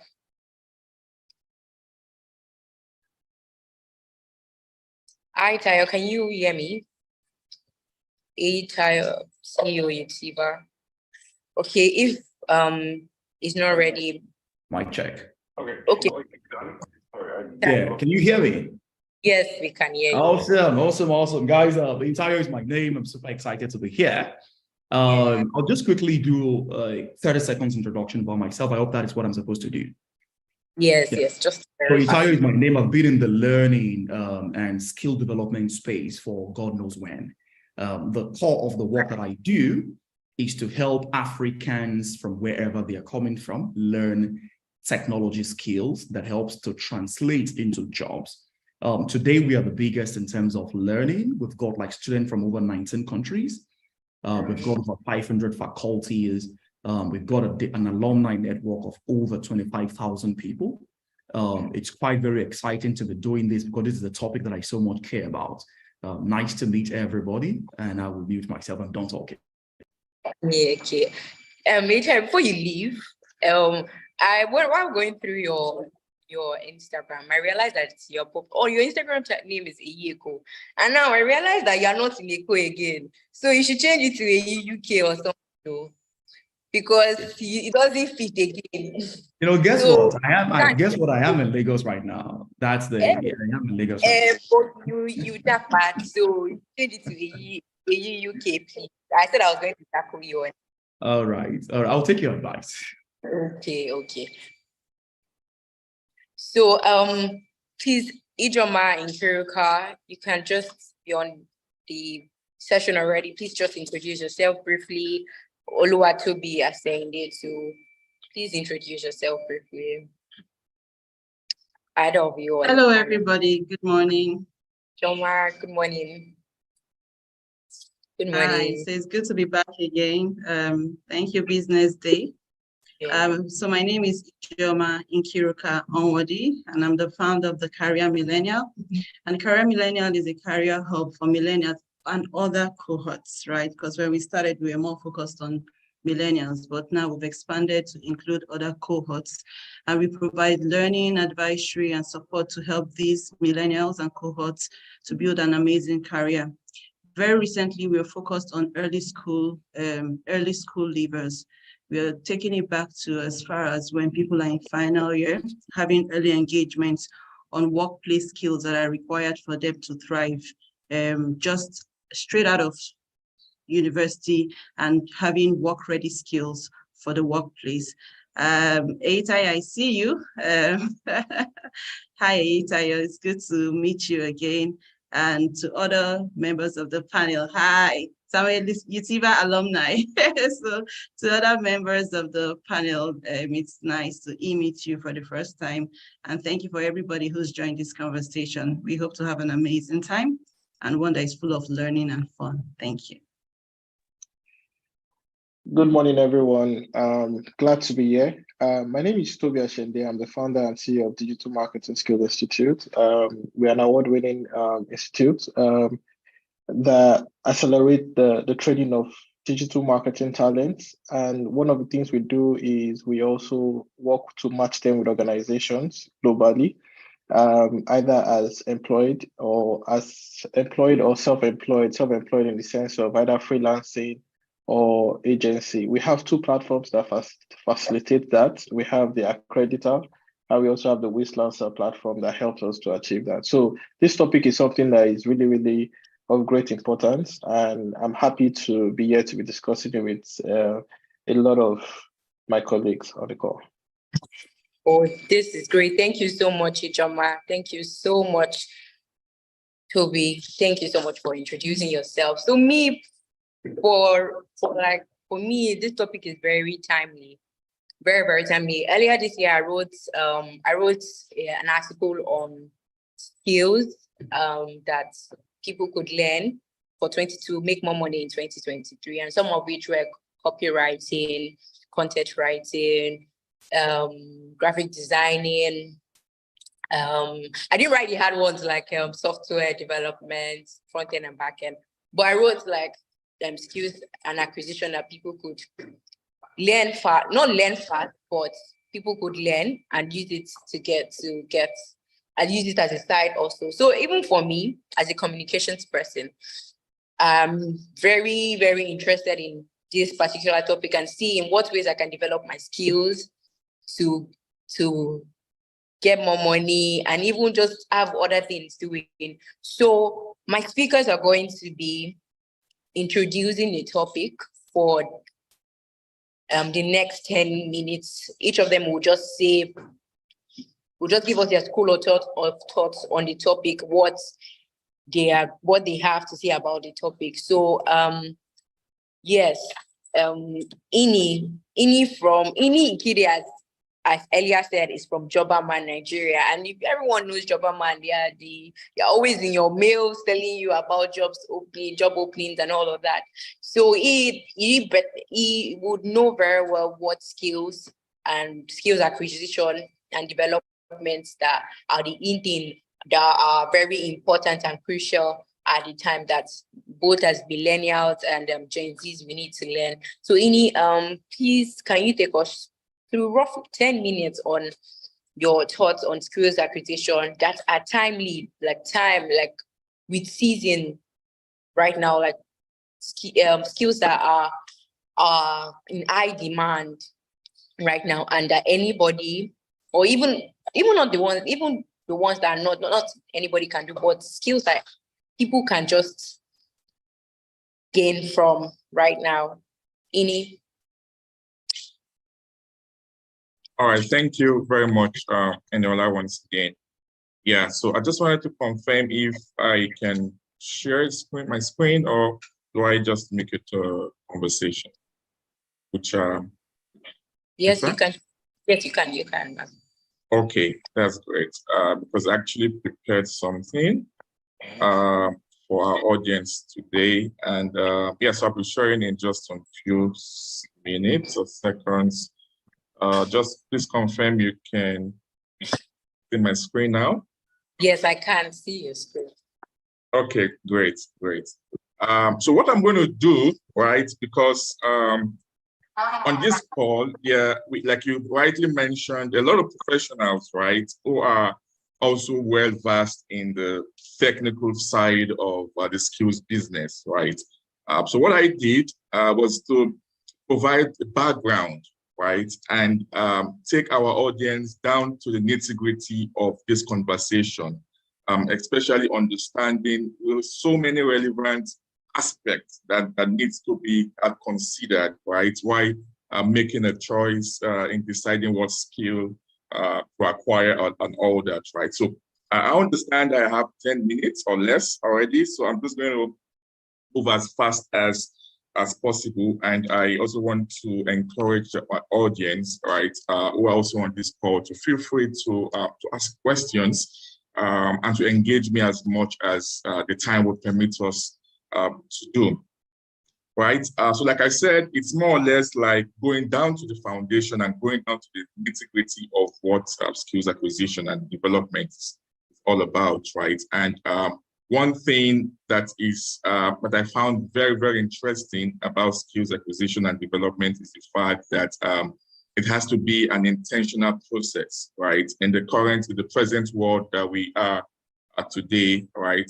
Skill acquisition and development has to be an intentional process, right? Learning and enhancing one's ability, knowledge, and experience in a particular field.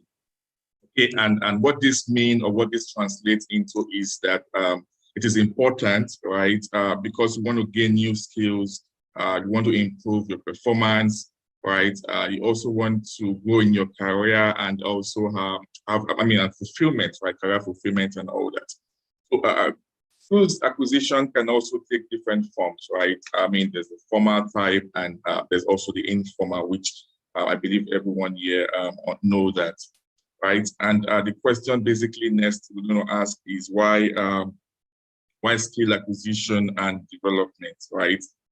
In the current world where we are right now, I say something that the world is changing, right? We know that the world is changing, and the world is changing very fast, right? And it is necessary and important that we continually improve, right, and update our skill set in order to remain relevant in the competitive world that we are today. And something very interesting that I know would also resonate in most of our conversation this morning is to also still re-echo the fact that skills that are relevant today might become obsolete sooner than later, right? We all know that, right? Looking at the future of skills report, looking at the report from the World Economic Forum and all that, right? Realize that skills that are relevant today might become obsolete. So the question is, would you just sit down there and watch this happen and blame it on maybe the village or village people and all that, right? But the solution to this is upskilling, right? Which seems to be the logical solution to the problem that we are currently addressing this morning. And just to also make our audience understand that this comes with a lot of benefits also, right? Of course, increased job opportunities, which we already know that, of course, we know what the statistics is, right? Especially in our country, Nigeria, seeing that the unemployment rate is so high, there are so many people out of jobs, right? So why those statistics might be very, very scary, it's also important to look at the bright side of life and to also understand that people are with jobs, right? And there are people that have never searched for a job just for even 1 hour, right? So the question is, how are people doing this, right? So in the midst of so much unemployment and the fear of no job in the environment, right? There are also opportunities. There are opportunities that we need to understand this morning, right? Which is very, very important, that I will be mentioning in a couple of seconds from now. So the benefits include increased job opportunities, like I said, higher earnings, and also personal satisfaction, right? Yes, so this is an aspect I really want to touch on, and I want our audience to pay very, very close attention to what I'm going to be saying now, right? Because like I said, I'm also a facilitator with over 8 years of experience, and one thing I try to do, okay, while engaging my audience, is to make them understand the simple things, right? Before you then talk about the complex things, because so many people tend to look at things from the complex side and then ignore the fundamental aspect of it, right? So before we talk about emerging skills, the 21st century skills, and the valuable skills, the fastest growing skills, in the world of work today, it's also very important that we take a look at some of the relevant things that should be considered when acquiring a skill, right? I have 3 here.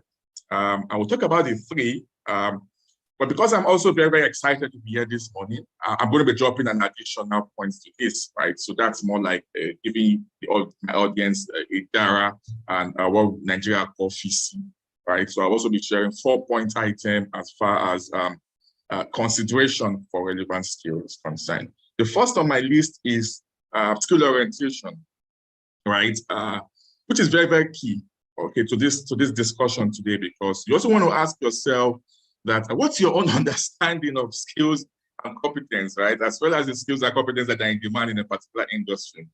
So you see people just say, when you interact with young people, it's good, right? They say they want to learn a particular skill, they want to acquire a particular skill, right? But you ask them fundamental questions about why these skills, okay? Why do you want to acquire these skills? You hear people say, okay, but I want to learn these skills because everyone is learning it, everyone is doing it, or probably because my friends is doing it, or because I think I heard this is the future of work, right? Which at times can be misleading, okay? Because we are all unique, right? We have our own skills, we have our own abilities, we have our own interests, right? We have our own career path, right? So it's very important that you know the orientation, right? You understand what you want to do, right?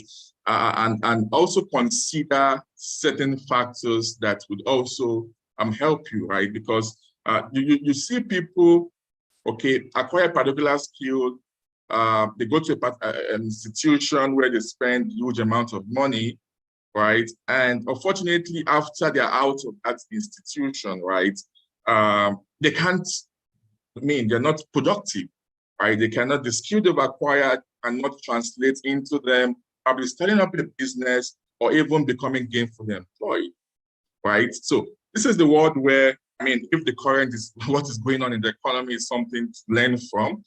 We are all economists now, thanks to the current government, where you have to think about the 200 naira I have in my pocket, right? How do I even preserve it for as long as possible?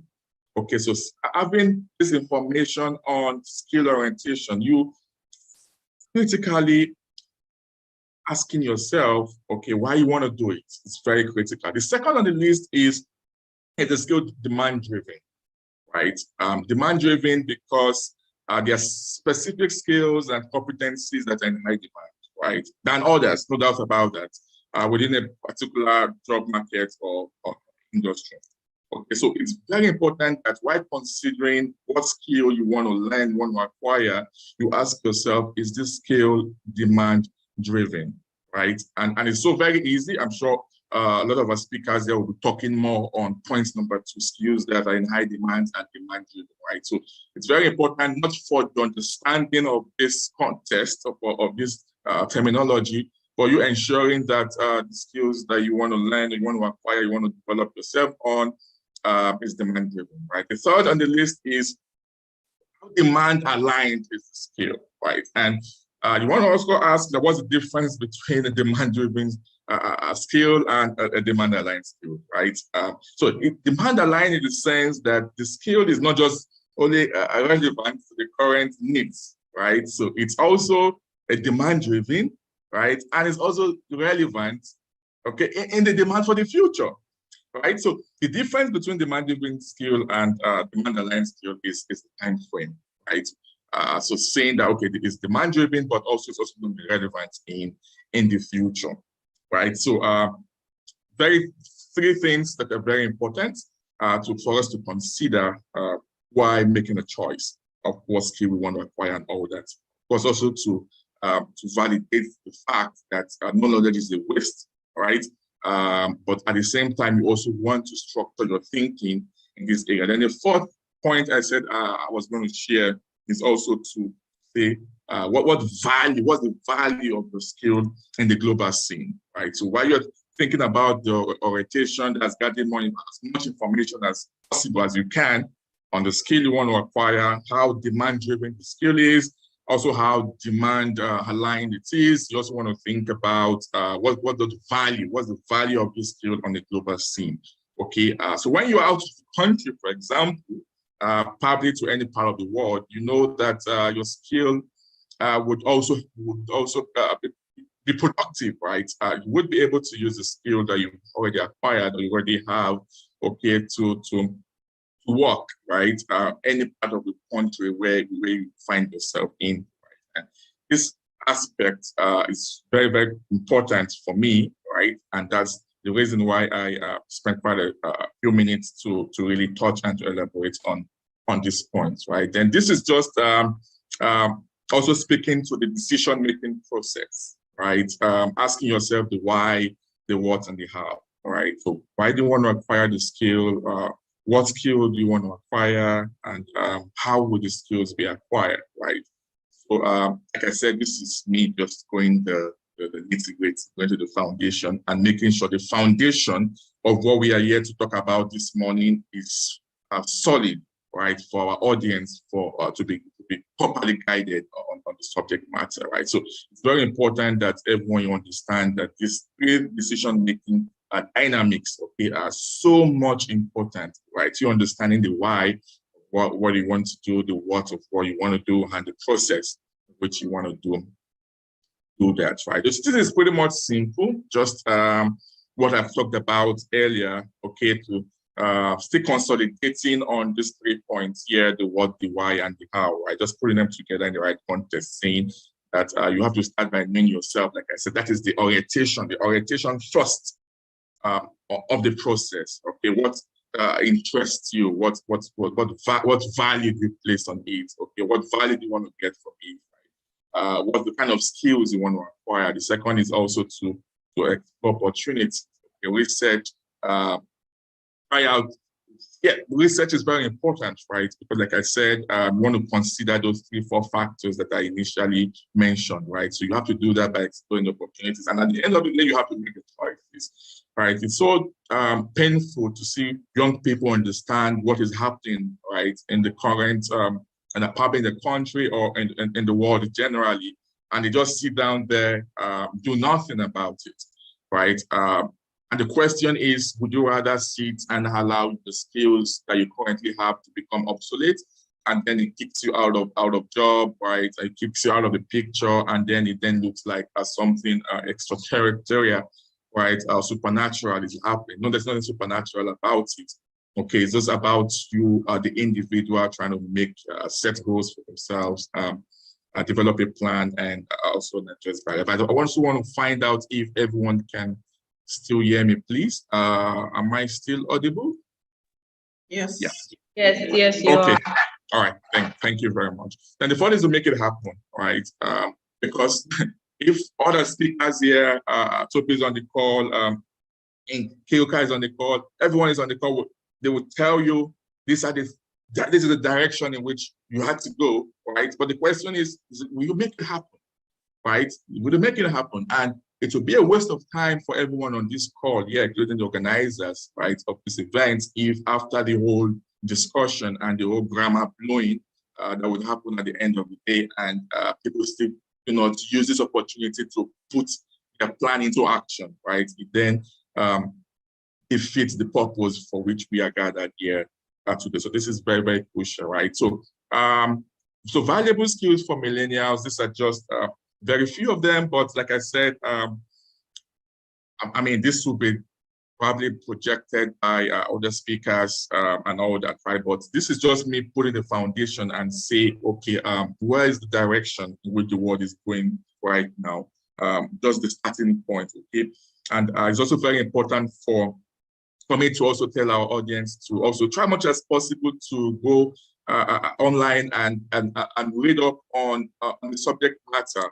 Right, for example, the job skills report of 2023 from Coursera. There's the job skills report for 2023 from Udemy. Okay, it's very valuable insights as to the skills that are needed in today's global workforce. Talking about the digital skills, talking about human skills, and also to know, right, to state that the fastest growing skills, of course, are digital skills. Very important that this is not just limiting to what I have here, but to also point out in the right direction to say that, you know what, this is the direction of where the world is going into.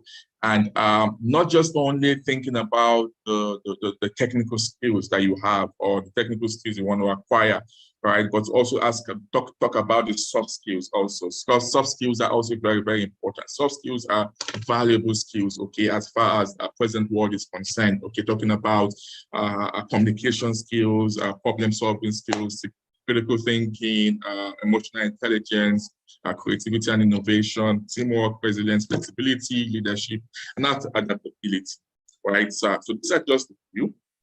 And that I have there, but definitely, like I said, more of this would come in the course of this program. But yes, and just to drop this before I round off my presentation to say, okay, of course, Jobberman, like the host already introduced me, we're offering soft skills for free. So you can to gain the 21st century soft skills. Okay, you also want to check out Jobberman website, www.jobberman.com/soft skills, where you can register to get the Jobberman soft skills for free, right? So the next steps would be to what would you start doing? What have you learned? What new thing have you learned from the presentation this morning, right? And how would you translate your knowledge into an action plan? Okay, so to me, that would be the next step I would like to suggest to our audience on this call. All right, and that's it for me. Yeah, so thank you very much for the time. I hope I was able to manage the time I was given, right? But I would also be very much delighted to answer more questions and engage our audience in this subject matter. Thank you so much, Ini. Thank you so much. That was a very great presentation.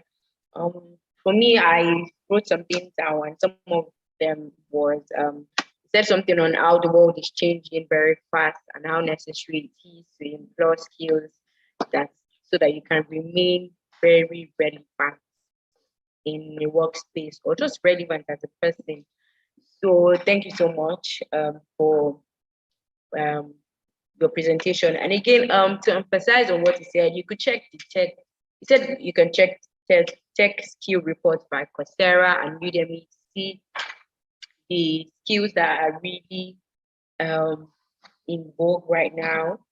And so from everything that Ini has said, I think the next person that should just come and give us one or two things about the topic at hand is Nkiruka. And Nkiruka is an HR professional.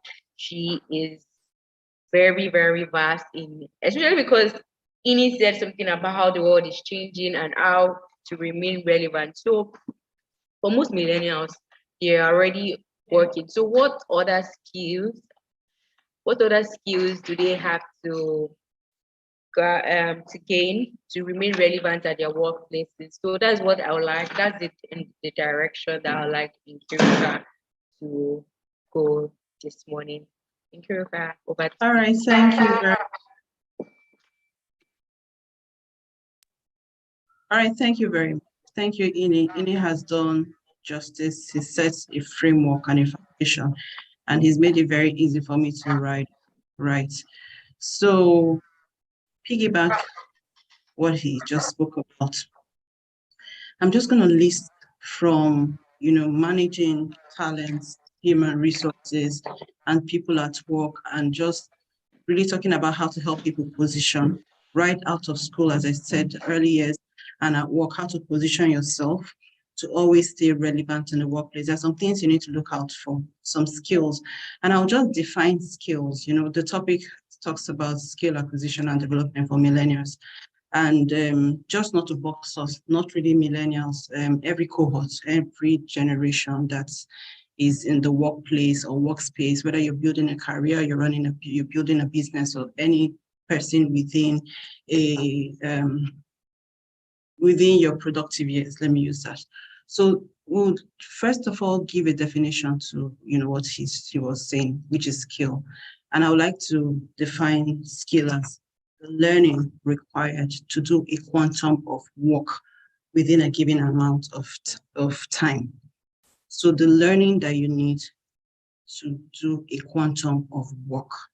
So somebody will say, oh, I'm at work now, I just got a job as a web designer and all that, or front end, back end. The skill was the learning that you acquired. For it, probably went to UTIVA, did a 3-month course, you acquired it. Now the development part now is the practice of improving that learning over a period of time. So you want to watch out for how you can learn and how you can develop over time for you to be able to be cutting edge and relevant at work. And this applies, it cuts across everywhere. Now, what are those things you need to be picking up? And from the HR point of view, people are usually intelligent at work.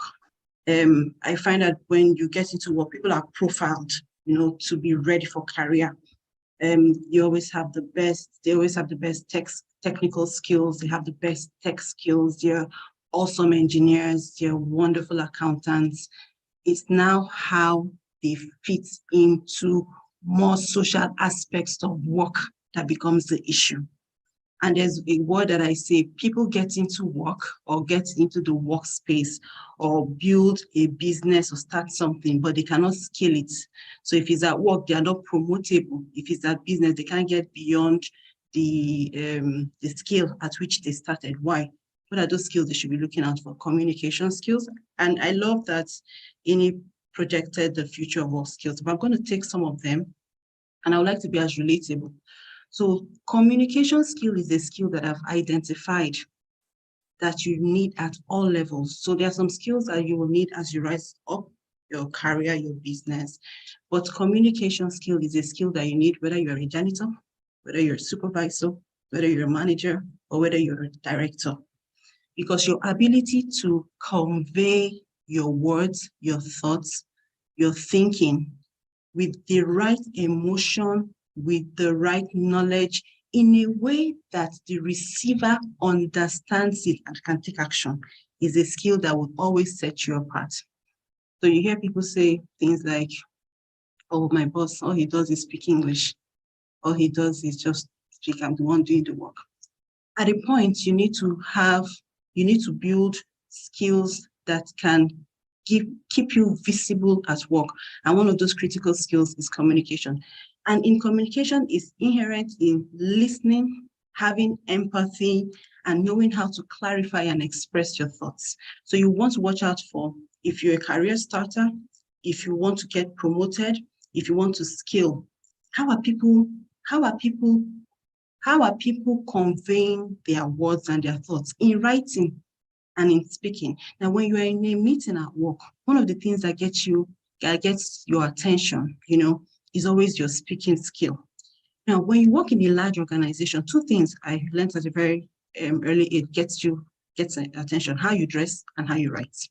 Now, some people, when you see their email, you already know that this is a problem going somewhere to happen, right? So the good thing is that, remember we said that skill is a learning that is required. So you can actually acquire it. So you need to watch out for communication skill. Another skill that people would need to learn to work and to thrive is conflict management. Now, and I find out that in the workspace, and let me just really go back to what Jobberman is doing, because I'm going to be very relatable. So in his previous place I worked, right, I found that there was this gap with soft skills. So what we did was to plug into Jobberman's training. Now you will see people work so well in silos. That means that the accounting department is working so well, but they cannot interact with HR. HR cannot interact with the project department. So you see two people working so well, but they're what we call individual contributors, but they cannot collaborate and they cannot work in one cohesion. Now, remember, in an organization, we're a team, we're not a family. That means we are bound by a goal and we're not bound by blood. That means that if at a point you are the weaker link, that means if you're at a point you are the person that cannot manage conflicts, you're the source of conflict in an organization, two things will happen.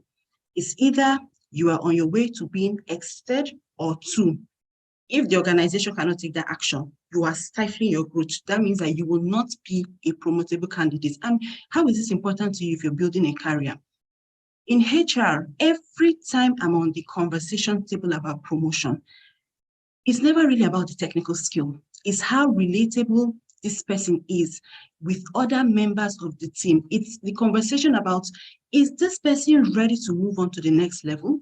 Because this person can manage self, peers, and others upward very well. So you want to know how to manage conflict. You want to know how to catch it, diffuse it. And a bit of managing conflict is still layered in your communication skill, right? So you see how they work hand in hand. Then critical thinking skill is one skill that is underserved and underlearned. And I think critical thinking skill in an applicable way speaks about how you research, how you reflect, and how you reason. I find that sometimes when you give a task, and I'm sure that if you manage people, you give a task, people ask, maybe because we're in an agile driven world. People are swift to get up and get going. But there has to be a point as fast as the speed of light where people are reflecting, they are reasoning, and they are researching. So if I give Esther a task and I say, Esther, what are the top 3 tech skills now, right? Before Esther rolls out, Esther is laughing. Before Esther rolls out an answer for me, I'm looking out for how she's thinking about it critically, because Esther needs to know, why do I want this information? Where can she source this information? And how can she report this information? How can she report this information in a way that I will use it to make a decision? So you need to know how to think critically about the job as it is now, the job as it is in the future, and where it's going to, right? And that is why when you see there is a sort of friction between maybe your manager and you, it's because there is a perception whereby it looks like you're not thinking critically about the task you're being assigned to. Then let's talk about time management. And these are skills that, I think when he started, he talked about in skills. I would like to say that these are skills that are life skills. Remember I said that skill, okay, so Eyitayo would tell you that he would confirm that I was in UTIVA alumni. Because at a point, I really needed to scale up, right? Upskill. And I needed to have some tech in that direction, right? So I went to Eyitayo's, data analysis. And I'll tell you one thing that came out of that. It was understanding how to report, Did I become a data analyst? Maybe not in its entirety. But I was able to take the skill and learn how to report my information. So I think I was talking about time management, right? So it's not just, so that was a skill that I learned over time. But the development for me over that period of time was that I have moved from just being, just having one skill. I have improved over time how I think about my work in terms of, as a HR person, what's the data? What is the data in front of me?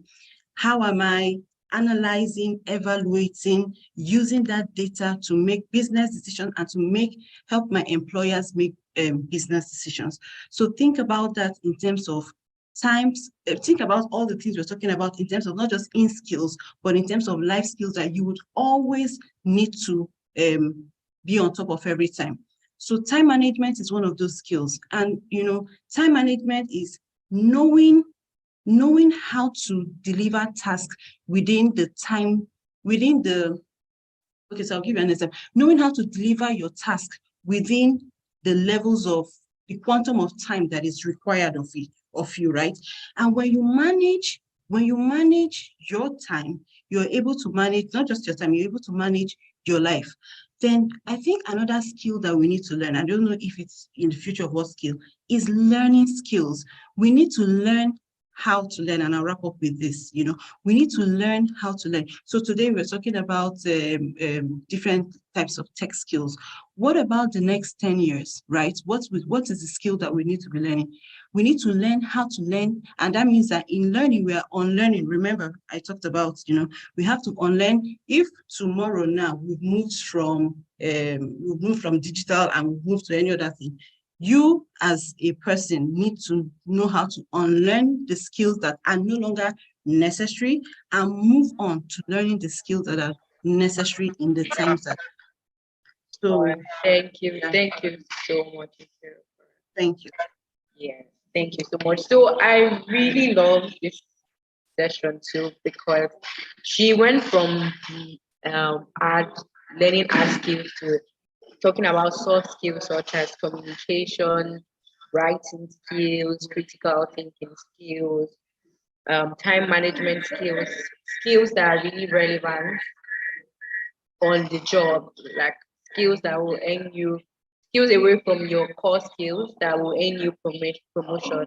So now I'd like to invite Eyitayo, the CEO of UTIVA, to take us through over the years, he has trained over 90,000 people in tech skills. So I want to know how he has been able to do that and how relevant, what has been the impact of this training on these people. So HR, over to you. Yeah, thank you so much. Thank you, Esther. Gentlemen. I need to clear this. My name is Eniola. my name is what I realized a lot of people calling me Esther. My name is Eniola. My system, I think something is off, but my name is Eniola. Yes, Eniola. Eniola will be very hard, because I've already fallen in love with the Esther name. Please, my name is Eniola. Okay, guys, thank you so much for joining today. I mean, what I find very exciting is the two approaches that the first speaker, Ini, and my friend Nkiruka, one of the very early guys that believed in me, when the industry was doubting, what is Utiva building? You know, Nkiru was one of the first people that would come to my DM and say, I think the training, you guys should do it this way. I think you guys should do the training this way. You know, at some point I was like, this madam, man, do you want to be a co-founder or what?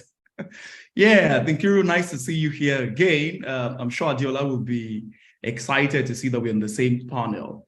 So today, I want to take a different approach, because the only language I understand is tech. Forget about the way I'm dressed today. The only language I understand is tech.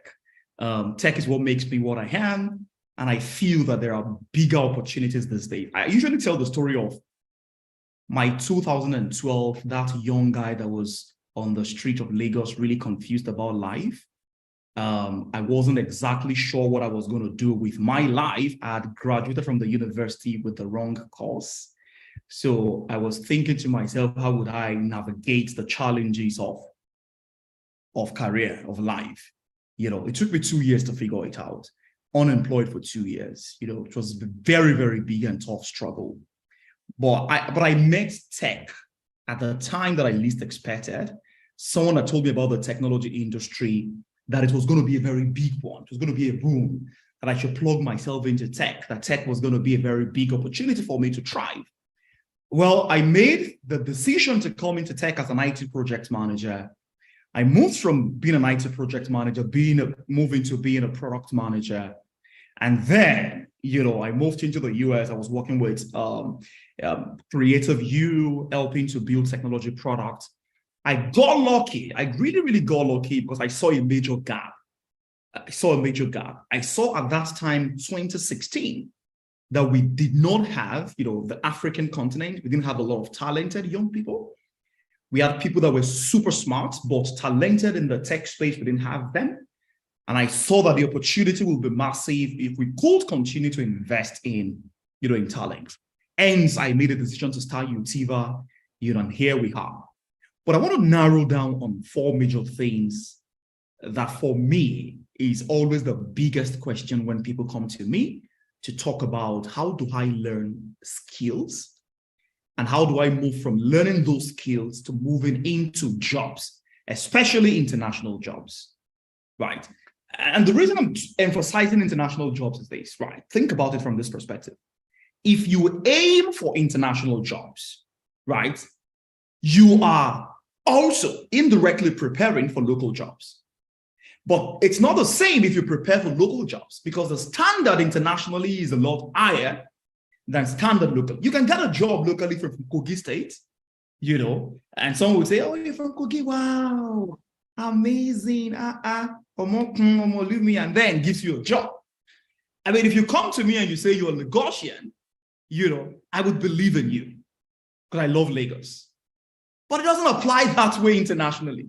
It's a totally different ballgame internationally. So the focus for me today is, how do you prepare for international jobs, you know? And that's what I want to focus on. But I would first, you know, kind of like play around what are the top skills today that if you learn them, you will, you know, thrive in the tech space. That's where I want to start from. And I'm believing that there are people on the call who are also excited about, I mean, I know that this session has been streamlined. People are also excited about learning tech skills. So I'll share my screen quickly and run through my slide. Now, the first thing I want to double down on is the fact that there are skills that are premium skills and there are skills that are not premium, right? There are skills that if you learn them today, it will help you get a fast job, you know, but it will not sustain you into the future when it comes to building wealth. Does that make any sense? There are skills that are actually premium skills. What do I mean by premium? I mean, if you learn those skills today, you will better prepare for global opportunities and for local opportunities. So I'm going to talk about the first 5 non-coding skills. The first 5 non-coding skills are product design, product management, product marketing, digital marketing, and of course, business analysis. But remember, I call the skills premium skills.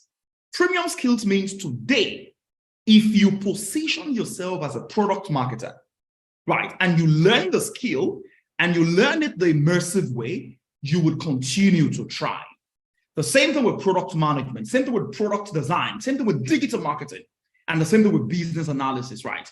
On the coding side of things, I would say cloud computing, software engineering, cybersecurity, data science, and of course, blockchain technology. Blockchain technology because the future of financing is so much around blockchain, encryption, cryptocurrency, data science, because most of the technologies we use today are data-driven anyway. Cybersecurity, because the world is more porous than you can ever imagine. So organizations, institutions are investing so much in cybersecurity. Software engineering, because ultimately someone needs to write the code. Hopefully it is you. You may get a lot of money.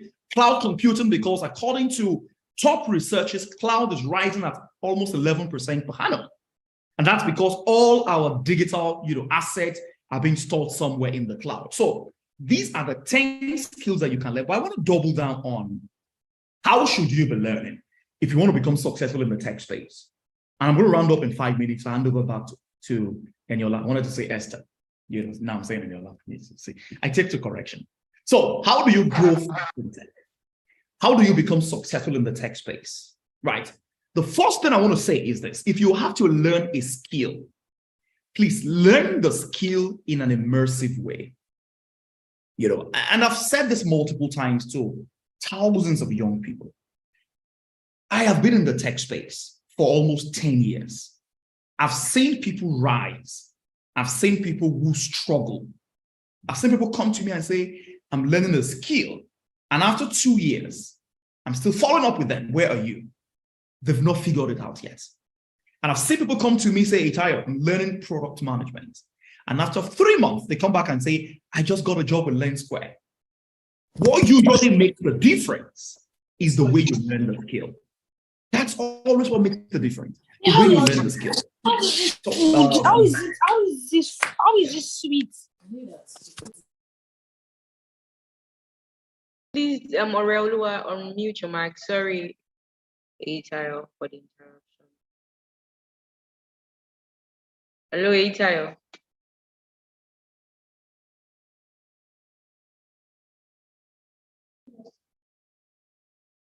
Hello. Can anyone hear Itayo? No. Okay. I guess it was interrupted. We'll give him time to. Itayo, are you back? Yeah, can you hear me now? Yes, we can hear you. Okay, good. So the first thing I was suggested is, how should you learn a tech skill? Learn it in such an immersive way. There are 3 things that should be at the back of your mind if you're learning a tech skill. Number 1 is, it's not always easy to learn a tech skill in isolation. Learning on your own. Try and learn with a course, with a group of people, because iron, of course, sharpens iron. It's easy for people to inspire you at the time that you're already feeling, demotivated. It's easy for other people to show you what they are doing right. And you might also leverage that to access a bigger opportunity. So learn with people. Always remember that when you learn with people, you are interestingly increasing your capacity to do well in what you're learning almost 5 times. Because number 1, you're leveraging on the insight of the trainer, right? You're leveraging on the insight of the people that you're learning with. You're using real-time situation, because when you learn with people, people are suggesting different things that have worked for them. And they are giving you that insight. That insight can help you to unravel an opportunity somewhere. So learn with people.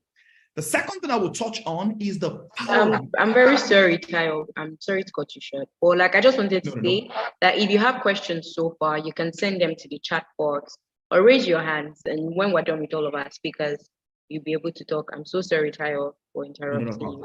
Please, you can go back. Not a problem. The second thing I want to say, if you're learning a skill, especially in this generation, is the power of getting your hands dirty very early, working on building your portfolio, working on projects. And see, in tech, for instance, we don't theorize things. So it's always about how much have you done? Can you show me what you have done? Can you prove to me that you've got this capacity from a project side of things? And that's why I always say, when you are learning a skill, the next thing that needs to be on your mind is, how should I build my portfolio? Building your portfolio, working on projects, building your portfolio, working on projects. That's the second thing that should be at the back of your mind. The third thing that should be at the back of your mind is mentoring and coaching. Now, I mean, I know people see mentoring and coaching as something totally different, but the way I see mentoring and coaching is this. I see it from the perspective of leveraging the insight of someone who is a much more industry leader than you are. Does that make sense? You know, you want to leverage the insight, you want to leverage the intelligence, you want to learn from someone that has gone through it, that has done it, right? That can tell you what they did well and what you should be doing well. And that's important. Now, when you're trying to find a mentor, I would say go on LinkedIn, reach out to people. But when you're reaching out to people, also tell them what you have also done. Because these days, people are much more concerned about mentoring people that have got substance. Because people are very busy these days, right? So let people know, hey, my name is Aitayo. I just enrolled in this training program. I'm 6 months into the training. I've built my XYZ project. I've done ABC. And I'm looking for someone who can mentor me and support me to get better. Now, what can you give back to the mentor? I know this sounds, transactional, but hey, it doesn't have to be cash. It doesn't have to be money. You have to also look at yourself and say, hey, I want you to mentor me. I'm happy to be on your team. I'm happy to review some of the codes that you're writing. I'm happy to, someone just reached out to me this morning, okay? I said, hey, Tayo, I see that you write a lot of articles on LinkedIn. I admire them. I'm looking for a mentor, but I'm a content writer. I've been a content writer for two years. I'm happy to also edit some of your write-ups. Well, is it a transactional relationship? Yes, it is. What can you do about it? That's the question. You can't do anything about it. People want value. People want value. Value has to be exchanged. And if you're in the tech space, you also need to be thinking about how you can also be of value to another person that you're looking for to get as mentor. The final thing for me is communities and teams. I mean, I don't want to talk a lot about that because I know that there might be other speakers that will touch on that. But see, you can't isolate yourself in the space and thrive. I mean, you can isolate yourself and be fine. But if being fine is what you really admire, that's okay. But if you really want to thrive in this industry, the next big job that you admire, that you want, someone is posting it in one community right now or in one group. You're probably not in that group. You need to be in that group. So most times when I meet people and I say, this guy used to work with this company, but now you work with InterSwitch. What makes the difference? The guy tells me things like, oh, my mentor in InterSwitch actually told me about the opportunity. And someone says, well, I'm a part of one group like that. Someone posted it, and then I reached out to the guy and I said, oh, can you share that opportunity? When the guy connected me to the HR manager. It's always about the communities, right? It's always about the communities. So when we're talking about building capacity, building skills that will transform this, this continent, one thing I need to tell you is that almost $210 million gap right now still exists in the tech industry in Africa. That's some people need to close. You are the one that need to close that. But it starts with learning the skill in such an immersive way, building your portfolio and building your capacity, getting the right mentoring and the right coaching that will help you build your capacity, in a much more better way and expose you to bigger opportunities. And the last one, the community that helps to push you out there, especially for many of us that are introverted. I'm an introvert. I don't do this community thing. Well, you can be introvert with every other thing. But when it comes to putting yourself out there, you cannot do that by being an introvert. You need to put yourself out there. You need to join communities. You need to join different networks, of people, find the right mentor, and then see what happens to your career. I'll be happy to take a few questions, but this is where I'm going to stop. I'm done talking. Eniola, over to you.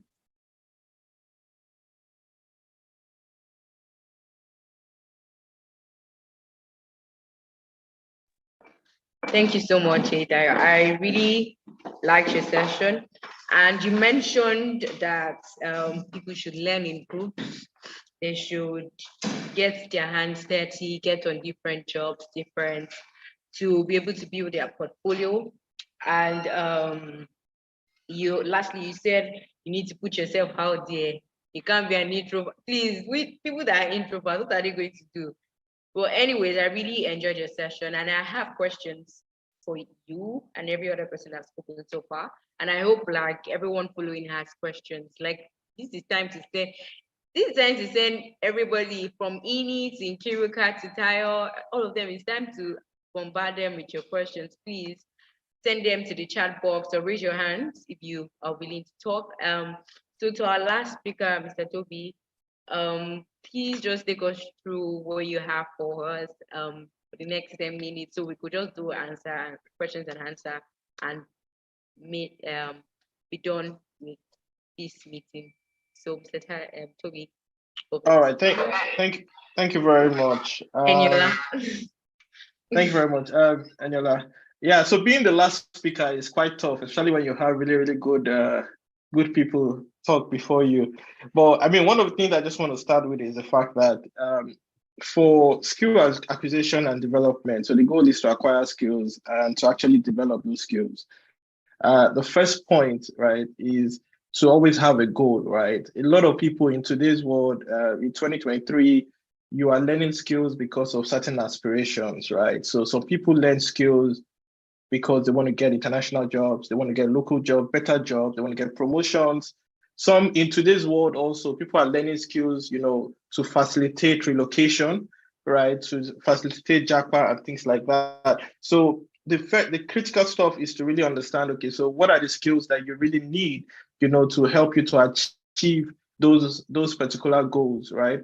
And when you look at, whether it's to make money, and when you started, you introduced the fact that you looked at, you wrote an article on different ways to make money. You mentioned content writing and the likes of it, which are all under skills like digital marketing and the likes of it, right? So when you're looking at, okay, so what are the skills? Is my goal to make money? Is my goal to get a job? Is my goal to relocate? Is my goal to, gone were those days where you tell people, why are you learning this skill? And you say, oh, I just want to know, I just want to have this knowledge of this skill. And that more importantly, because the topic we're talking today is not just about acquisition, it's also about development, right? So how do you develop the skill? What's the circle of developing the skill? So I just want to talk about, so in terms of the developmental circles of a skill, right? You're looking at knowledge, at the point where you kind of say, okay, you know what, I think I want to learn this skill, right? A lot of people, the mistake they make is to say that, and you hear a lot of people talk about, oh, I can learn this on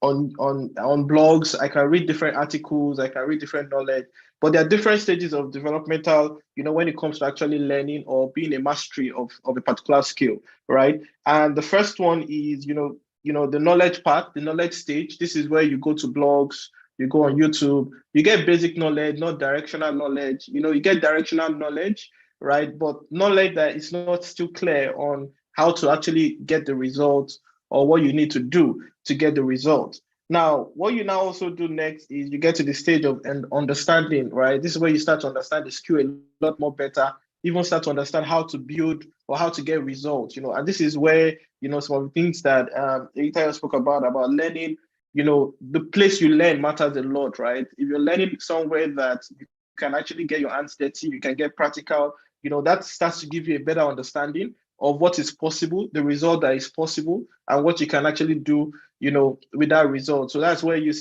where you learn matters a lot. And then the third stage, of this developmental stage would be the ability stage, right? This stage is where you can now, from the understanding stage where you understand how you can get results, what's possible. The ability stage, you are actually now clearer on what gets the results, right? You're actually implementing it. This is where you need to look at, internship, volunteering, or getting a job in the first place, to develop that skill and start to implement that skill in an organization, get results, and start to understand how to, how to get what they call it, the result. And then you have the stage of continuous ability, and this is where if you start your skill development process without understanding the goal as to why you want to take it, right, then automatically you lose you lose the opportunity of the skill development, continuous ability, where you're continually improving. And this stage, it requires you to continually learn, right? Continually be part of platforms, communities, which Eita mentioned, communities where you can continue to learn, you can continue to gain more knowledge on things that you need. Then the last part is where you now become a master, where you become mastery of that skill, right? Over the time, now you understand how to get results, you have superior knowledge, you're continually updating yourself. Then in the mastery stage, what it requires is for you to actually start to give back, right? And this is where you yourself have to volunteer to become mentors, coaching, and things like that, and even probably have some form of media site where you build expertise, right? Now, so for me, I think getting that understanding that the first thing you need to do is to really understand, okay, what's my objective, right? And then understanding, okay, if I want to be good at this skill, if I want to actually not just learn the skill and then 2 months time, 3 months time, you don't use that particular skill, right? But you want to actually, you have to go through this developmental, what they call it, stages, right? Now, once you have that skill also, right, there are a couple of things I would advise anybody in 2023 to do, right? One is you have to be very, very consistent, right? You have to be very, very consistent. Second is you have to be visible, right? An interesting content I came across some days ago was that most of the most wealthy people, right, they are actually what they call that character, where they are not people that are outspoken. They are what's the lingua? Introverts. Is that what introvert? Yeah, exactly. Thank you. They are actually introverts. But you see, you look at Bill Gates, you look at Warren Buffett, these guys are introverts, right? But when it comes to their career, when it comes to their work, when it comes to the things that they do, you get what, right? That takes the back seat and they become extroverted, right? So for me, I think that's something that is very, very key. You have to be very, very visible in today's world, right? Be in the media, create your content, build your own expertise, if possible. Even in today, everybody should be one way or the other a content creator, right? That pushes out content. Then you also want to, it's always good to start broad and niche down. So what that means is, if you're looking at digital marketing, for example, get the understanding of the entire digital marketing spectrum, right? And then narrow down to specific areas. So if it was content marketing, online advertising, and you narrow down to those niches, then most importantly, you must never stop learning, right? I think the need to learn how to unlearn and continue to learn new things learn how to even learn in the first place is very, very important. And Nkiru spoke about that. So for me, I think it's very key. However, when you talk about, making money, succeeding, doing all these things, you have to look at digital skills, digital skills and tech skills in general, because those skills are the skills that can help you in multiple fronts. I tell people, and I tell a lot of my students who are actually going ahead to actually achieve, good results, right? I tell them that if you are learning a skill, right, you have to look for a skill that, helps you to achieve multiple things, right? It helps you to be able to get a job, helps you to be able to, if tomorrow a job doesn't come, helps you to be able to stand as a self-employed, right? And if employment, if that doesn't work out, right, still helps you to, maybe even become a speaker, a coach, helps you to just gives you a lot of opportunity to be able to achieve. And I think that's what you can get when you get digital skills in general. Thank you. Thank you so much, Toby. Thank you so much. So Toby has said we should be persistent, we should be visible. Close his own session by saying I should not be introvert, and Toby is saying it again. I, for one, I'm always scared of maybe turning my Instagram, because I feel like social media, or My social media accounts are like my private things that I would just like to do whatever I like with. So I'm not like very visible with things I do on my social media account. But now that you said it, I'm going to now go and rebrand and everything. And even Nkiruka said it, never stop learning. Never stop learning. I think learning is a continuous call. Like you're just going to keep learning and keep learning to remain relevant. So I've been concerning your questions, or you can raise your hands up if you have questions for any of our speakers so far. Please send it to the chat box, or you can just raise your hand. I can see a particular hand raised from Funke Johnson. Funke, if you're trying to ask a question, you can unmute your mic and ask. But before she does that, I have a couple of questions for both Eitayo and Toby, because they just spoke. So, Eitayo, you said something about premium skills here, and you mentioned project management. You mentioned product marketing, digital, content creation, or something digital, something. First of all, I would like to ask you, what is product marketing? And first, I'm a journalist. They say we should put ourselves out there, so I'm going to put myself out there now. I'm a journalist at Business Aid. I moderate events. I do Vox Pop. And so one time when I was looking for, I was researching on a skill gain as a journalist since I write. I saw something on technical writing, and I checked through like a lot of schools, a lot of Nigerian tech schools. None of them were offering technical writing. It was only on like Coursera and all these other platforms I was able to see things on them. And I know you said something about premium skill, or maybe technical writing or a premium skill. And Toby, that is also to you, because I know you also run a digital marketing institute. So like, why do you, first of all, what is product marketing? And also, why do you not offer like some of these other skills?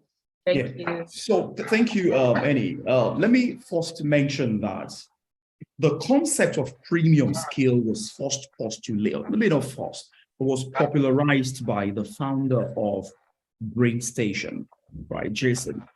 And one of the things that Jason talked about is the concept of, velocity and sustained return on investment for the person that learns the skill. And what do I mean by that? Learning programming skill, right, will cost you a whole lot of money. I'm getting a feedback somewhere. Learning a programming skill, for example, will cost you a lot of money. But you don't want to learn a skill that employers are not aggressively and massively hiring for, number one.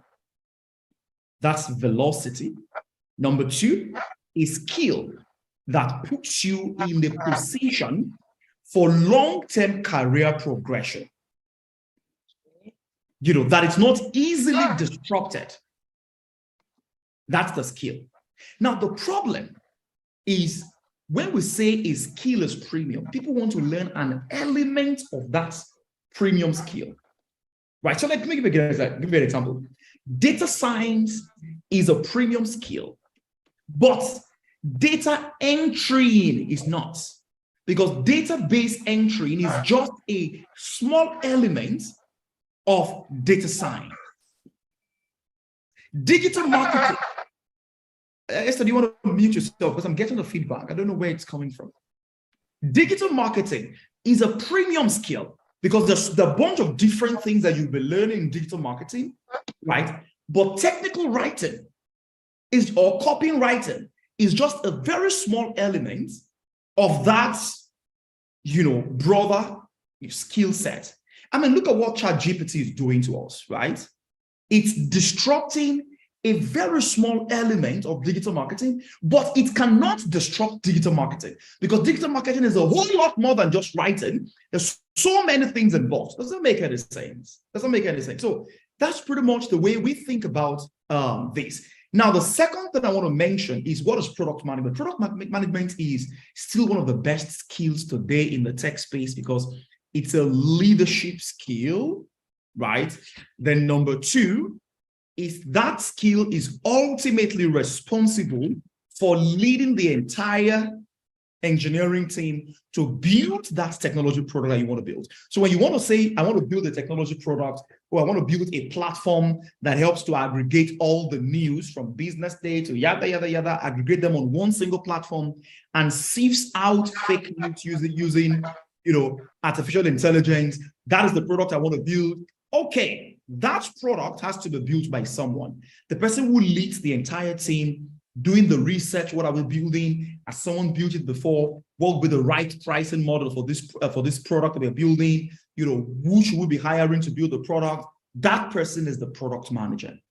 And that role is not project management, right? That is product management. That's totally different from, maybe not totally, but it's in so many ways different from project management. I just wanted to say that. I'm done talking.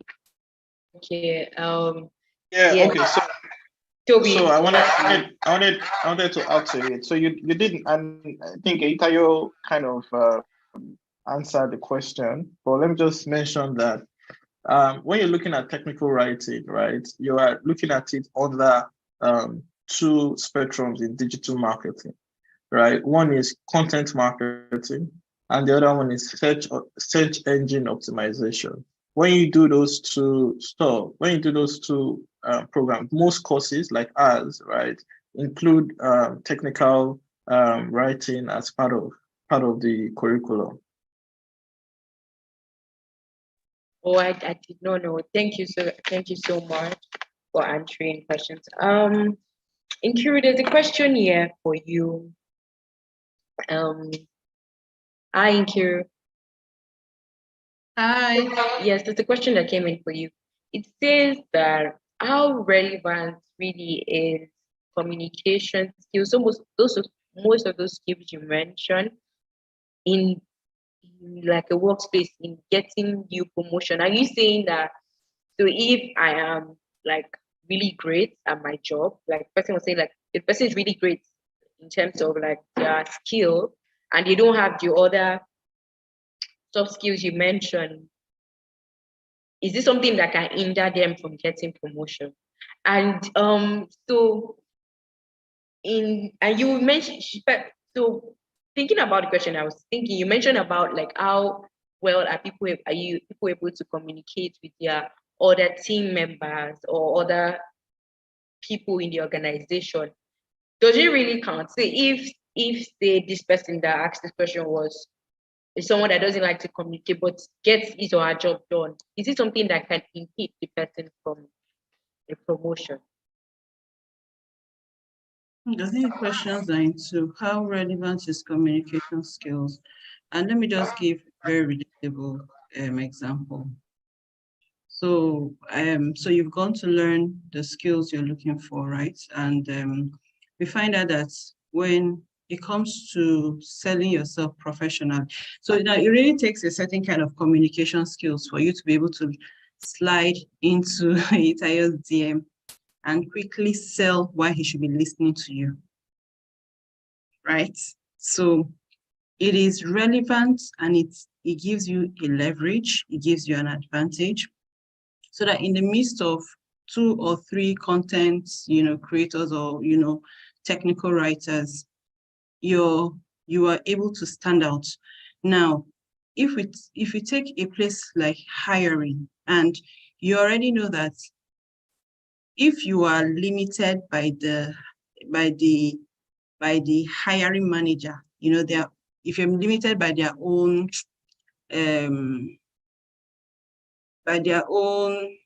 personal limitations. Now, if I'm hiring, I can create an environment where it doesn't matter if you're an introvert, it doesn't matter if you're an extrovert. I can create an environment where you can be yourself, and I'm able to bring out what it is you're trying to say.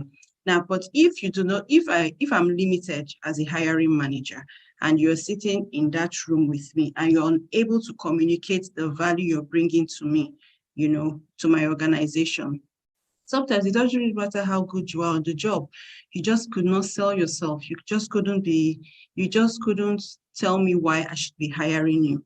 And that's why I said at the beginning that at all levels, it doesn't matter if you're a janitor, it doesn't matter if you're a supervisor, the extent to which you're able to communicate, convey your thoughts will always be a leverage and an advantage, either at the start of your career or when you're rising up the career ladder. So yes, it is a very important skill.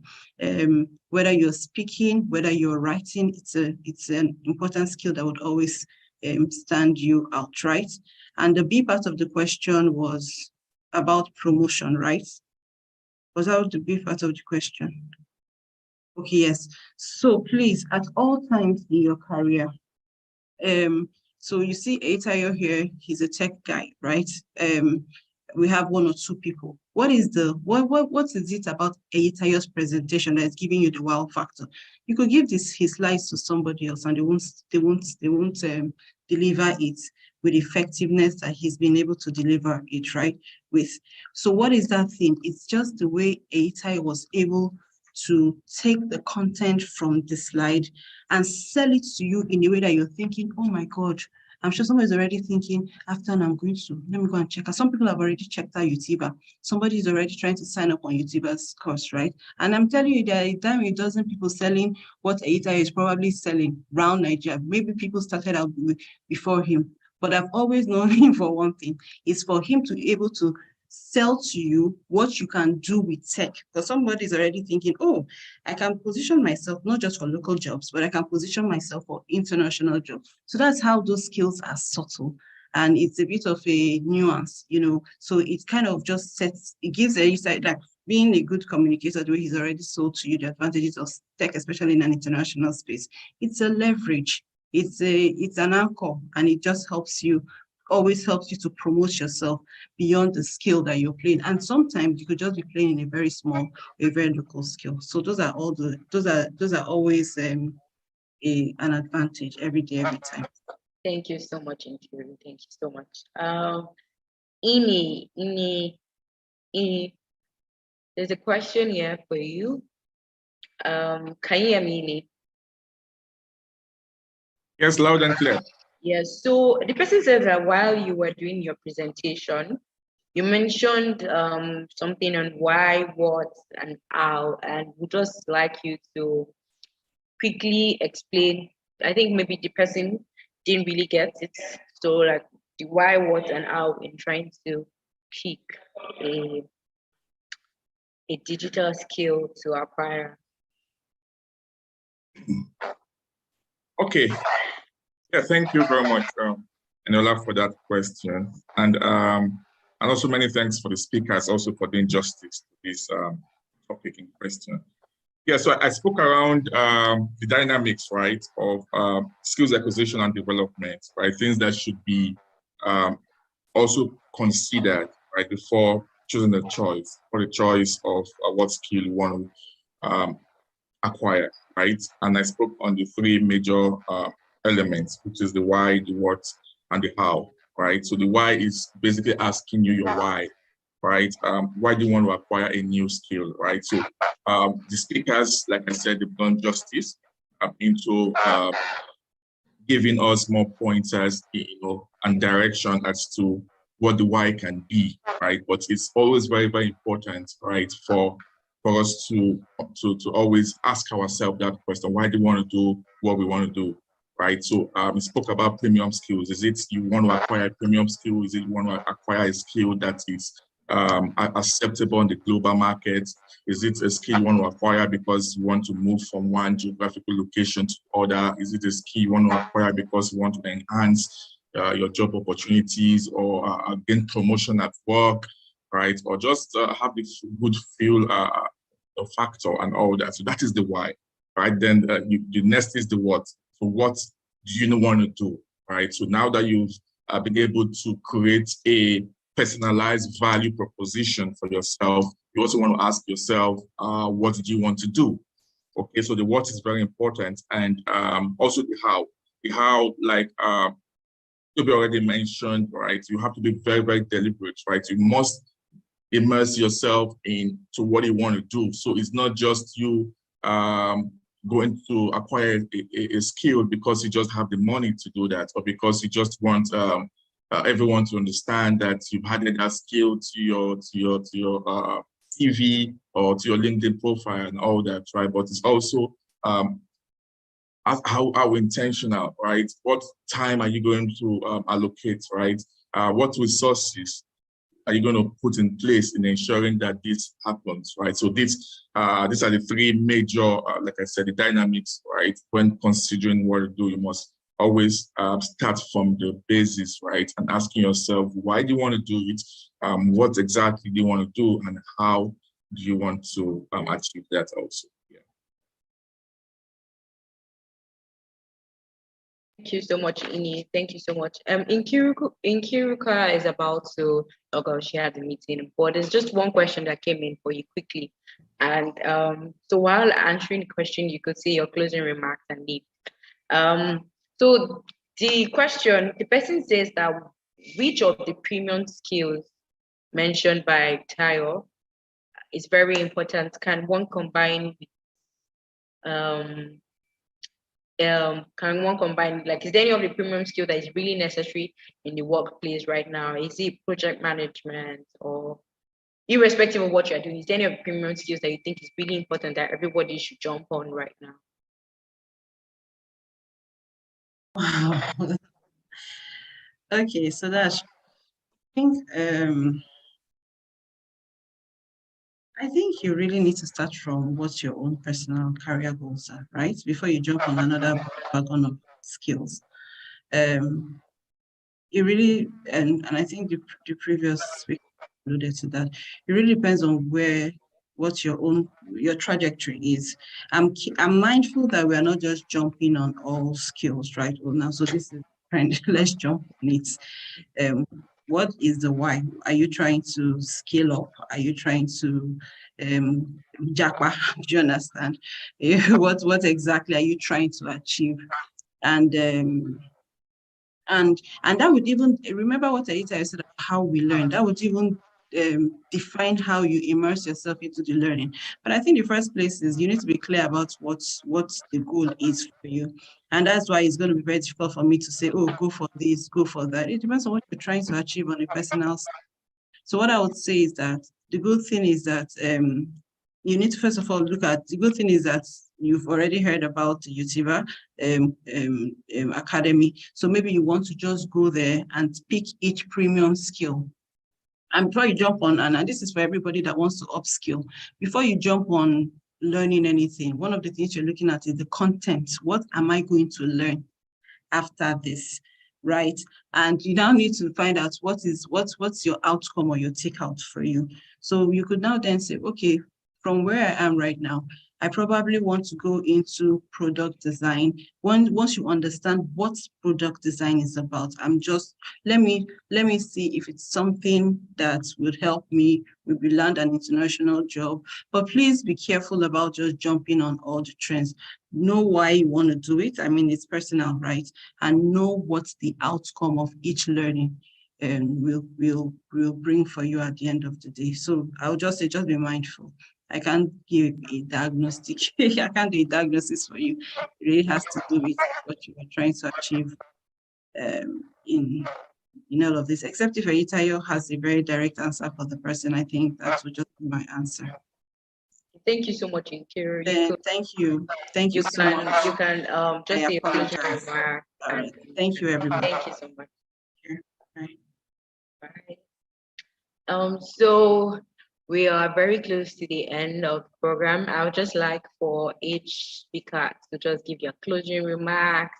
And if you still have a question, you can either send it to me directly in the chat box or raise your hand, and it will be answered. But so from Ini to Toby and then Tayo, please just give us your closing remark on topic, and we can call it a day. Yeah, so I'm happy to go first. So I will just quickly run away because I want to hand over to your other person. So for me, honestly, it's going to be about one thing. I've seen the world. I've seen the gaps, in the US. I've seen the gaps in the UK. One thing I can tell you for sure and for free, you don't have to pay me a dime for this. One thing I will tell you is the opportunities globally when it comes to learning a skill and accessing these global opportunities. These opportunities are hugely available, but you cannot access the opportunity, when you don't raise the bar, when you don't do the hard work. So learn the skill, go all in, be ready to take on the world, and the world will be yours to take. Thank you so much for having me, guys. I hope I'm able to So, Eitara, please remember to change your names to AE Global. So, I am Ini and Toby. Yeah. Hello, can you hear me? Yes, Ini, we can hear Okay, you. great. Yeah, for me, I would just say once again that the world is changing, right? And the world is changing very fast. The world is moving at a very, very fast pace, faster than what we all imagine. And also to mention that the demands of the workplace keep changing and keep rising, right? Skills that were some of the skills that were relevant before for now, right? A lot of them are obsolete, and so many of the skills and jobs that are available now in the nearest future will become obsolete, right? The question is, would you fold your hands, sit down and watch this happen, right? So everything you've heard today from the different speakers that have spoken are not myths, right? These are facts, they are litany, okay? That everyone here must not go and sleep on it, right? Do not allow the situation and the economy, okay, to make you forget all what our amazing speakers have said today, right? You all have to be intentional about the direction in which you want to go, right? How you want to position yourself, okay, for this future of work skills that we've been talking about, which is already happening now, okay? So we can always remain relevant, right? You can always remain relevant. You can always be productive, okay? You can always be a rising star, a shining star, right? And all that. So this is me just once again encouraging everyone here to make sure they accelerate the process of upskilling, accelerate the process of you increasing your skill, right? And acquiring your skill and developing yourself, right? Putting into consideration what everyone, all the amazing speakers have said, and wishing everyone a very, very successful exploration, right? And while doing this. Thank you very much. Thank you so much, Ini. Be over to you. All right, thank you very much. It's been great this morning talking to everybody and every other speaker, sharing their knowledge. I'm just going to keep it very, very short. This is the advice I give to our students at Digital Marketing Skills Institute, is that, when you're developing a new skill, right, just remember that it takes time and it takes a lot of effort. And those that put in the effort are those that win at the end of the day. And most apparently, it's that, this skill that you're developing could be very, very, very valuable to you and potentially lucrative in the long run. So very, very important that you don't just, pay for training, but you pay for training and put in the work towards learning and practicing what you're being taught, so you can actually develop that skill and achieve mastery. Thank you. Thank you so much to my wonderful speakers. So we are at the end of this month's Millennial Hangout. So we do this every month, every third Wednesday of the month, and watch out for our page on Instagram, Business Day NG. We'll be posting what we're talking about next month, and we'll bring another set of very amazing people to give us insight on what the topic is going to be. I want to say thank you to my boss Linda for the opportunity, and to Oharetu, she's my team member, and I remain Eniola Olatunji. See you next month. Bye. Thank you so much. All right, bye everyone. Bye everyone.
Good morning. How are you guys doing? Everybody got their coffee in hand, ready to go?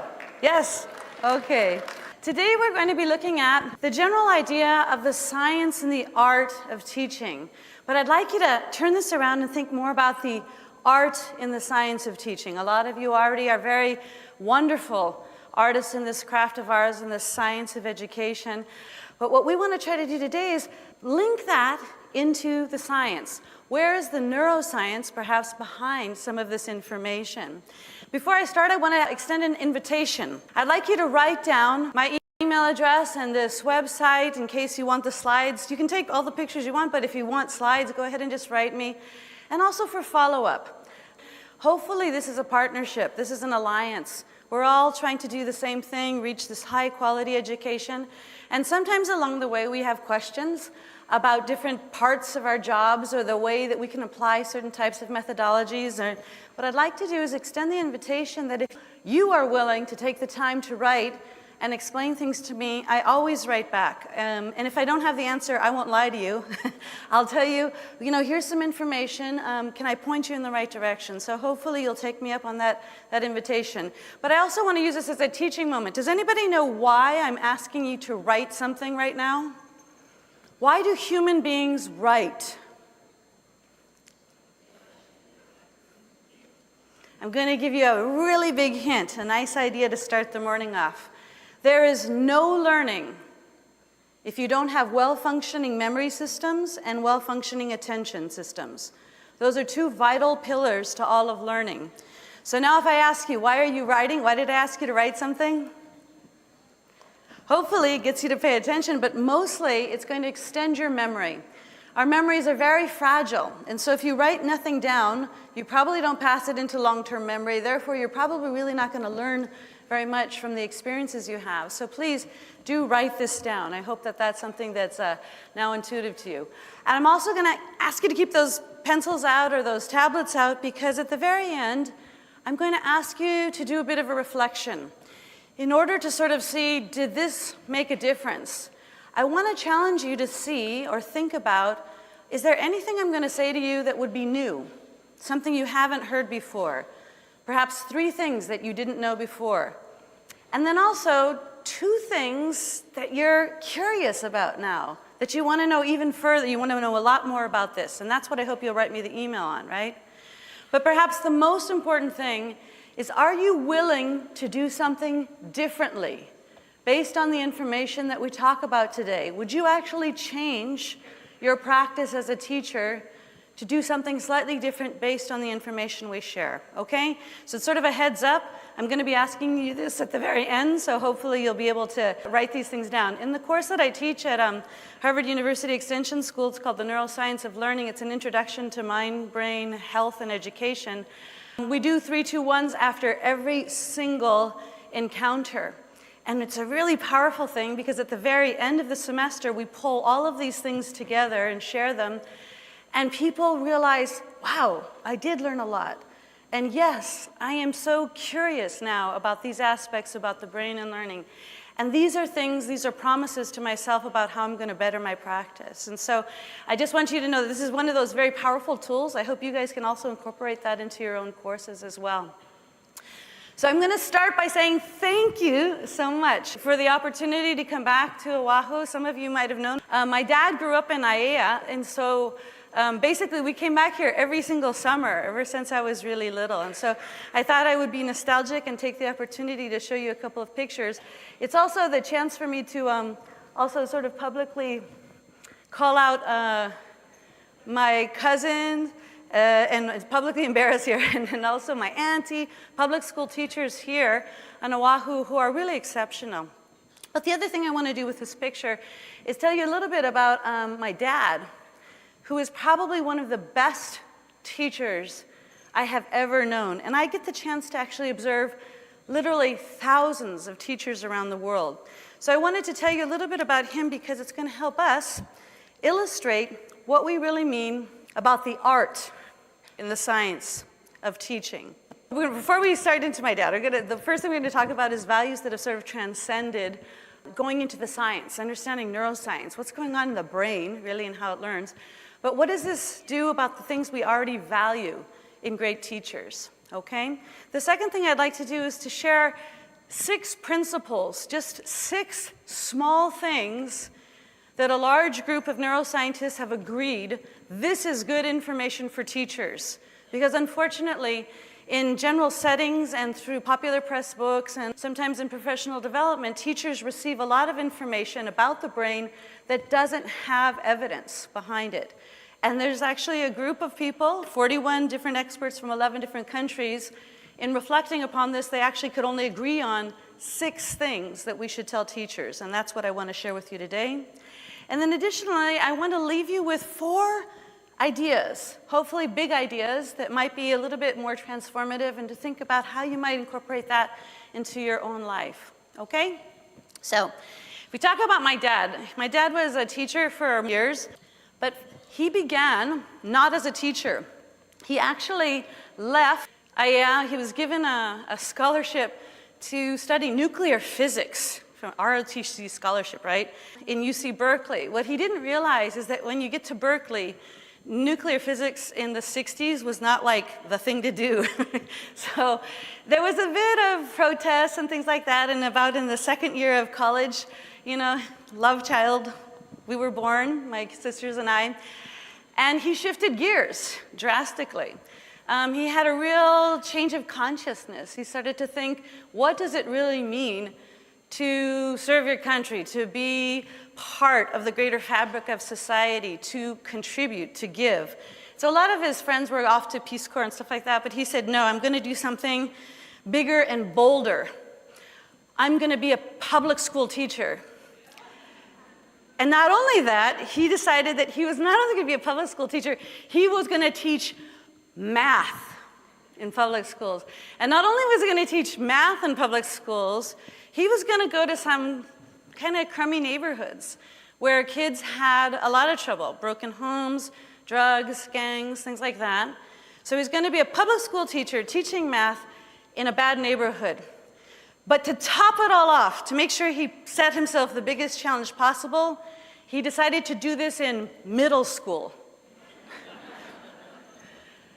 So he took on this very big challenge, and I watched him develop. I mean, it was a beautiful thing. He actually developed beautifully as a teacher, and I can say that because literally we were born when he was 19, right? So I watched him grow into his career and to see how he really developed in that. And some of the highlights that I'd like to point out, because when he finished being a teacher, I kept thinking, what made him so great?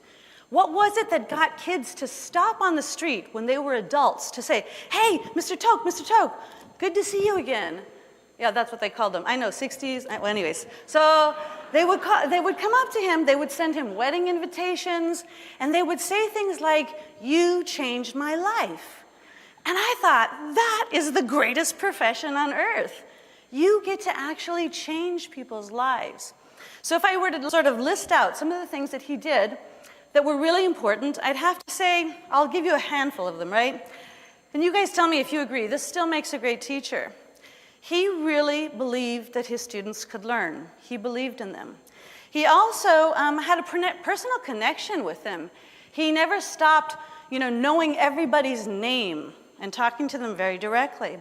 He also let everyone in that whole classroom feel like they mattered.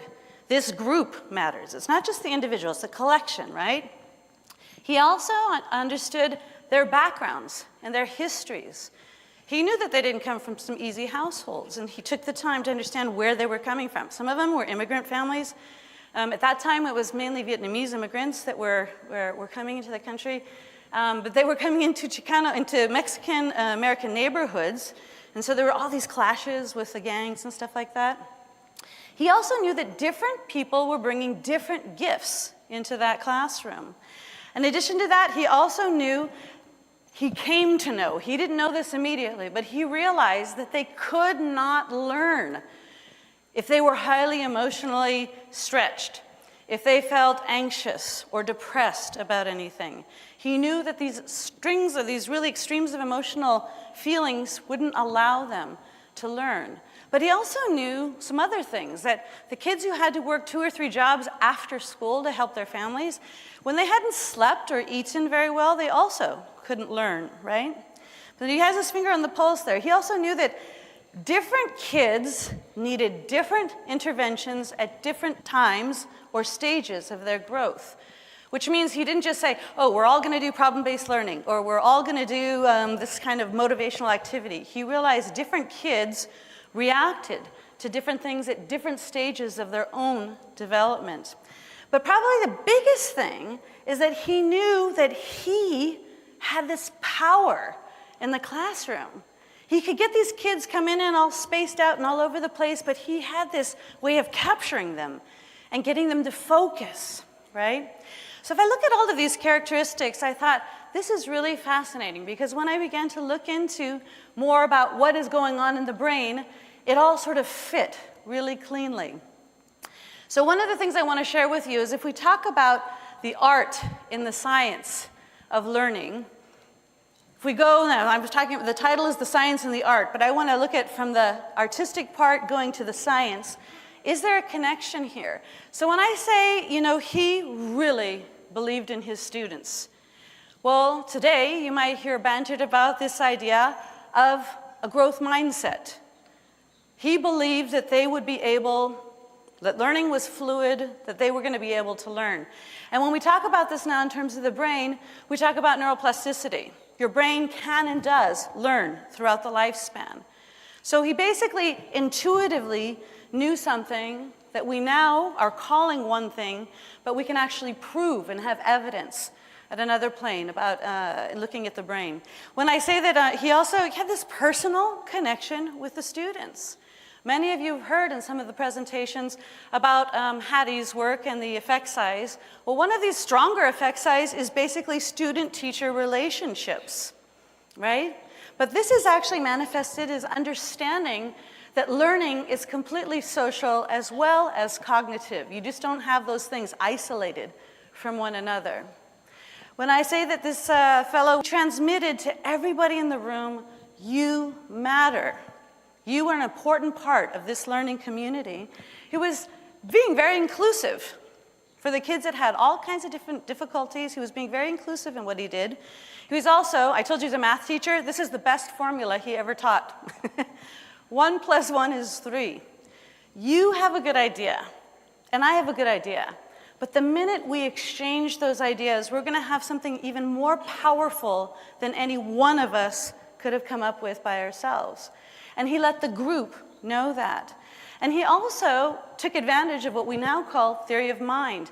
The way people begin to know who they are is by knowing the other. The more I know you, the better I understand myself. So these things are maybe common terms you've heard of now, but this is actually manifested in this general concept of understanding that all brains are unique, but in addition to that, a great appreciation for human variance. Different people are going to be bringing different things to the table, and that's really important because each of those different kinds of pieces is going to help us create that bigger vision of what it is in our learning dynamics of the classroom.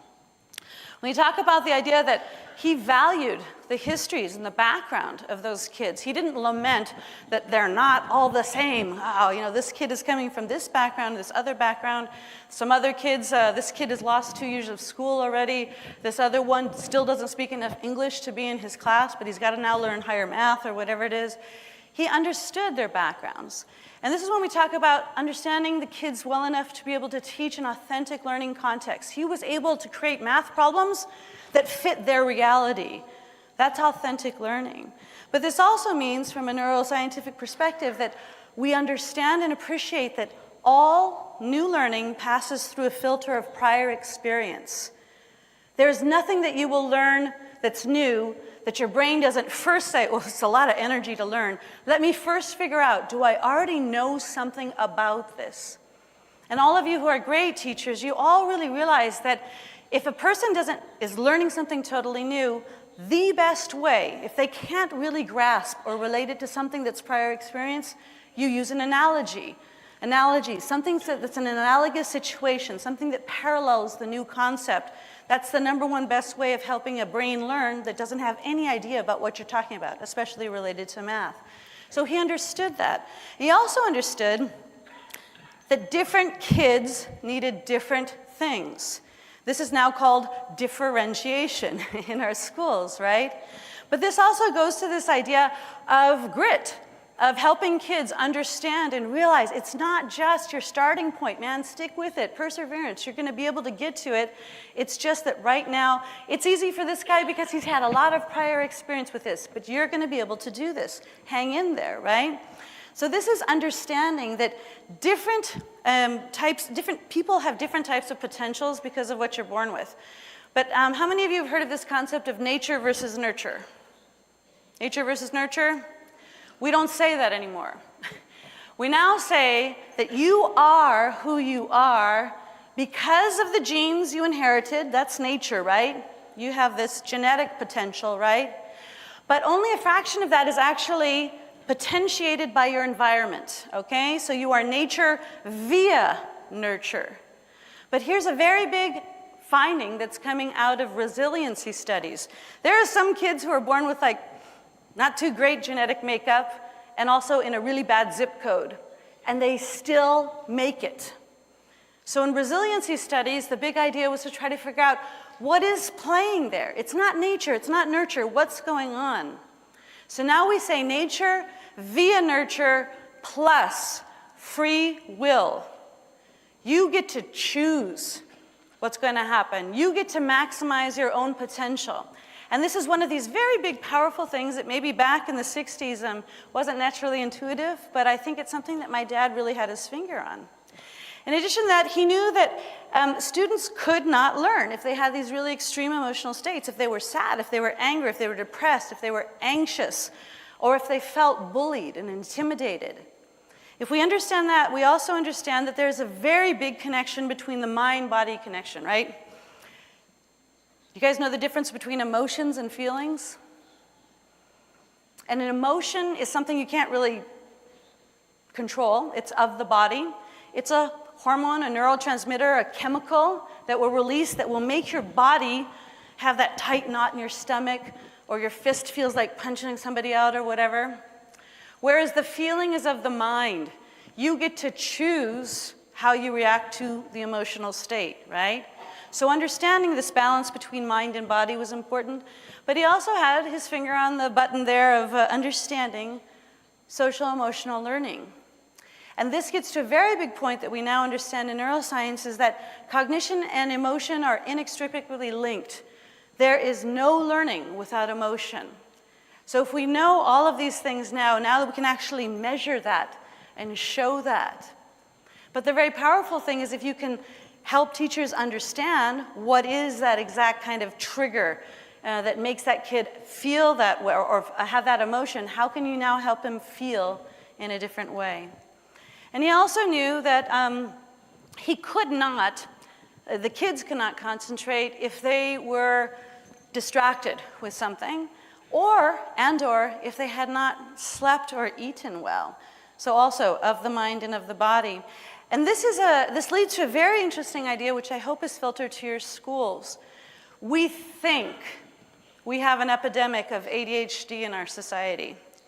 What I think is we have a real big problem with sleep hygiene. When you look at a kid and you diagnose and you say, what are the symptoms of ADHD? And then you look at the symptoms of not sleeping enough, identical. So we quickly diagnose and say, this kid has an attention problem. Well, he can't pay attention because he hasn't slept well, right? So this gets us to sort of rethink the way we diagnose things. And the big idea is to begin with the physical. Has the kid eaten well? Has he slept well? Number one. Then from there, if you could say, yeah, he has. Okay, now let's go to the psychological. Are his parents fighting incessantly at home and he's totally distracted because they're about to get divorced? Is it psychological? Then, if none of that's in play, then think about the neurophysiological. Could it be he has a chemical imbalance that's actually causing him to have some kind of an attention problem? But you don't start with drugging that kid. You start off scaling it up. This is a different way to think about how we diagnose things. And this is because my dad really understood something that I tried to express to you about writing. that there is no learning without attention and memory. And attention and memory systems are extremely fragile, and they're impacted by a lot of things in the environment. How well we sleep, how well we eat, our emotional states, all of that influences whether or not we're able to learn or not, okay? He also knew that they had to be totally focused to learn. Learning math problems, especially out of context, how does the quadratic formula fit into my life in the barrio, was really hard for a lot of kids, right? So he understood very clearly about concepts of mindfulness, of being centered and focused and being able to use attention systems to their best. But this also is now being measured through something called the default mode network or the default mode mechanism. We can actually see in the brain what happens when it's slightly quieted and it's focused. So we can now measure some of the things that were intuitively part of the way people teach. And he also knew that different tools were helping different kids at different moments, was what we talk about as far as differentiation is concerned. But he also understood the cycle. Learning is not A to B, and it happens really quickly. Okay? It's almost like taking a step up a spiraling staircase where you do 2 steps forward and 1 step back, and 2 steps forward and 1 step back. Because there's something happening in your brain. It's called synaptic pruning, where you're actually refining neural pathways as you go forward with the information. So this means that appreciating the general cycle of learning. It's not just that a kid, he knew how to do this yesterday, what's wrong with him today? The truth of the matter, that's totally normal. A consolidation of the information as you go along, reconfirm it, use it in a new context, solidify it, prune it. Now I have this refined neural pathway. It makes it quicker to be able to react, right? So we know that there are constant changes in the brain. How many of you have ever taught a little kid how to read, or an adult? Have you ever taught anybody to read?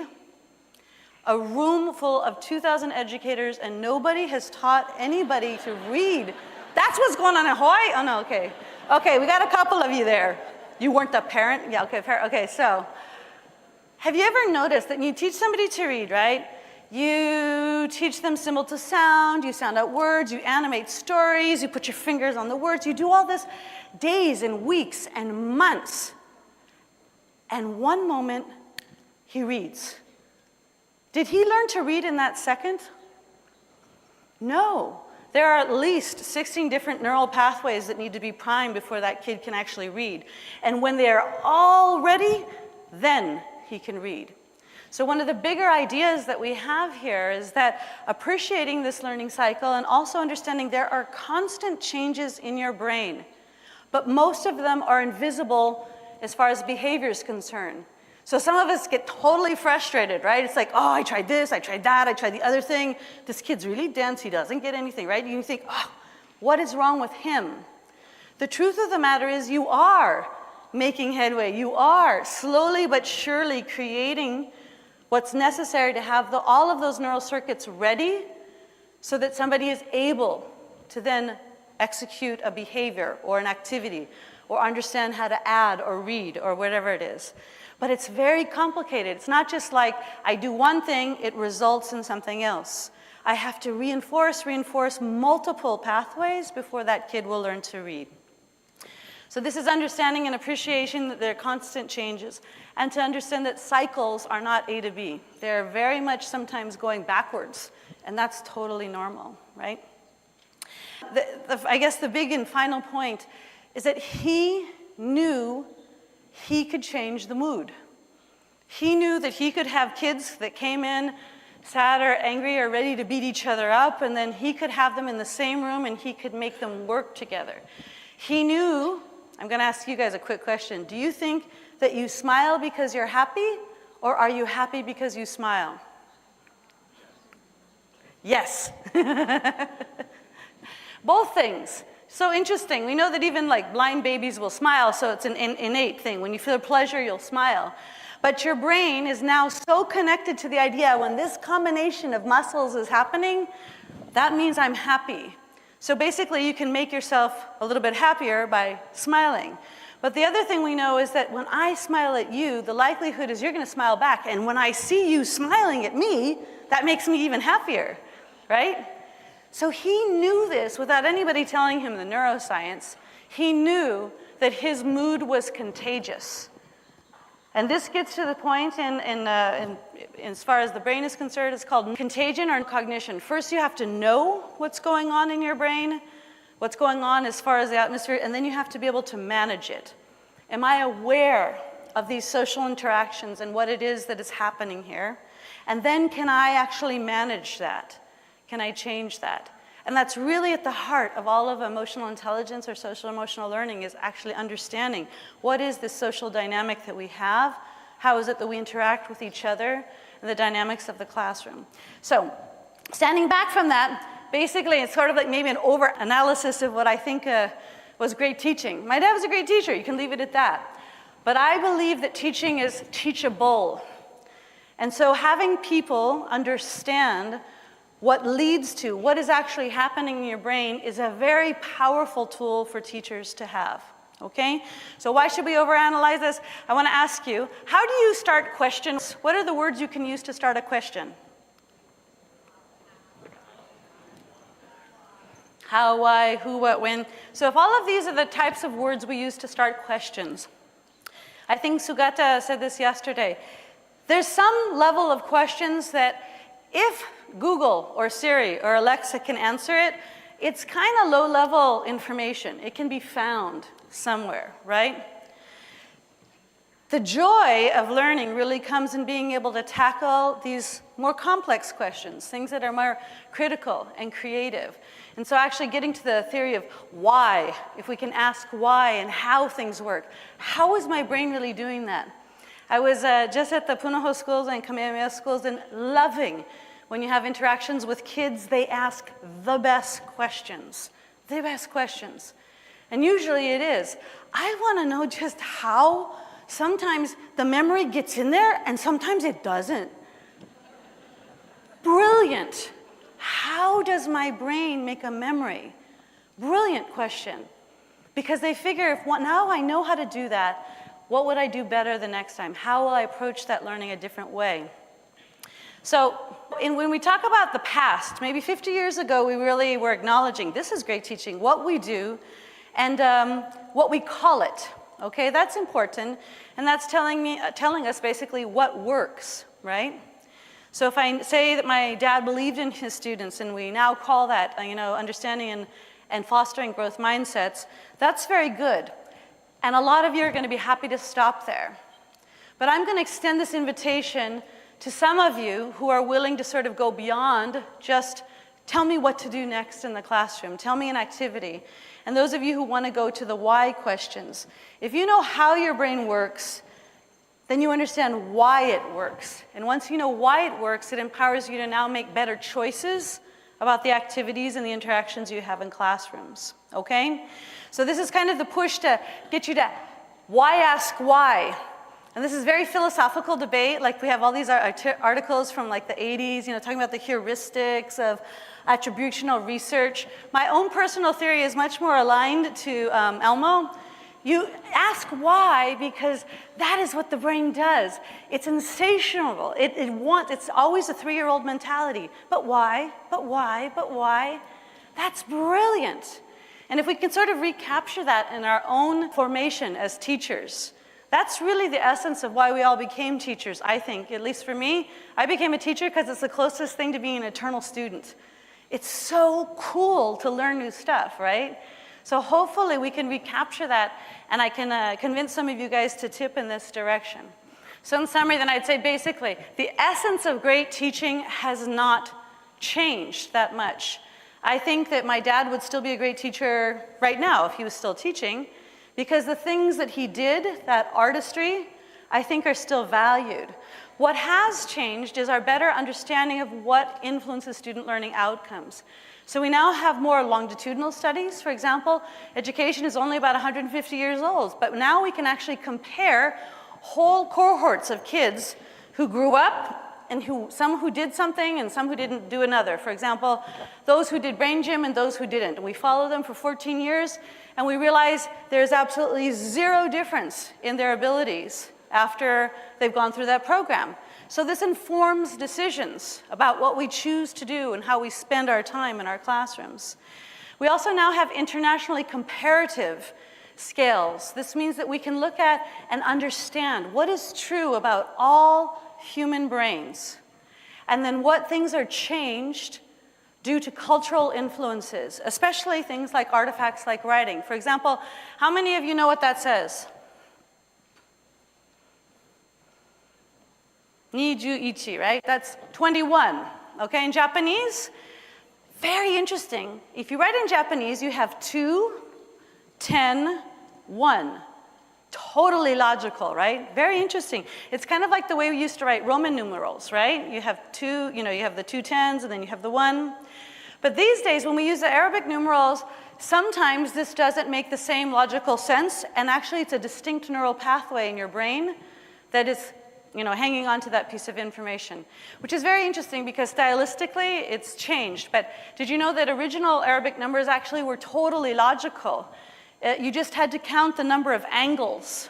Do you see 2 angles? 2 has 2 angles, and 1 has 1 angle. So think about 3, same thing. 4. So the numbers used to be more logical than they are now, but this changes the way that you have neural pathways in your brain for sort of storing things like numbers and letters, okay? And we also have information that is methodologically comparative. We can now compare scales. Before we used to think, oh, that's qualitative research, that's quantitative, or that has to do with developmental trajectories of a kid, or that's a classroom intervention. But now, thanks to this wonderful work of John Hetty, you're able to actually compare very different things and look at their effect sizes. What is really worth doing in classroom settings? So the idea would be to understand the things that do harm, try to stay away from the things that are just developmental. If you just sit there, you're going to learn something because you're going to mature, and your brain cannot not learn. Your brain is going to take in something, even if you do nothing else. Or having just, an average teacher, or really having exceptional teachers. We can now look at this and make decisions about the types of things we incorporate into our classroom activities. So this means that I'd like to propose to you now a change in education that incorporates mind, brain, and education science. And I say that we need to do this now is because we've been trying for about 150 years to figure this out, and we haven't quite mastered it.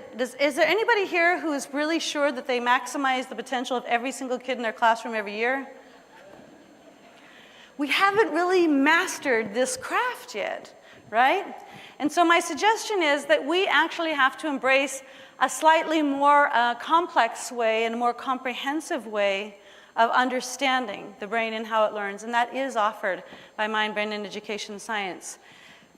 The brain is the most complex organism in the universe, and it's your organ of work. We have to know a little bit more about it. Answers to education cannot be simplistic, which is why I wrote a book. It's on neural myths. It's really a fun book.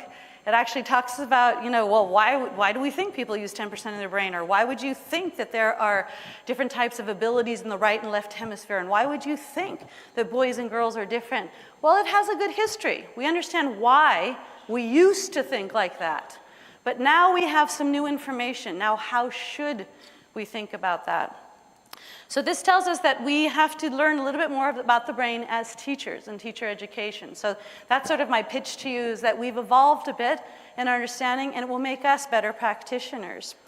So silently read this, soak it up, take a bunch of pictures, make it your screensaver. Leslie Hart recommended in the early 80s that if you are going to pretend to design an educational experience, help another learn, it is almost like saying, go ahead, can you please sew me a glove? And if you don't understand how hands are made or structured, it'd be impossible to make that glove. He suggested back then that teachers who pretend to design educational experiences without a better understanding of the brain are going to be handicapped. You might, sort of by descriptive idea, get some kind of an idea, make some kind of a glove.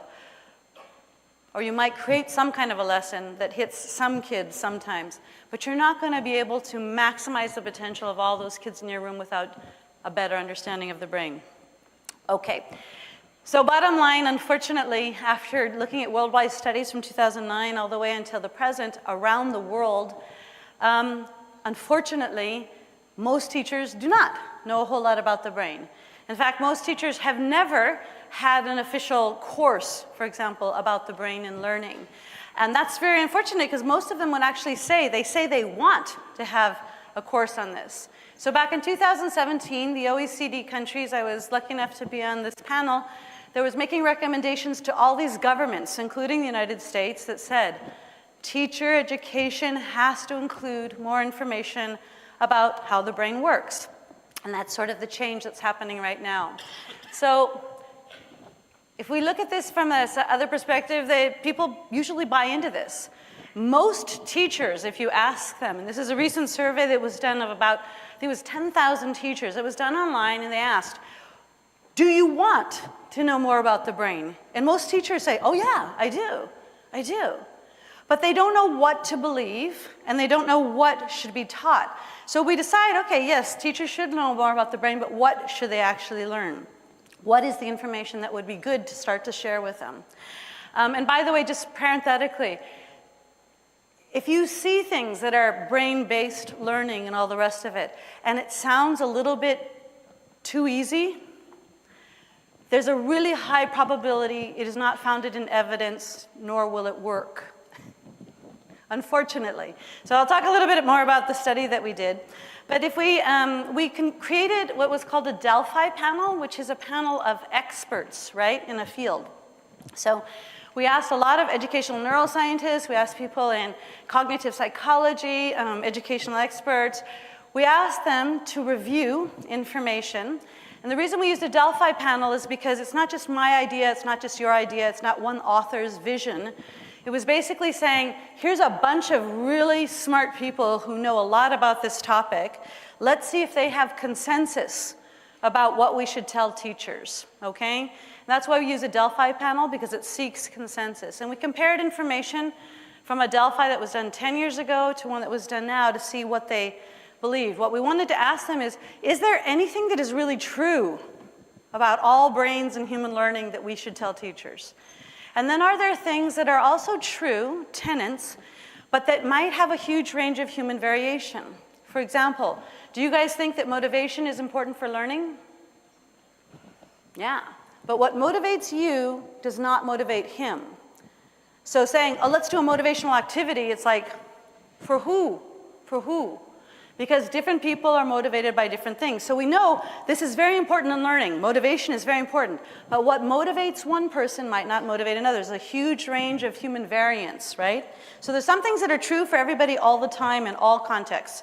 And there's some things that are true but have a huge range of human variance. So those are principles and tenets.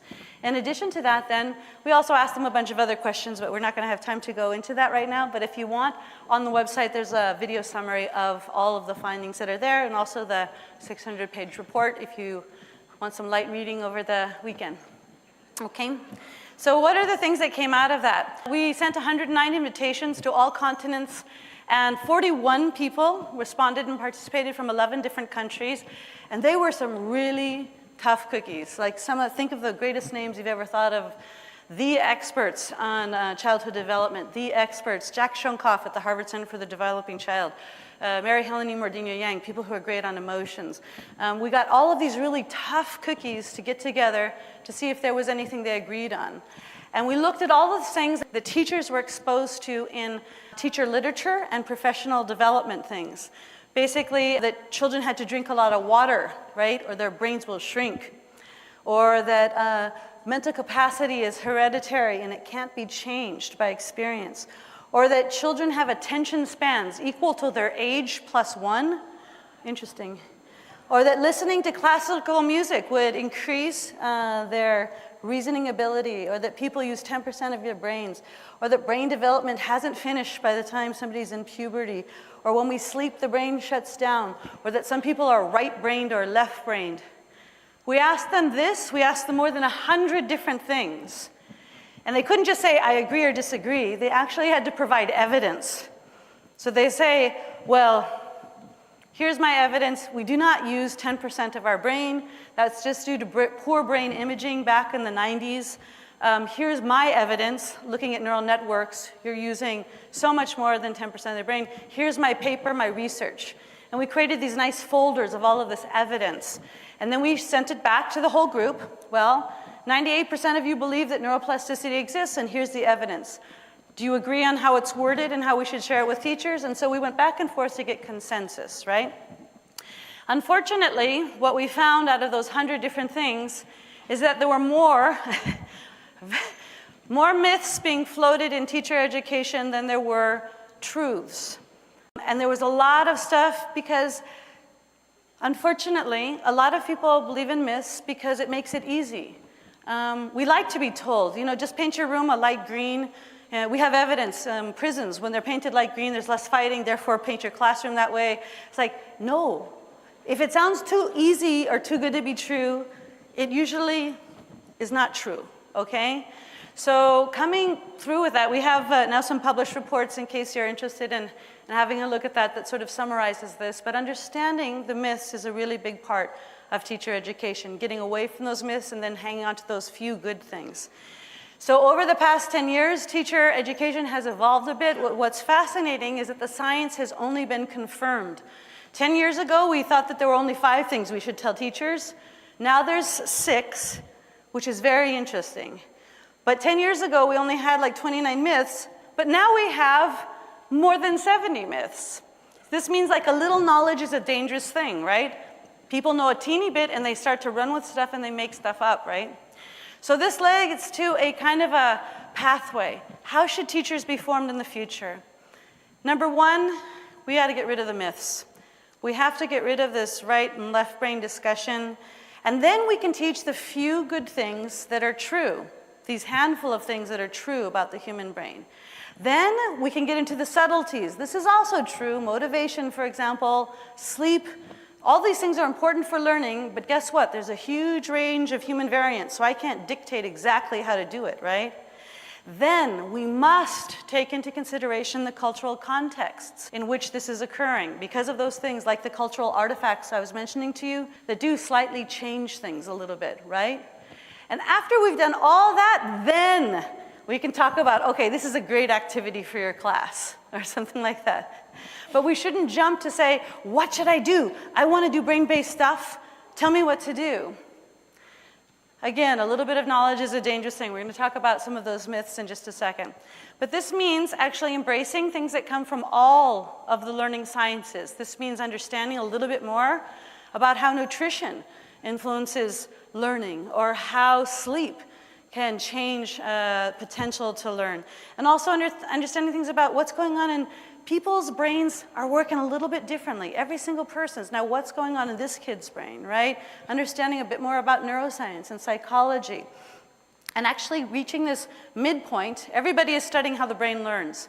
Mind, brain, and education science tries to study how we should teach to take advantage of what we know about how the brain learns, okay? So it's a slightly different vision of how we should undertake teacher education.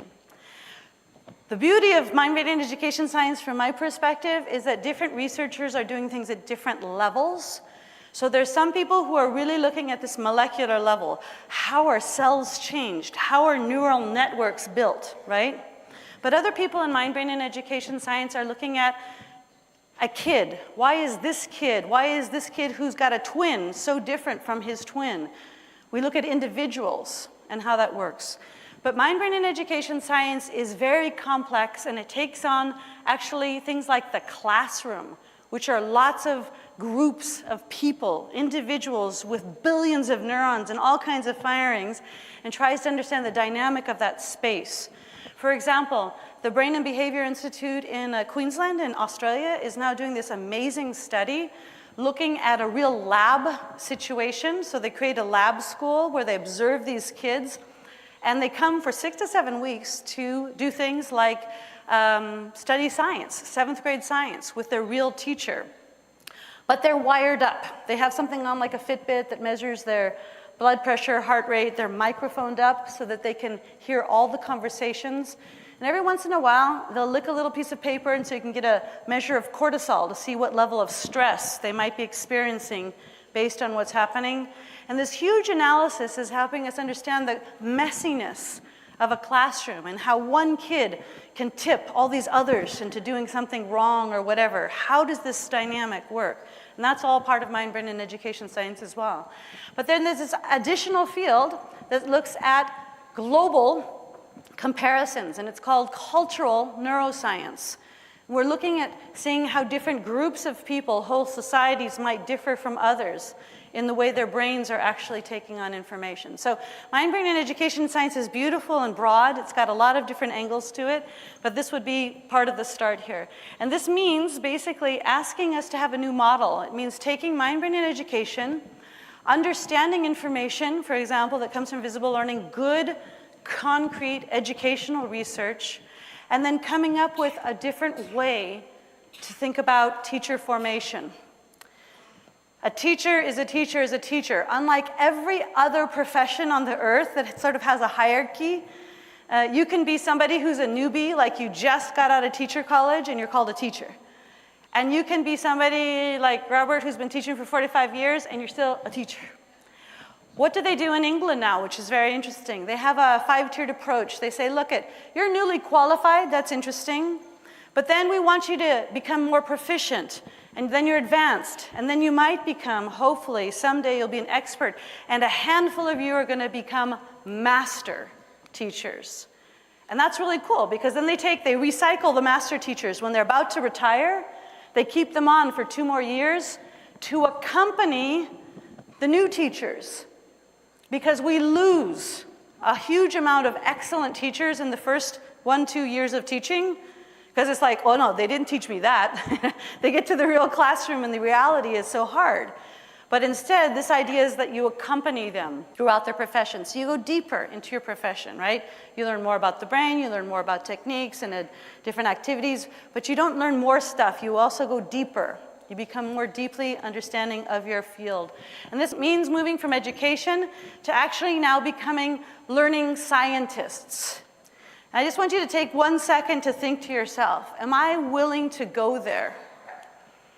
Many teachers say, look, I'm happy, I'm a teacher, just, I don't want to get into that whole brain stuff. And that's okay, But I just like to put out the plea. At this stage of the game, we really need at least a handful of brave people who are saying, I am willing to become a learning scientist because I understand that education alone has not been able to answer all of the questions I have about how to tackle all of the kids in my class and help them learn to their best potential. It's moving on. It's a different vision of how we think of education. And this means in teacher education programs, there's a new kind of a curriculum. Teachers will learn a bit more about things related to neuroscience and psychology, not just how to do a lesson plan, but actually how do people become motivated? And what is consciousness? How do memories get solidified in your brain? You say, oh, I did this perfect activity. How come they just didn't remember it? How does that happen in the brain? When and how are attention spans, called upon? All of those different things have to now become part of new teacher education. And there are groups doing this. If you haven't heard of the Deans for Impact, it's a powerful group. It's teacher colleges a consortium of teacher colleges that have decided to embrace more information about the brain for their teachers. They realize this is a necessity. So going back to this, looking at neuromyths, looking at principles and tenets, I just want to mention a handful of each of these things so that we can be a little bit clear. Using the OECD criteria of things that have good evidence, some things that are probably so, but mixed evidence, some things that are intelligent speculation, and things that are just myths, we come to the conclusion that everything you see on the screen right here is a myth. And these things are myths because back in the day, maybe in the 80s, early 90s, when we only had these little cartoon drawings of things, it was a good approximation of what we thought we knew. And it sells books. There's a fellow I've presented in similar conferences, very interesting. His books sell like hotcakes because he suggests you do things like sit in circles and pass around a candle because boys need contact with flame or fire before they are focused. Okay, cool. But guess what? I bet every kid in that room is really like cool, you know? So I don't think it's the flame thing. But anyways, people promote all kinds of very interesting things, okay? Everything here is a myth. And if you want the research on every single one of these, we have volumes discrediting things that are up there. Because we begin to know slightly more about the brain. We know that the brain is also you don't have a learning style, guys. Everybody is visual, auditory, and kinesthetic. But if you tell a kid when he's 10 years old, oh yeah, and you are totally an auditory learner. And I'm visual, that's why you didn't learn very well. It does harm to that kid. But if you tell him he's an auditory learner, actually he will spend the rest of his life looking for auditory cues. And he will actually become better at that because he's sort of narrowed in on that modality. But if you give your brain the chance, it really wants to learn through all of the modalities. It's always trying to get all the information it possibly can. So there's no such thing as learning styles. You cannot multitask. Ta-da! All of you who think that you are now correcting homework and listening to me, you are not. Your brain can only do one heavy cognitive load thing at a time, okay? If something is habituated, like chopping the vegetables and talking to your sister on the telephone, you can look like you're doing multiple things because it's low energy on your brain. It's a habituated task, right? But if even one single high cognitive task occurs, like your kid runs in with a bloody finger, or your sister starts to tell you something really traumatic on the telephone, you have to stop everything because your brain pays attention to one heavy cognitive load task at a time, okay? Multiple myths that occur, okay? So multitasking does not exist. And the reason we want to get rid of them is basically neuromyths simply do harm. When you tell a girl she doesn't have the right kind of a head for science or logical or mathematical things, you do harm, okay? When you tell a kid, you know, you only use 10% of the brain and, you're full. Oh well. That does harm, okay? So we want to get away from this because of the reason they do harm. And now we have this more complex understanding. You can measure the brain, how it works electrically or chemically or by oxygenation or different types of increases in white matter tract. All of these different things are ways that we can measure the brain. And this kind of beautiful complexity, even if you're not attracted to brain scans, makes you appreciate just one thing. I want you to hopefully write this down. Your brain does not work by saying, oh, let's stimulate the reading part of your brain, or something like that. Or math or logic is in this part of the brain, or whatever. It's actually composed of incredibly complex networks. There is nothing your brain does that's only one hemisphere or another. It is always an integrated system, always, okay? So now, I don't know if any of you have seen these newer scans from the Connectome project, but the Connectome project actually combines all of these different types of neuroimaging. It shows you the electrical, the chemical, the white tract, it puts them all together so that we can have a more complex appreciation of just how the brain really works. And based on all of this information, we can now say, okay, yeah, maybe there is a node. A node means a place in the brain where the signal passes through multiple times during a specific activity. Maybe there are specific nodes, but that's not where language is. That's not where reasoning is. It's not in a single part of the brain. That's called localizationalism. And it kind of went out of style in about 1895, okay? We don't talk about this piece of your brain does X, okay? It's a much more complex system of different types of networks. And one of the brilliant things that we've been working on, for example, with Punahou teachers and literacy, is if teachers can understand there's at least these 16 networks that have to be primed. When the teachers understand that, they become better at analyzing and diagnosing what the problem the kid has, okay? So they realize, is this really a working memory problem, or is it semantic recall? He doesn't remember the meaning of the word. Or is this a problem that he's not able to combine all of the symbols correctly? So he's not a fluid reader, but what does that mean, right? So breaking those down into their smaller parts, we can make more accurate interventions in our classrooms, okay? So based on this information, I want to ask you guys some quick true or false. And they're not really true or false because there's no such thing as truths in science. There's just more evidence or less evidence. So it's really, is this really strongly evidence-based, or is this probably so, or is this intelligent speculation? For example, it's intelligent speculation to think that men and women's brains are different because from the outside they look a little bit different. But there's just not enough evidence to say that there's any difference. There's only about 5 physiological differences in the brain, and there's no studies that show that that actually manifests itself into different behavior.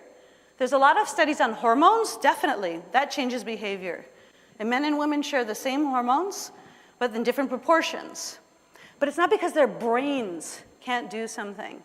So maybe there's only one study on children showing that there's a slight advantage to boys learning spatial activities, but if you give girls 4 repetitions of new training, they do it better than the boys. So it doesn't really matter. There's no dominance of skill sets based on gender. It's an intelligent speculation, but it's just not true, okay? So I'm gonna give you a couple of questions, and I'd like you to tell me where it falls. Is this true or false? So test your own knowledge about the brain, okay?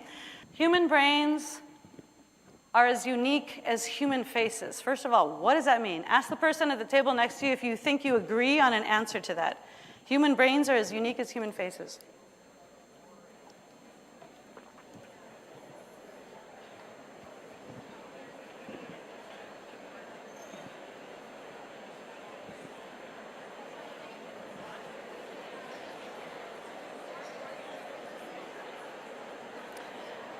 The bottom line idea is this, right? You have 2 eyes and 2 eyes and 2 eyes, and you have 1 nose and 1 nose and 1 nose, and you have 2 ears and 2 ears. Everybody's got the same parts, right?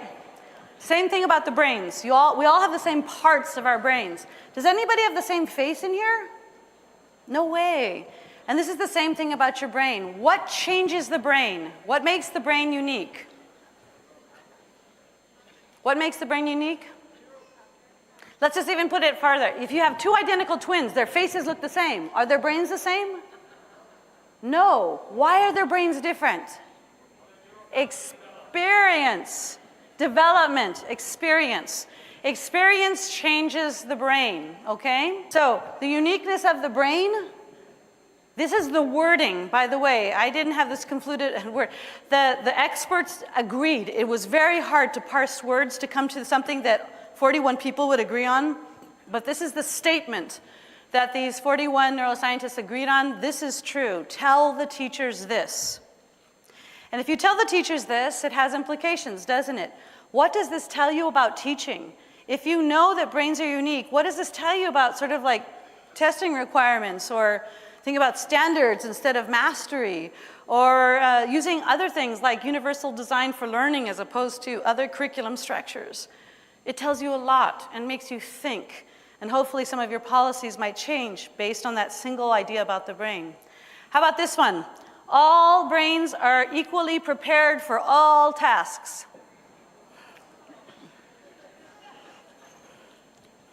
No, this goes to the point based on the different potentials, right?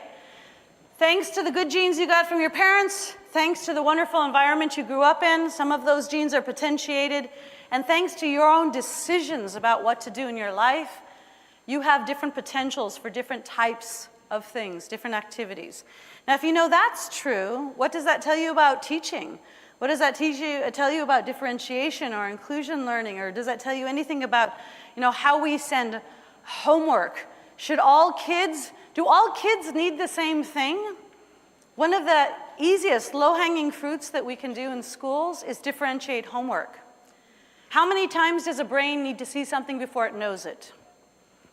If you dare to answer this, it means you've listened to a neuromyth.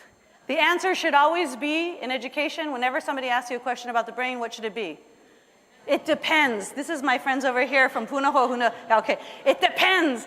It depends on prior experience. If this kid has a really strong foundation in addition, I can probably teach him to do subtraction in 10 steps. You know, he sees a new thing, he sees the difference between subtraction and addition, he has past knowledge, he can do it fast. But if this kid is weak in addition, I'm trying to teach him subtraction, it might take him 10, 20, 30, 40, 50 reviews of the same concept, right?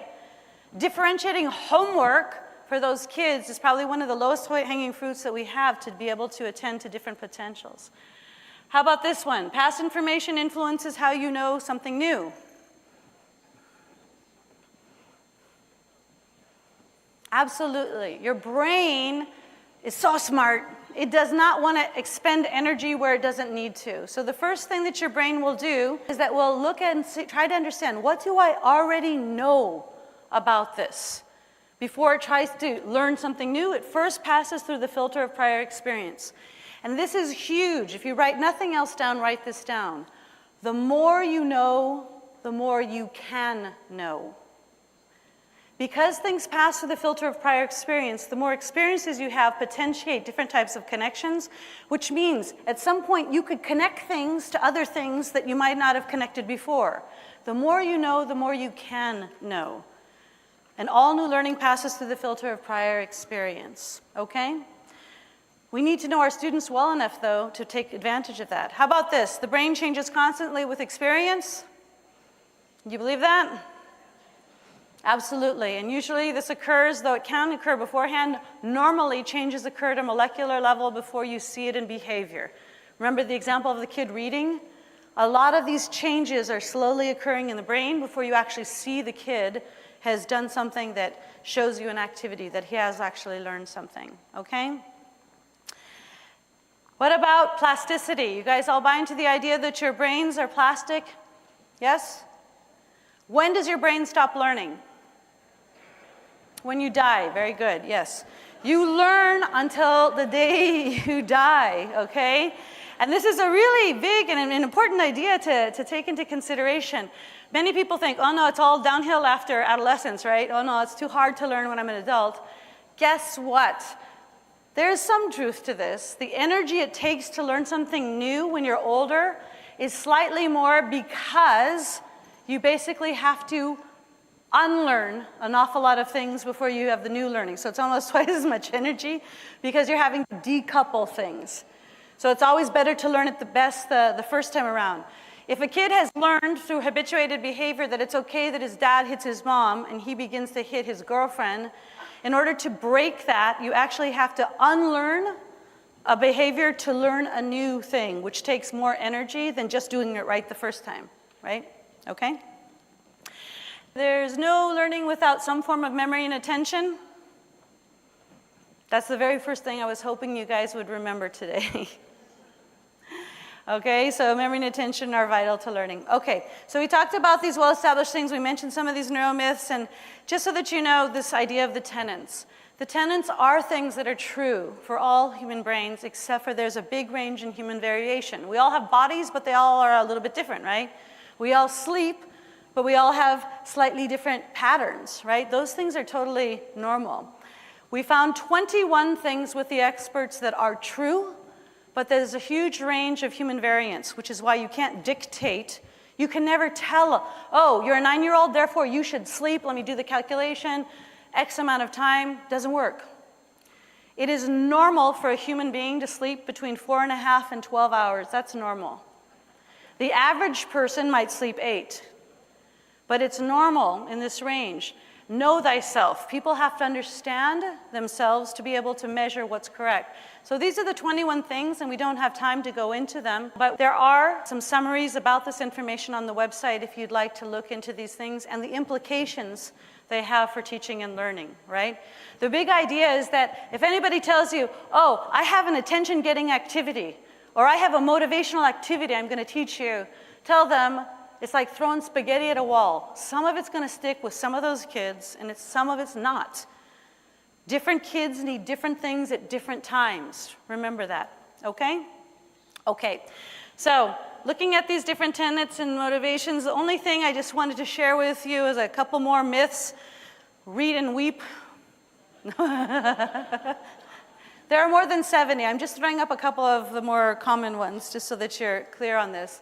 And if anybody wants to talk to me afterwards, we do have a Q&A session. I'm very happy to go deep into the research on each of these points. But just sort of want to call this to your attention because these are things that we see in the popular press.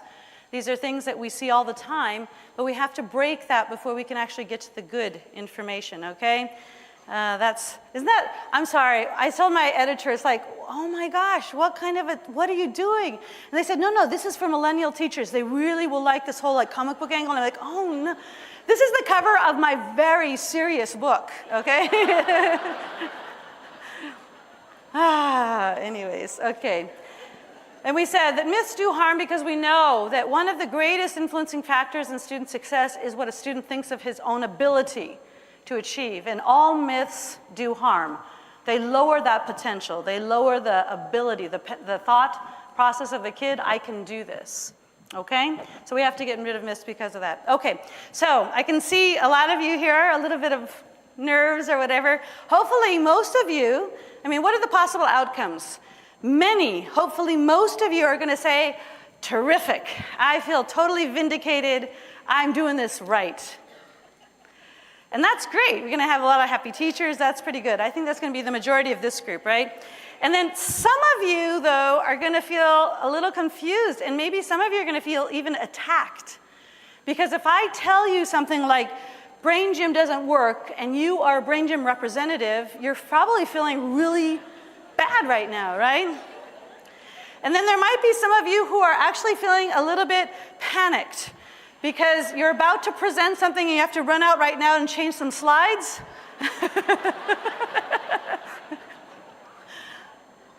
I presume this is going to happen, but what I really hope happens, and I was always taught, instead of saying the word but, you should always say and it doesn't really change the meaning. It's much more positive. Is that true? I don't know. And I hope that everybody leaves. 100% of us are going to leave with this kind of tickle about feeling, oh, this is cool, but I don't really get it. And that's a healthy confusion, right? And that it leads to intellectual curiosity, and that hopefully that intellectual curiosity will lead to better knowledge. But the whole idea is this, it doesn't stop at knowledge. There's a big saying in Latin, right? To know is not enough, right? Knowing stuff is cool, but it actually means nothing in our profession. You can know a lot of things, but unless you operationalize it, unless you use it, unless you take advantage of it, it makes no difference to our profession. So to know is not enough. You have to go beyond knowing and actually buy into doing something. And I would recommend, if you guys have the chance, this is the penultimate slide here. There's a very simple thing that all teachers could do, and I don't think we realize this. Did you know that teachers do more experiments in one day than a neuroscientist does in their entire life? Did you know that?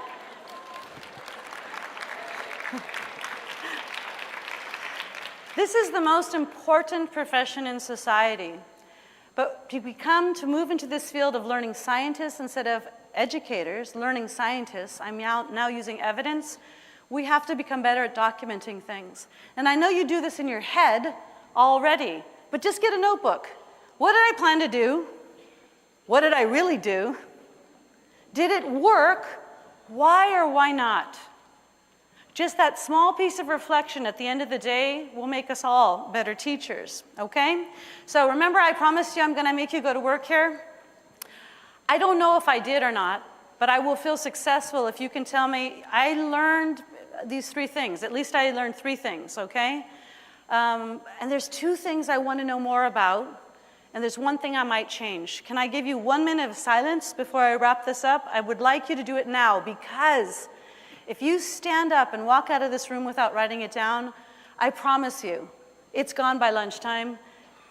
Please write it down right now. 3, 2, 1. 3 things you didn't know before, 2 things that you're curious about now, and 1 thing that you think you're going to change about your professional practice based on the information we shared today. And then I'm going to give you my 4 big ideas, and we can compare notes, okay?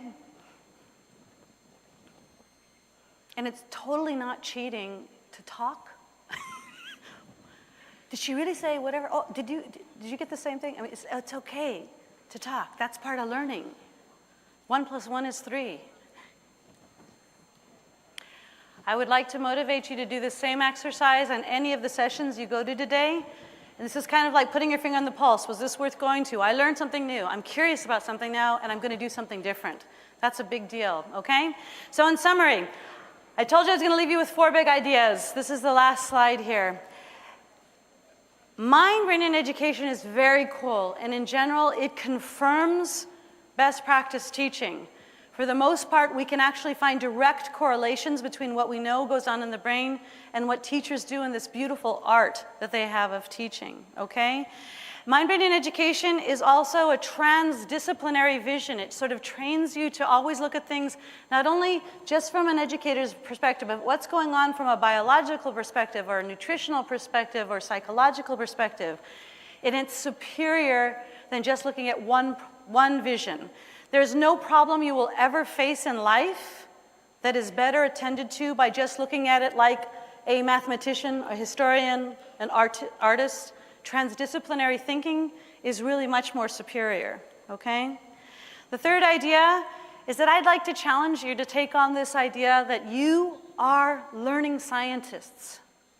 And this moves our work into being not only art, but also evidence-based. And the fourth idea is to not just come to conferences like this to ask, what should I do next? But ask, why does it work? Get to the why, okay? I hope those are things that have also jumped out at you today. I will leave you with the same kind of an invitation. Please write to me if you have any doubts or questions. I love talking to people who care about this topic. I hope you have a great rest of your day. Thank you very much.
Welcome, everyone. I'm Ashish Kaushal, CEO of diversity staffing firm Higher Talent and the founder of Consciously Unbiased, a movement to build belonging in the workplace.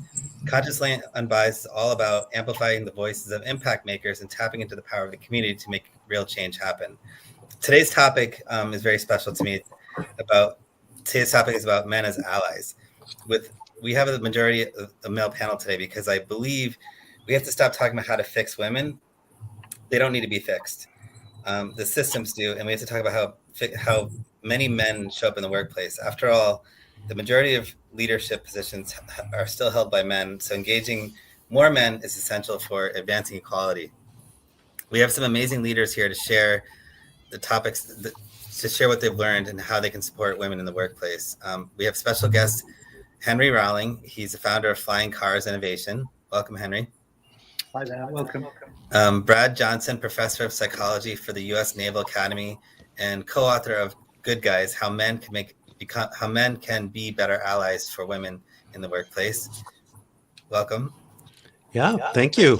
And then we have David Smith, associate professor of Carey Business School at Johns Hopkins University, and also co-author of Good Guys: How Men Can Be Better Allies for Women in the Workplace. Thanks for including me. Absolutely.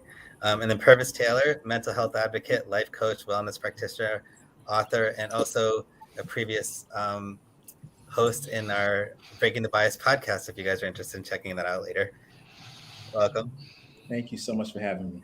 And then Hira Ali, CEO of Advancing Your Potential and author of Her Allies, a practical toolkit to help men lead through advocacy, as well as author of Her Way to the Top, a guide to smashing the glass ceiling. Welcome. Thank you. So I'd love to start off with asking each of you how to tell us who you are in more detail and what you do and why the issue of men as allies is personally important to you. Hira, do you want to start? Right, yes. Right, so first of all, thank you for inviting me. I'm privileged to be the only woman on the table, in this table right now, but I think it's a welcoming change to have more men talk about gender equality than women. So as already introduced, I'm the Chief Executive Officer at Advancing Your Potential. I'm also author of 2 books, Her Way to the Top and Her Allies. And I'm very passionate about gender equality, racial equality, and all forms of equality. And I talk a lot about and write a lot about allyship and women in leadership and racially diverse leadership. And I'm also recently started proudly owning the title of an activist because I talk and speak about things that I care about. I love that. Me. And we'll go back to that later because I want to know the difference between an ally and an advocate or an activist. And so we'll definitely talk about that later on. Purvis, you're next. Well, I think to add on to what you already shared, I am the co-founder of Alchemic Solutions, which is a program that's based here in New York City that teaches young men of color how to develop and cultivate emotional intelligence. And I think as it relates to gender equality, I think awareness is the beginning of everything. If we can teach ourselves to be aware of ourselves, then we can progress to being aware of other issues that are plaguing others. So I think that's my contribution. Absolutely. Welcome. And Henry? Hi, everyone. Thank you so much for having me on. I'm co-founder of Flying Cars Innovation. So we develop new marketing campaigns for startups and NGOs and brands that do good in the world. I'm someone, essentially, the reason I'm interested in this as a topic is I'm someone that's come from a privileged background. So I'm a white man from a middle-class family. And I see lots of other people who are facing kind of far greater barriers than I've had to face in my life, and just want to use my platform to do something about that. So in my sort of career, I've worked at charities that support disabled people, homeless people, refugees, and in general, I don't see men doing enough to further the cause of women's equality. So I want to use the platform that I've built from the privilege I've had to do something about that. I love it. And David, welcome as well. Hello, thanks, and great to be here with everybody. So I guess in addition, it would be helpful. I'm a sociologist, and I do all of my research in the area of gender, work, and family. So thinking about gender perspectives on careers in the workplace and how family intersects with that. And, I think one of the things that, as Brad and I started collaborating together and doing this work, we noticed very early on were that these are often framed, these gender inequities are framed as women's issues, and women, so the solutions are often, from organizational perspectives, are often focused on women and fixing women, and not about the broader culture, the broader structure, and men, and how we can be part of the solution. So we love to reframe this as a leadership issue, where we as men and women have a role and a function, a responsibility to be engaged in creating the kind of workplaces where we all want to work and thrive there. But I think also the personal connection, I think, is really important too, and hopefully we'll get a chance to talk about some, maybe why these are things that are personally important to us as well. Absolutely. And Brad, I'd love to hear your perspective as well. Yeah, my why. I am somebody, I'm a clinical psychologist who has spent his entire career researching mentoring relationships. And I, in all of that time, have seen the data. So part of it is scientific for me. I've seen the data showing that women just don't get the same level of mentoring. And even when they do, they often don't get sponsored. They don't get advocacy as part of their relationship the way that majority men do, very naturally. So there's that kind of nerdly scientific part of me that got me into this work. But then there's the personal, like Dave, there are women that I care about, maybe most notably my sister, who's a Navy captain, very senior officer in the Navy. I talk to her frequently about things that happened to her in the workplace because she's a woman that have never happened to me, even though we're very similar in our leadership style. And so I attribute some of my awareness and empathy, honestly, to my sister's willingness to share some of her experience. Yeah, and I think that's important. It's a lot of times change happens because you connect the mind and the heart, and it affects you or somebody you love. And if you focus on that, then you really make it resonate, make it personal. What does allyship mean to you? So can we start off with you, Brad? Yeah. So, I'm going to just put it in three big buckets, maybe in 1 minute here. And this just comes from all the research Dave and I have done that, for me, it is the interpersonal. It's how I show up in my relationships and hold myself accountable, and if we're talking about gender, how about just starting with learning how to listen more effectively? Apparently we men struggle with that. Then there's the public side, right? Really putting myself out there, more skin in the game now. It's not just holding myself accountable. I have to hold others accountable, and especially other men. Got to be willing to call things out. How about loudly advocating, for women? So there's that public piece. And the last bucket is really the systemic. This is harder even yet. Now I get to hold my own organization accountable and society accountable. I need to advocate. Someone mentioned advocacy here already, and boy, I got to become an advocate and ask questions about how my organization is missing it or getting it wrong, and how we need to improve so that this is a workplace that everyone can really show up and be authentic. So those are, for me, those are kind of the big three areas I like to focus on. I love that. And those are manageable. Like if you break it into that, then it's more manageable than vague. So I love that. And David? Yeah, just to build on, I think what Brad brought up there is, I think the language is important too, and remembering that, allyship is not about rescuing. This is not doing things for somebody. This is doing things with, right? So we need to learn to come alongside and think about, how do we do this collaboratively? How do we show up as partners in the workplace and do this together? And again, because I think we have as much to gain and to learn as men as do women in the workplace, and we can do that for all of us together. The other thing, I think the really important aspect to remember just from a societal perspective is that if we're ever going to get to gender equity in the workplace, and being a great ally in the workplace is one place to start, but we also have to remember we have to do this at home. And that, again, for those of us who are partnered with women, we know that women have historically done, up to 2 to 3 times as much of the domestic labor or unpaid labor in the work at home.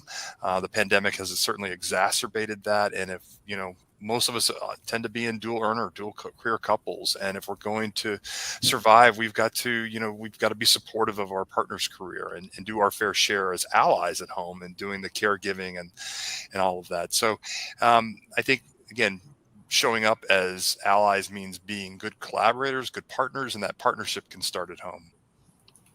I love that. And, one of the things that really resonated there was allyship isn't a favor, it's a strategic advantage. Right. Correct. Henry?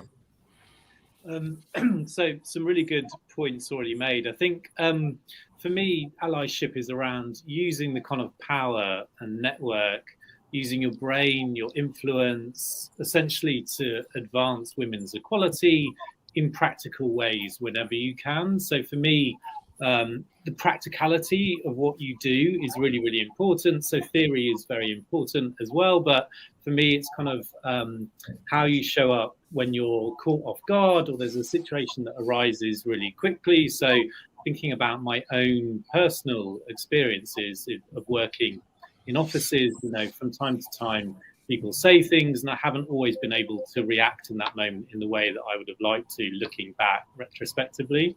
So for me, what's really important is, as being an ally, is to think about when you haven't done as you would have liked to have done and try to do better each time. So when you've fallen down or not kind of represented yourself as well as you can do, then trying to sort of be better each time. But I'm all about those kind of practical ways that you can sort of, support. Yeah. And then you brought up a really good point about self-reflection, because a lot of times we'll be embarrassed that we did something that wasn't kosher and then kind of sweep it under the rug rather than actually reflecting and fixing it in the future, Purvis? Wow, you guys have provided some great answers. I don't know what to say. No, but you guys have really provided some great, insightful answers. I think if I can add anything, I would say, allyship for me is being intentional and active. Being an ally on purpose, right? And really utilizing my voice. So like in those instances, those moments where, say, for instance, a women counterpart of mine, organization wanted to hire me, but I wasn't available. And I recommended my friend. And I said, pay her what you're going to pay me, or if her quote is higher than mine, pay her that. So like being active and utilizing my voice when necessary, and doing it on purpose because she deserves that. And so like it's for me, it's just the intentionality behind it all. I love that. And it has results as well, right? So you have to make sure that it's having an impact. It's not just spoken about. Yes. Yeah.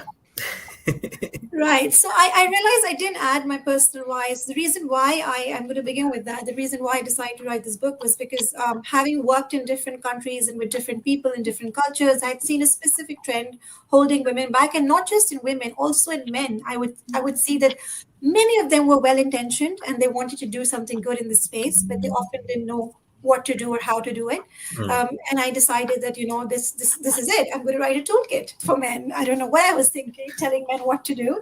But yeah, that's what I decided to do. And that's the reason why I wanted to write a book in which men, despite whatever level they're at, they can actually take small steps, small actions. They don't have to be major influencers. They can just take, tiny steps in order to support women in their circle. And for me, allyship is people who can choose to challenge themselves first, because it all begins with them, with you, right? Change begins with you. And then they can move on to challenge others, because that's really, really important, specifically when we're talking about male allies. Calling out others is, I think, the most important part for me. And then challenging the organization culture, and finally challenging the organization institution. So I think these were the 4 parts, which I see, that's how my book is also being divided into 4 parts. Allies who can challenge themselves, challenge others, challenge organization culture, and then finally challenge the institution. But yes, as David said, they are not to be saviors. We don't want to be saved, or we don't want to be rescued. We need people who are, working collaboratively with us, alongside us, who are mentors, sponsors, advocates, but not saviors. I love that you wrote a book on it, because I do think change can be overwhelming, and by breaking it down to small steps, sometimes that really helps us. Right, the intention might be there, but then we're not sure where to start. And so I think that's amazing.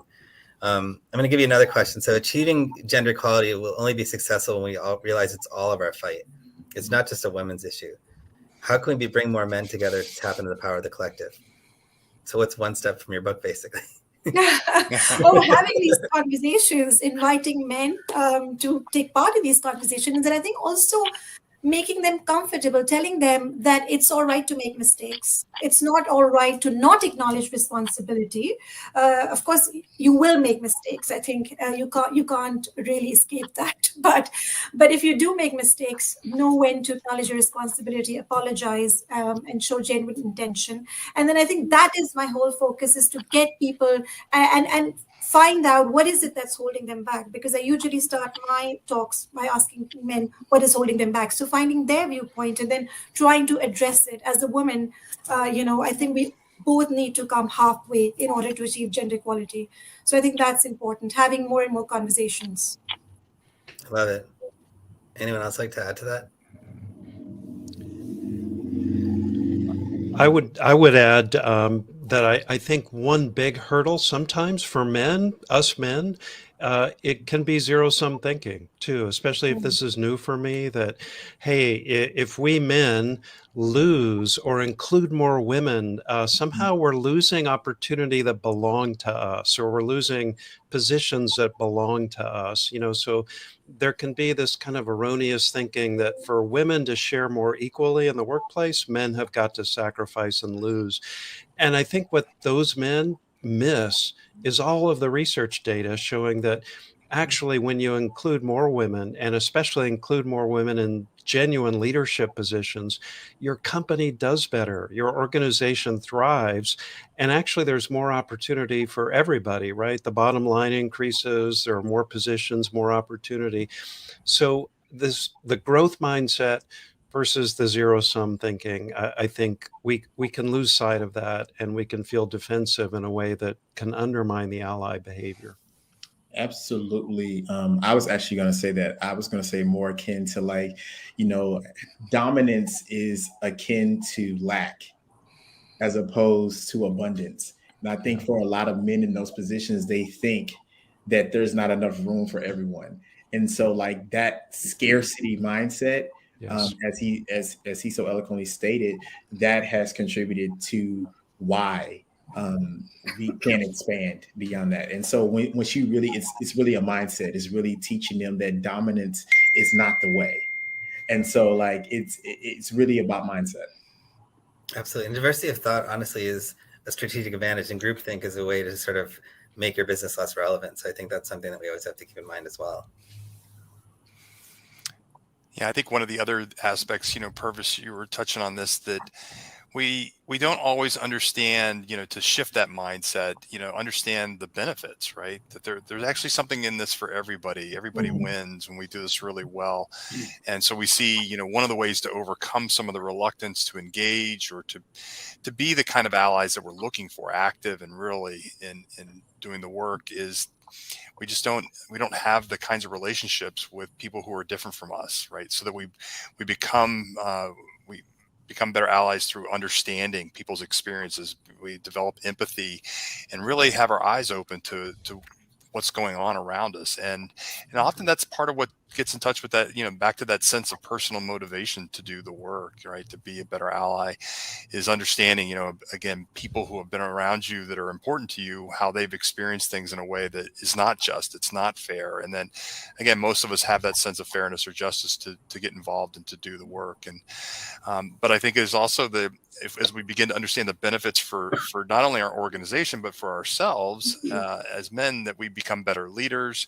And it's through the kinds of relationships that we're having and the work that we're doing there that begins to expand this pie. And that's how we get past that zero-sum thinking. Absolutely. Henry, you wrote an article or a post on LinkedIn on how to be a better ally to women, and it got thousands of reactions. Any advice on how male leaders can find their real voice around allyship and social media and inspire other men to do the same thing? Yeah, it was a really interesting process to go through. So I just wrote the LinkedIn post and wasn't really expecting it. You know, I own a business, so I write content quite regularly, and it normally just does okay, but it doesn't go sort of viral. And this really did kind of go viral. It seemed to really resonate with people, and I think one of the reasons for that was the sort of scarcity of men talking about this kind of stuff online and social media.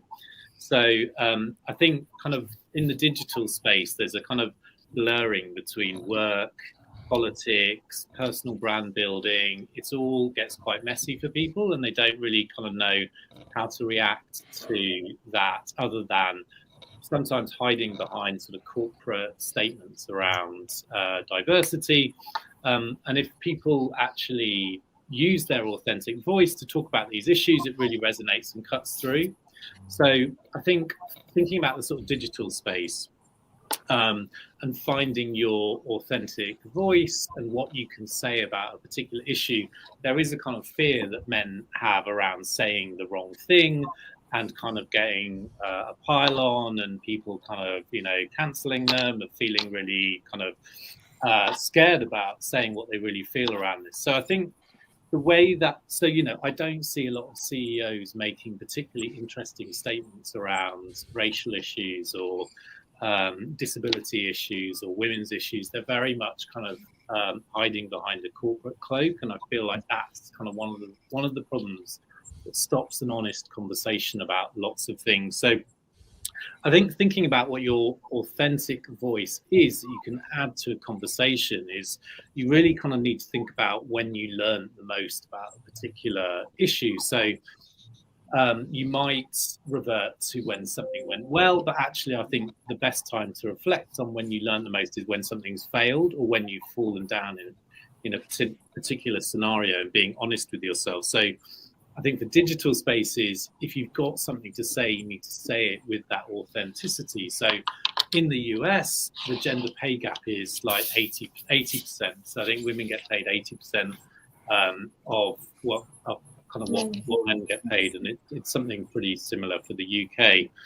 And if that angers you, which it should do, and I think most people, it would anger most people, then you really need to say that. Don't hide behind sort of corporate statements that you wheel out once a year for International Women's Day, which I think a lot of CEOs do. You need to say practically what you're going to do to fight against that 20% of free work, essentially, that you're expecting all of your female employees to do.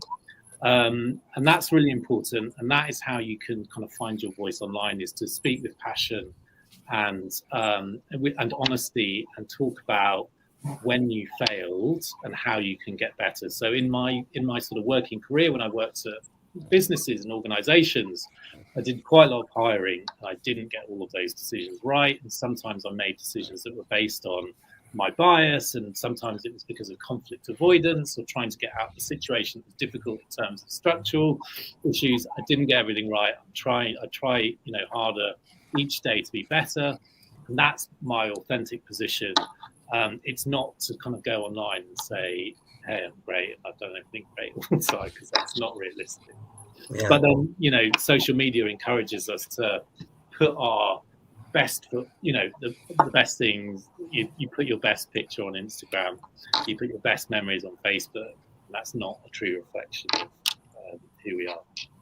Yeah, and I think we also need to sort of reward, and what you did was basically authentic. You combined authenticity with strength and vulnerability, right? And putting yourself out there. And I think that was really what resonated and helped. And I think that's something that we normally haven't rewarded men for, is being vulnerable. And that's been shown as a weakness. And I think that's not a weakness. It's actually a strength. And it gets people to go to war for you, Yeah. Hira, what is the most important first step men can take to advocate for women that you learned when you wrote Her Allies, a practical toolkit to help men through advocacy? And to add to that, can you tell us the difference between advocacy and allyship? Gosh, where do I start? There's so many steps, but of course the first step would be to challenge yourself. And I think the very first thing when you're challenging yourself is to educate yourself, because you can't change what you're not aware of. So I think it's important to not only do your research and read about it, but also go and expand your social circle and meet with people who are not like you. Because I can't believe the number of times I've had to tell men that just because women in your circle haven't vented out to you, haven't shared a grievance, or it hasn't happened to them, doesn't mean that it doesn't exist. It still exists. It exists with other groups of women, which you probably are not aware of. So I think expand your social circle. And also when you're educating yourself, I think it's important to look at challenges impacting women through an intersectional lens, because sometimes women can experience marginalization because of the multiple identities they own. So not stereotyping, not generalizing or assuming that just because she's a woman of color, so her experience is going to be very similar to another woman of color, which is not true. Because as an Asian, brown, Muslim woman, my experience might be very different from a Black woman. So every experience is valid. Every experience is unique. There's, you can't cluster, you can't generalize, you can't dilute the challenges of one group and say that, oh, this is what all women are experiencing. So I think it's important to look at it from an intersectional lens, be it gender identity, be it sexuality, sexual orientation, disability, socioeconomic background, ethnicity, race, faith. So that's important. And allyship and advocacy, well, you got me there, because I'm just thinking, what is the difference between allyship and advocacy? But I think allyship is, from what I can see, allyship, you can be like a silent ally. You don't have to, in your own capacity, you can be an ally, and you can whether it's at home, whether it's with your friends, whether it's in your organization, you can be an ally in your own little area. But when you start advocating for it, when you start speaking out, when you start championing it, and you start talking about it, tweeting about it, sharing articles, writing, like Henry's written this post about it. So I think that's when allies become advocates, because they're not only silently being allies to women in their circle, but they're also actively advocating about it. So I think that's how I feel what the difference is. But I think over to the rest of the people. Yeah, Dr. Johnson, do you have any thoughts around that? I know you talked about this in the past too. I love the way Hero's talking about this, and it's funny. I haven't heard so much about advocacy separate. I realize you can do that, though. Hearing Hero say that has been helpful for me. I could be an advocate without doing any other ally stuff, and I think there's some real truth there. Yeah. I think when Dave and I are having conversations with men, we sort of put this all on a continuum, right? And we want to be so inclusive. We want to invite men in, recognizing that they're somewhere on the continuum. There are men, let's be honest, who are apathetic. And we don't encounter that many of those guys, right? I just don't really even care about gender equity or diversity. It doesn't even register as significant. I find very few men are apathetic about this. But there are men who are, maybe just sticking their big toe in the water. And yeah, I realize there are some inequities. I'm trying to understand this. I have some awareness, but I'm really not sure what to do. And then you move a little farther on that continuum, and there are men who are a lot more active, right? These guys may call some things out in meetings when there's bias or sexism. These are men who are more deliberately and publicly mentoring and sponsoring women. So there are men on that kind of active phase of the continuum. And then you move to the far end, opposite of apathetic. And I think you start getting to advocacy, again, under this big umbrella, maybe of allyship. And those are the gentlemen who tend to really be leading on this. They lend their voice. You heard Henry is writing about this, online. So he's being more of an advocate. He's putting himself out there, I think, and also willing to put skin in the game when it comes to joining causes or lending my political capital and privilege to causes that I really value and that are important, that promote this. But I think to Hero's point, I'm convinced that you could do the advocacy piece without, necessarily being an ally in other ways. Yeah. Absolutely. Anyone else have thoughts around that? I think one of the challenges here also, just to kind of call out maybe one of the elephants in the room, is that I think around allyship, we've seen the faux, fake, or performative allyship is one of the challenges that, when we see people being true advocates and co-conspirators, they're really living it, right? They're doing it, 24/7 every day, and we know that. Whereas performative allyship can be done by choice, right? When you want to do it, or when it's advantageous for you to do it, when it makes you look good, and it's really often very, it's just very cursory, and it can sound like a lot of nice talk, and there's really not a lot of action, and you're really probably not putting any skin in the game. And I think that was one of the things that, when Brad and I were doing some of the interviews with men for our book, Good Guys, that a lot of men talked about how they really felt like, when they were really being that advocate, that's when they were really putting some skin in the game. They felt a sense of maybe personal risk or professional risk. They felt vulnerable in those situations, and it's really interesting to see when we can kind of sense that and feel that I'm really uncomfortable. I'm in a place where I'm uncomfortable, and then just getting okay. It's okay to be in this space, right? This is something I've got to learn to become more comfortable with, and doing that work and overcoming some of the things, the signals and the perceptions around us that we're worried about. No, absolutely. And speaking of that, do you think we need to value and reward men for non-traditional behavior, such as being collaborative, and how this might help advance equality for all? Should we change the word masculinity to maybe leveraging your strengths for progress to get more men aboard? Yeah, this is an interesting one because, one of the challenges here is that we don't want to reinforce, what we call the pedestal effect of, so when men do something right, and they get put up on a pedestal for doing what they should be doing. And I completely agree with that. The challenge is that, just calling out negative behavior, right, all the time, it doesn't always lead to the kind of results that we're looking for. So sometimes having some positive reinforcement we know works really well. And so finding ways that, because sometimes I think as leaders, we're often doing things that we go, well, that's just who I am as a leader. It's the right thing to do for my people. And we don't necessarily understand the impact of it. We do it because it is the right thing. It's just who I am and who I am as a leader. But sometimes having one of our close colleagues or maybe one of our subordinates tell us that, hey, today when you did that, it really meant a lot to me, and here's why. And it's like, oh, wow, I had no idea the impact I was having. And so sometimes sharing some of that that reinforcing aspect, I think, is really helpful. But to your point about should we change, right? Should we change how we talk about masculinity or more traditional masculine behaviors? And I think absolutely. I think a lot of things as leaders, if we just keep it in a leadership perspective, a lot of things as leaders that we did or maybe were trained or socialized to do from a 20th century perspective are just not working in this 21st century, and they're not valued. And we know the research shows us that that's the case, and that we're losing, right? We're losing, as leaders, we're not as effective as we can be. You're not encouraging the right kind of performance. We're not attracting the right kind of talent in our organization. So it's just suboptimal. And I think the sooner we can get to more men understanding that, what's really valued and what's really making a difference, then that's what's going to change the workplace. Absolutely.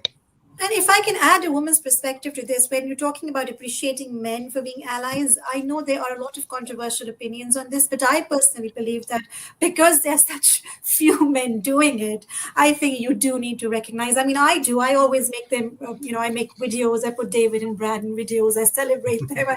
I celebrate the men in my life, my husband, my father, my brother, who I think it's important to recognize these efforts. Yes, this should be normalized.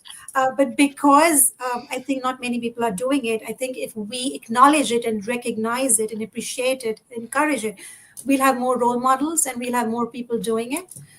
So I personally believe that, yes, you should recognize those who are standing up as allies. Great points. Dr. Johnson, what role do men play in gender equality in that movement? And then what's your response to be a man who argues this is versus sexism? Why do we sometimes see defensiveness around this topic? Wow. Well, I can probably streamline my answer because my main thought about that, Ashish, is back to zero sum thinking. When I hear the reverse sexism comment, I have to equate that in my own mind with defensiveness. That hey, this is not fair to me. I'm going to lose. It can reflect a fundamental sense of defensiveness. And, beyond the zero sum thinking, just missing all of the information about how we all thrive when we're more inclusive and we have more diversity and creativity on our teams.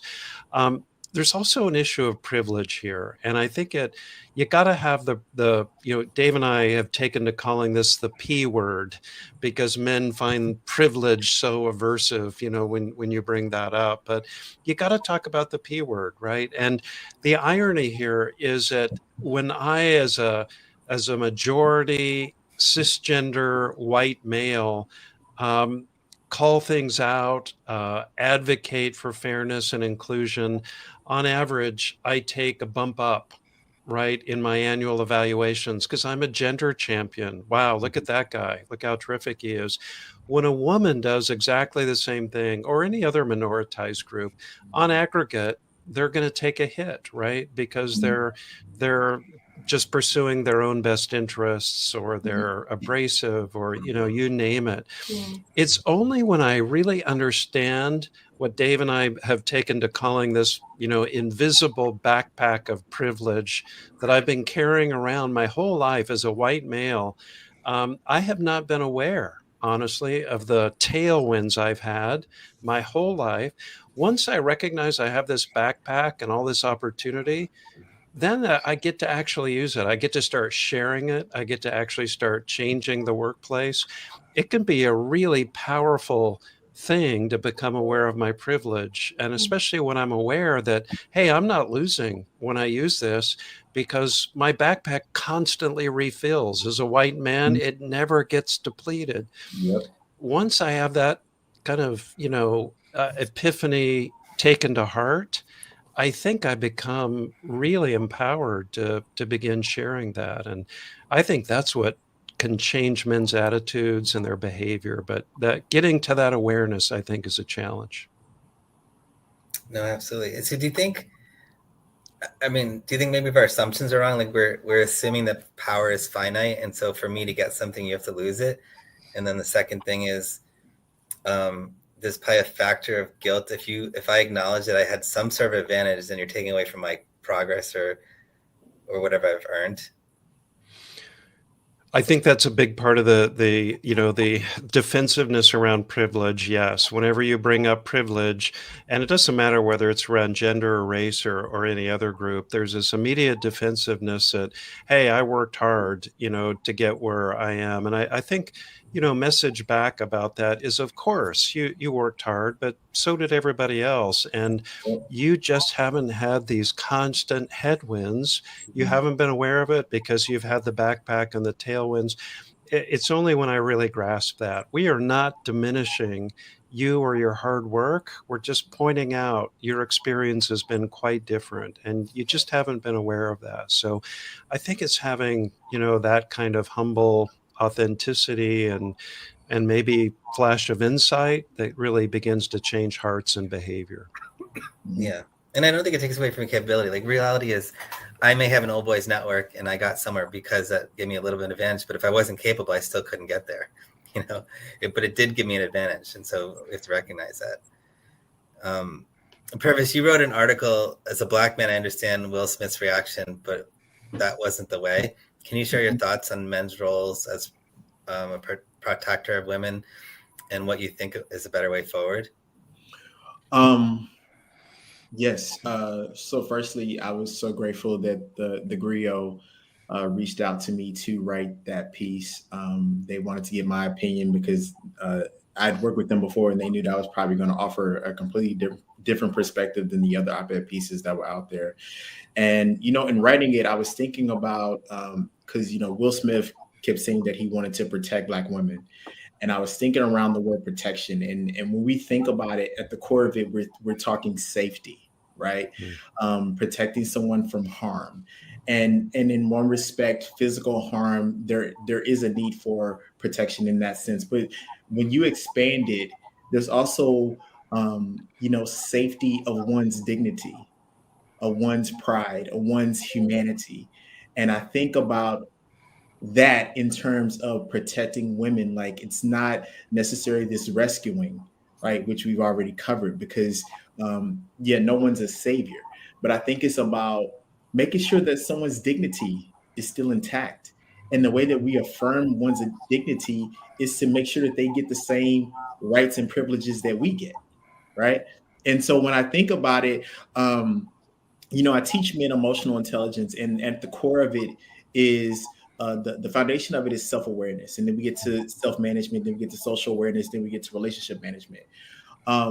Even within, Brad, to your point, even within your privilege, you've experienced some injustice, right? And if you can tap into that injustice and recognize that there are people who experience that injustice you've experienced all the time, right? We can cultivate that empathy, right? And then once we get to the social awareness aspect, that's where we develop compassion. Compassion is action. That's how we manage the relationship, is through compassion. And one of the things I always say is that a person who is committed to their healing journey, so to be emotionally intelligent means that you have to be introspective and reflect over your life and think about your choices and how you've shown up to now, right? And think about your fragilities, your frailties, your traumas, all those things, right?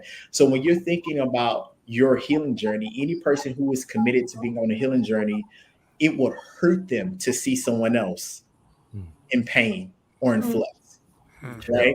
So healed people heal people, right? And so we have to teach men. One of the things I try to teach men is to be committed to your healing journey. That's why I wrote the book, Heal Forward. Heal with the future in mind, but you can only heal if you're helping others to heal as well. So we have to get men to be committed and intentional on their healing journeys. I love that perspective. Yep. Anyone else add to that? I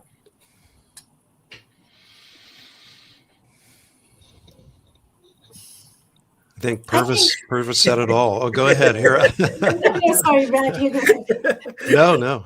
Yeah. No, I think, as a person belonging to a racially diverse group and who ticks many boxes, I think what Purvis said, it really hit the nail. You really do need to heal yourself, because a lot of us are carrying past trauma of injustices and, the way they've been treated, and discrimination and interpersonal prejudice, and all these things has affected us. And there's a thing known as acculturative stress, which I've recently been talking about, which a lot of people don't know, but people from racially diverse groups, marginalized groups, even women, because they have been diminished and trivialized and debased in such a long time, they have an acculturative stress where they have to adapt to the values of a dominant group. For example, if I'm the only woman in the room or the only woman of color.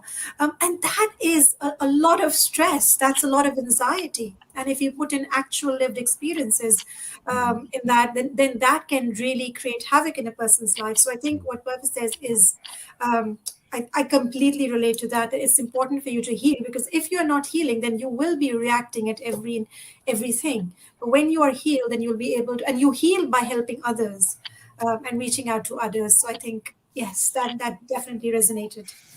Yeah.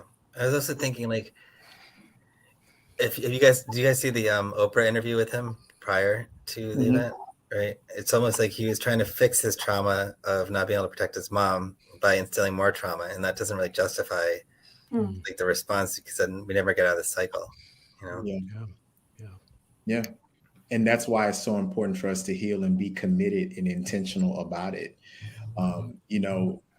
Men in particular, it's because that's my, what I specialize in. We don't have a lot of times we're not introspective. We don't have the language, and we also don't have the accountability.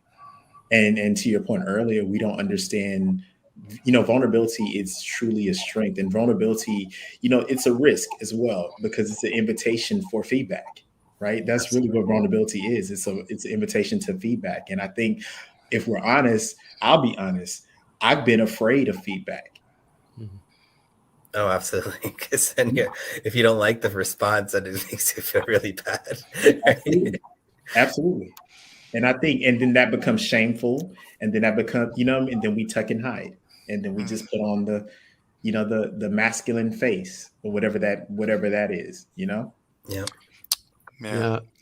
And one follow on to that, Purvis, Dave and I find it so interesting that the men who tend to get really good feedback, to your feedback point, tend to be those men who respond to it really effectively.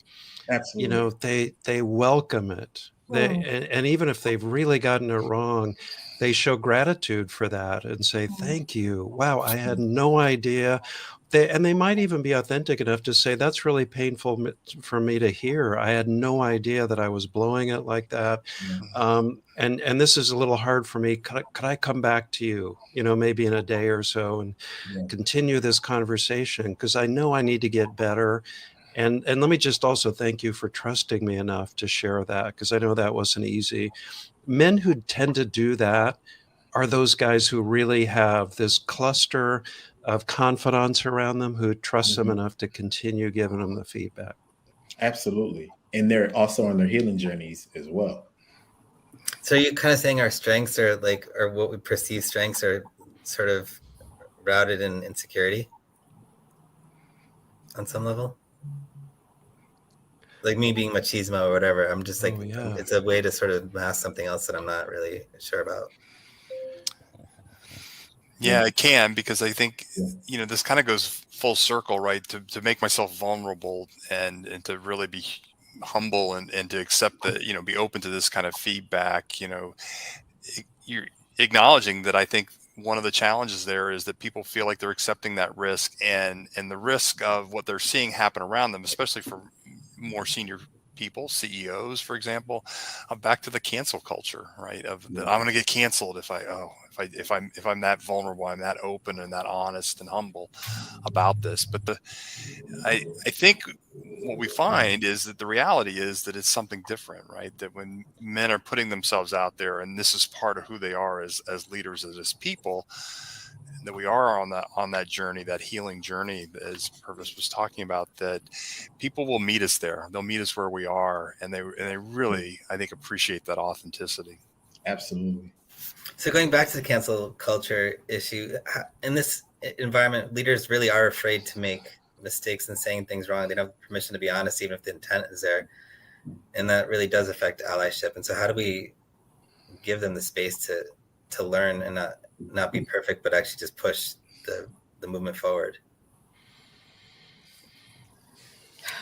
I think as a woman, I would say that if a man has made a mistake or said something accidentally which was sexist or racist or,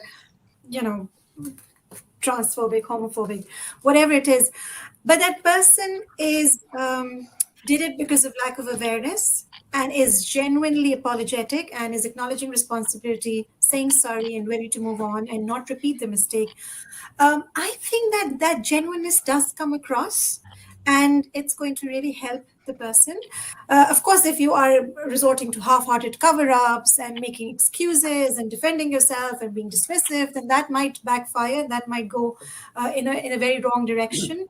But if you are genuine, if you're authentic, if you're vulnerable, people most of the time are able to recognize that, and hopefully you will not be cancelled. But yes, I think, given the environment that we are in, it's difficult to say what can get you into trouble. But again, I would say authenticity, vulnerability, acknowledging responsibility, these are the keys. If you can do that, then hopefully everything is going to be okay. And you will be accepted even for your mistakes, and you will be forgiven. Absolutely. We all have biases. It's part of being human. Our collective biases can show up in systems that contribute to gender inequalities. How can we become more self-aware and start to interrupt our own biases? Like, what's one action step you guys do to sort of shortcut that decision-making or stop the decision-making shortcut process? I think in terms of biases, it's important that you kind of speak to people outside of your echo chamber is really important. So social media allows you to build really kind of unhealthy echo chambers of people who just agree with you. And I think, Twitter and even LinkedIn allows you to just kind of connect with people who think the same way as you, and that's really unhealthy in some ways, because you're not being you can avoid people whose opinions you don't like. So I think we all hold biases, and sometimes they're overt, and people are not capable of moving beyond them. Speak to people, listen to what they say. So you can speak to people and kind of switch off, but really kind of listen to what they say, get content from outside of your echo chamber, and understand. I think one of the issues with sort of men's fear of cancelling and that kind of thing is men are not used to being uncomfortable. They're not used to white men are not used to walking into a room and it being full of people who are not the same as them. And even talking about allyship and women's issues online, not everyone's going to agree with you and they're going to come back at you, but you have to get comfortable being uncomfortable if you're going to change anything, because Absolutely. If you don't do that, then nothing will change at all, and you can build these kind of walls around yourself. So getting comfortable with being uncomfortable is incredibly important, and that's one of the things that I put on this LinkedIn post was, get into spaces where you are the only person of a certain type. So last year I mentored through a network called Like-Minded Females, a really brilliant mentoring network. And it was mostly women mentoring women. I can't even remember how I came across this network, but they asked me to mentor, and I was a bit like, am I allowed to? Can I do it? Is this okay? Anyway, it was okay. And it was a really kind of great experience. So you have to get outside of your echo chamber and read deeply, read different perspectives. And then when you're faced with stuff you're uncertain about, lean into it and not run away. But I think most of the time men run away from those situations. So if I put a post online around intersectional issues, around women's issues, I know that 90% of the people that interact with that are going to be either women or people of color. There'll be no white men that interact with that post because they'll be like, oh, that's not for me. I'm not really interested in that. So yeah. That's how I think you can confront your own bias. I love that. Anyone else want to add to that?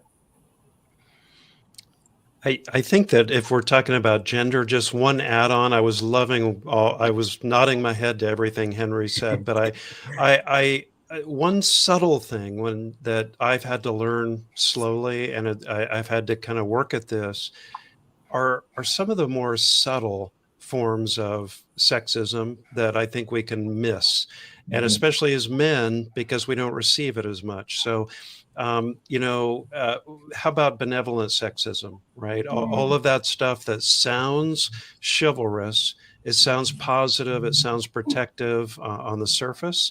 Hey, we shouldn't consider Hira for that promotion because, she has kids. Well, that sounds positive, right? But no, it's not. I'm making all kinds of assumptions about her.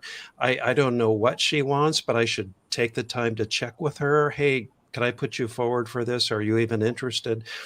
But too often we default to the benevolent sexism. And I think when people hear it, they don't pick up on the fact that this is one of those death by 1,000 cuts women experience every day. It undermines them, right? It takes away their autonomy. And so it's not just the egregious sexism and bias I need to look for.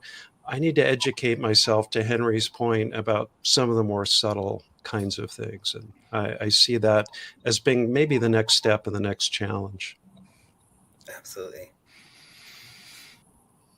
I think one other thing we can do, and I think one of the ways I think about this is how do I put it into action every day, and certainly from my background as a sociologist, I think about the language aspect of it, and certainly we find biased language, right, in lots of different ways. And as you learn that something is biased, is then the hard part there is it's like, well, how am I going to change that for myself? Because that sounds like a lot of work, and it is, and it's really, I mean, just try to, for example, if you always go into a meeting and you refer to large groups of people as just generically guys, which has become so culturally common in lots of different settings, and everybody's like, well, yeah, I didn't mean to privilege the men in the room. I wasn't really referring. I was referring to the women, everybody in the room in that way. It's like, well, but it's not really all that inclusive of language. Could you use a different term, a different way to address people so that everybody felt included?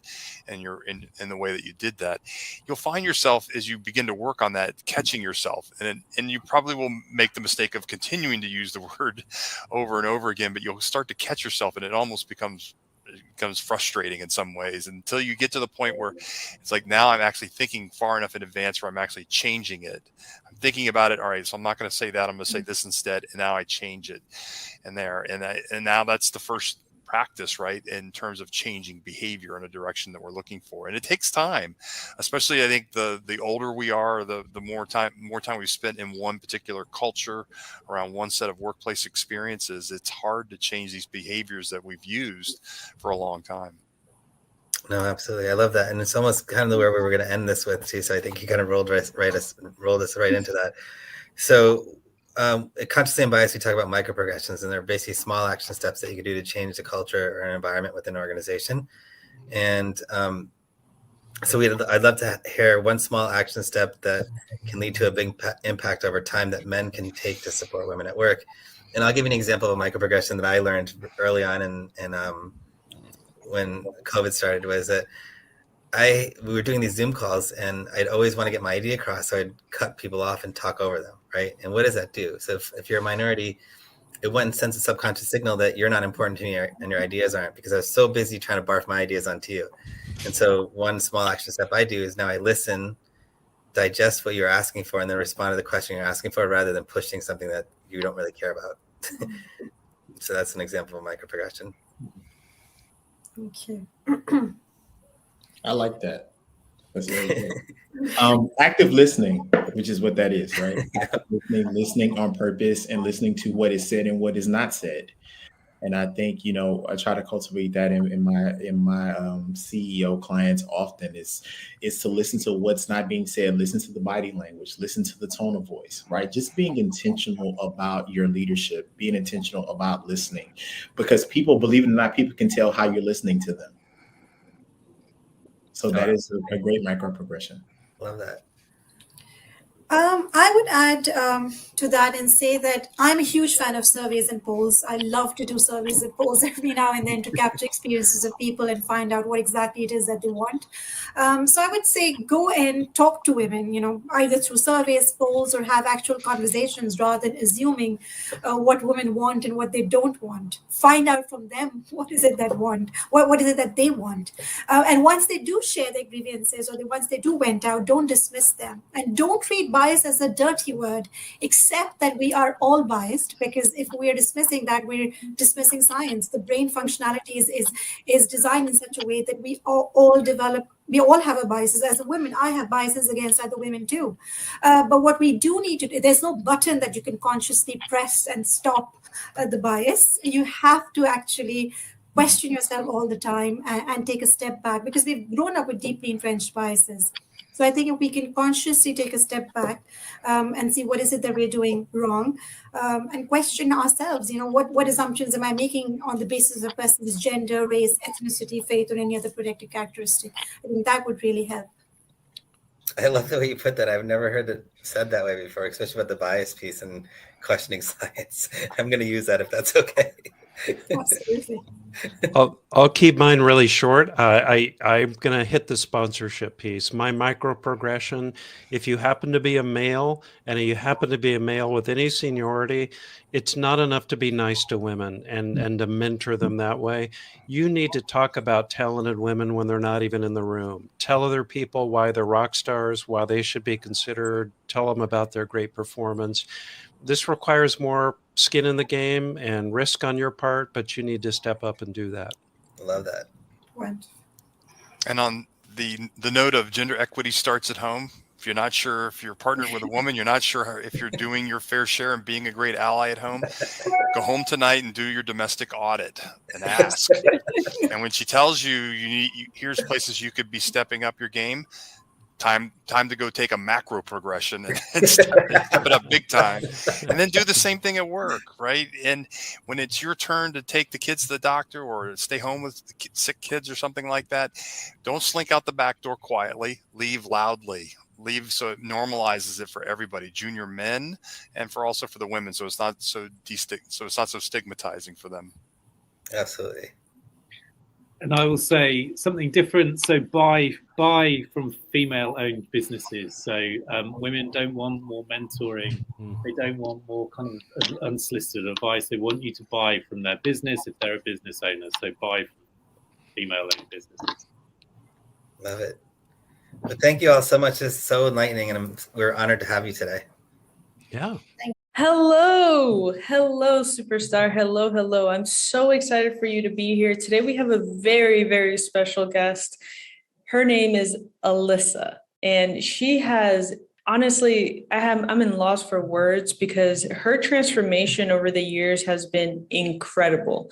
And what I'm very, very proud about this particular episode is the fact that she's so direct with the way that she approaches coaching. You know, she's had corporate backgrounds. She has a whole bunch of different unique set of skills that has led her to become this dynamic coach that focuses on emotional intelligence.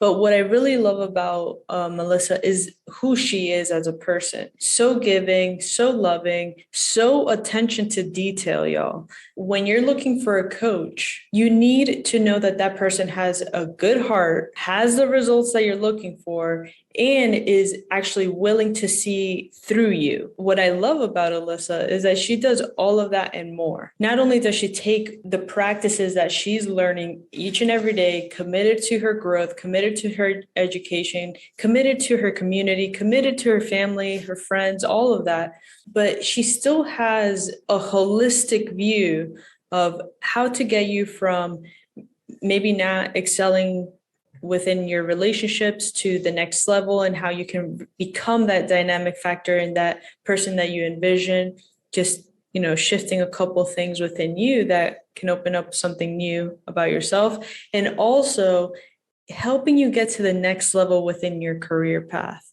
So what I'm really, really, really excited about is for you guys to see the directness about Alyssa. She's so good with articulating, you know, moments in life where it could be challenging, it could be difficult, but she helps you see the BS in your overthinking, or she helps you see the BS when there's nothing really there. That's what you want to look for in a coach, someone that can actually push you to the next level while still embracing your strengths and helping you build up that courage along the way. So make sure to check her out. She has amazing courses and she has amazing programs that you can definitely take advantage of. Make sure to check them out. We will definitely put the links in the description below. She's an amazing person, one of my favorite people on this world. So make sure to check her out. I don't say that lightly. So welcome to the call, Alyssa. You are a superstar, and we're so excited to have you here. Thanks for having me. It's an honor. Yes. Yes. So, I mean, we have a couple of questions for you because, I mean, you do so much work within so many different levels of leadership. So we wanted to, you know, before you got into coaching, tell us a little bit more about Alyssa before the whole coaching phenomenon happened in your life. So I gifted 10 years of my life to corporate America. And in that gift of my time and my soul, I was managing corporate fitness centers. So I'm originally education and health promotion business graduate, college graduate. Originally always wanted to be a wellness coordinator because I really fully believe in the mental, emotional, spiritual, financial, and intellectual element of the body, the person. That's really hard to find in Chicago. So got into the fitness component, which is great. I mean, I love fitness, but it was really having those conversations in the PT sessions, running the weight loss programs, teaching the group X, that like there was a common denominator of like middle-aged people not having the mental, emotional, relational, and habitual intentionality. Like they were doing the domesticated lifestyle of providing for their families, going to work, busting butts, but they weren't feeling and having like that, those results that they wanted, those relationships that they wanted, the freedom that they wanted. And it became a really ethical thing for me, to the point to where then I had to cross-check who I was being, and working 15 hours at one location, and then on the weekends subbing classes or teaching group X classes or cleaning. Like I never had like one job. So it really forced me to be like, Alyssa, what the hell are you doing? Like, you're literally here teaching people how to take care of themselves, but you're not able to take care of yourself. Like, you're not getting enough sleep. You're making making unhealthy choices. You're not showing up in the dating world like you want to be showing up. So I just had like a come to Alyssa moment, and had to get out. And it was the scariest thing that I ever did, but I just kind of did it and never looked back. So 6.5 years later, here I am. Wow. Wow. Ladies and gentlemen, and I'm right here, Isabel over here. I am proof, okay, that Alyssa speaks her walk, or speaks her talk and talks her walk. You know, that whole saying, right?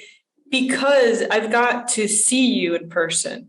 And we've had other,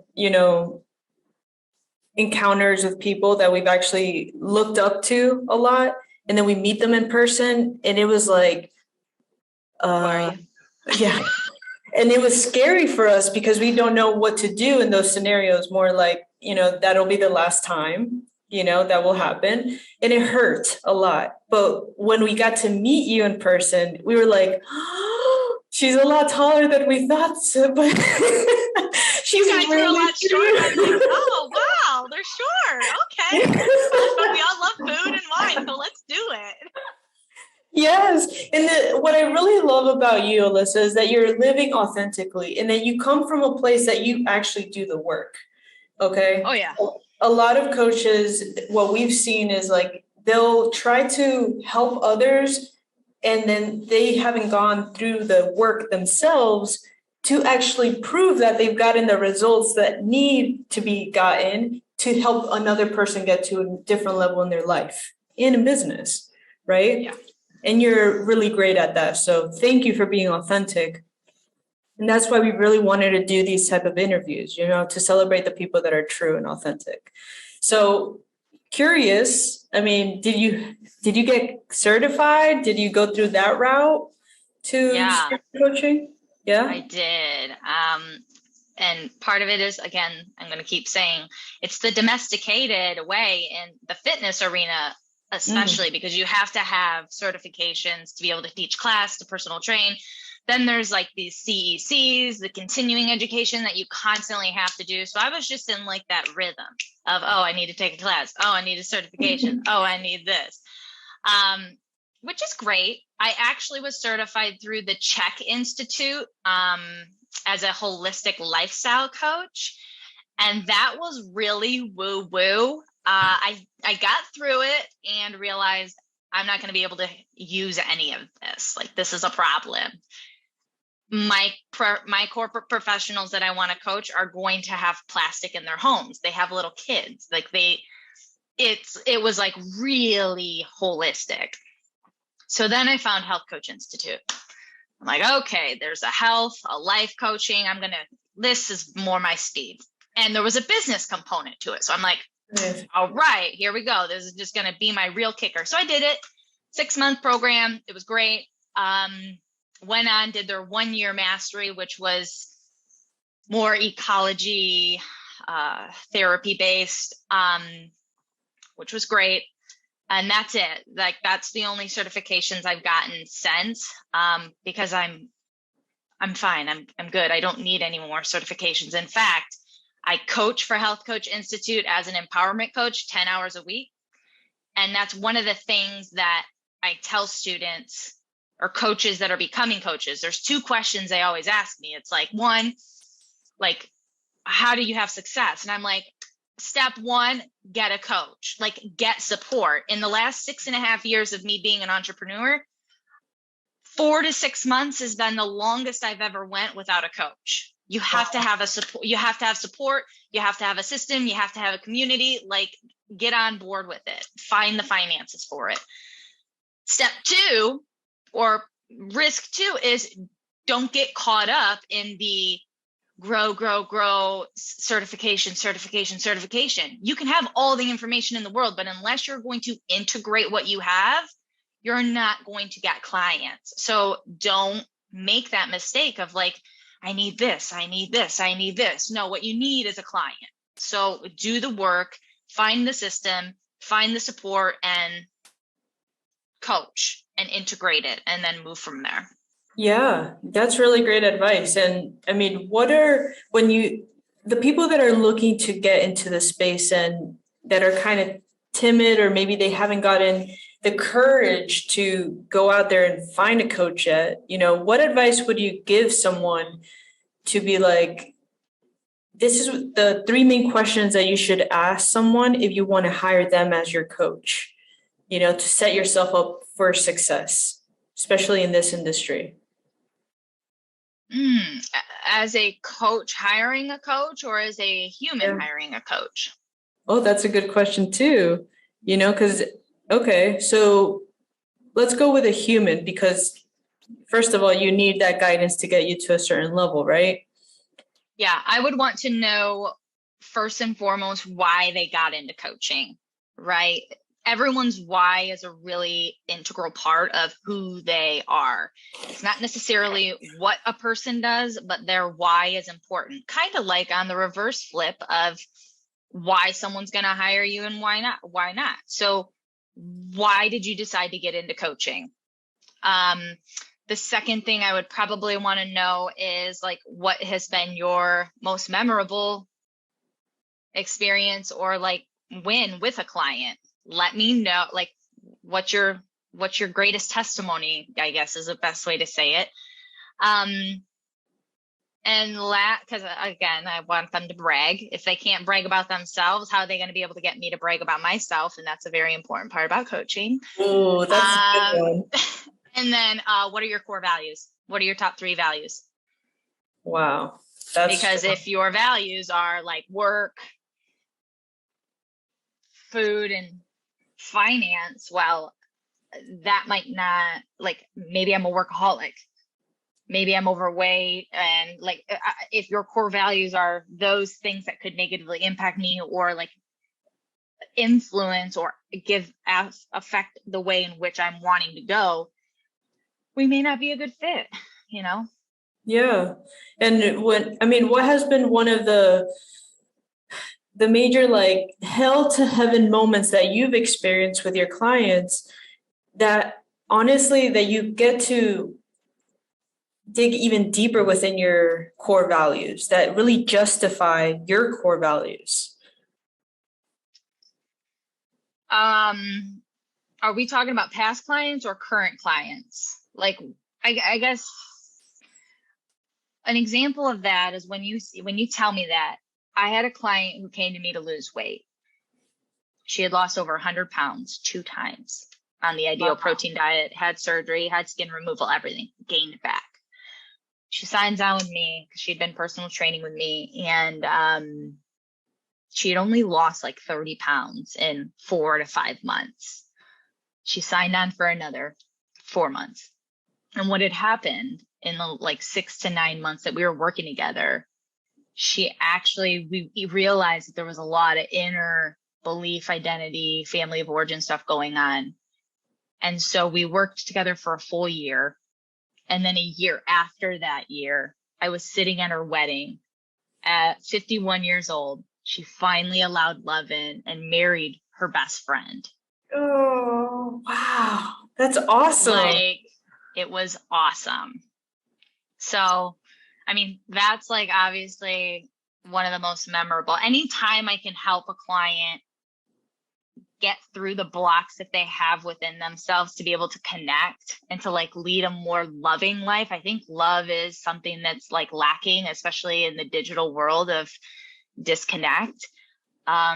Love is like so important to me and to like my clients, especially now in the arena of working with a more male engineer minded scope of practice.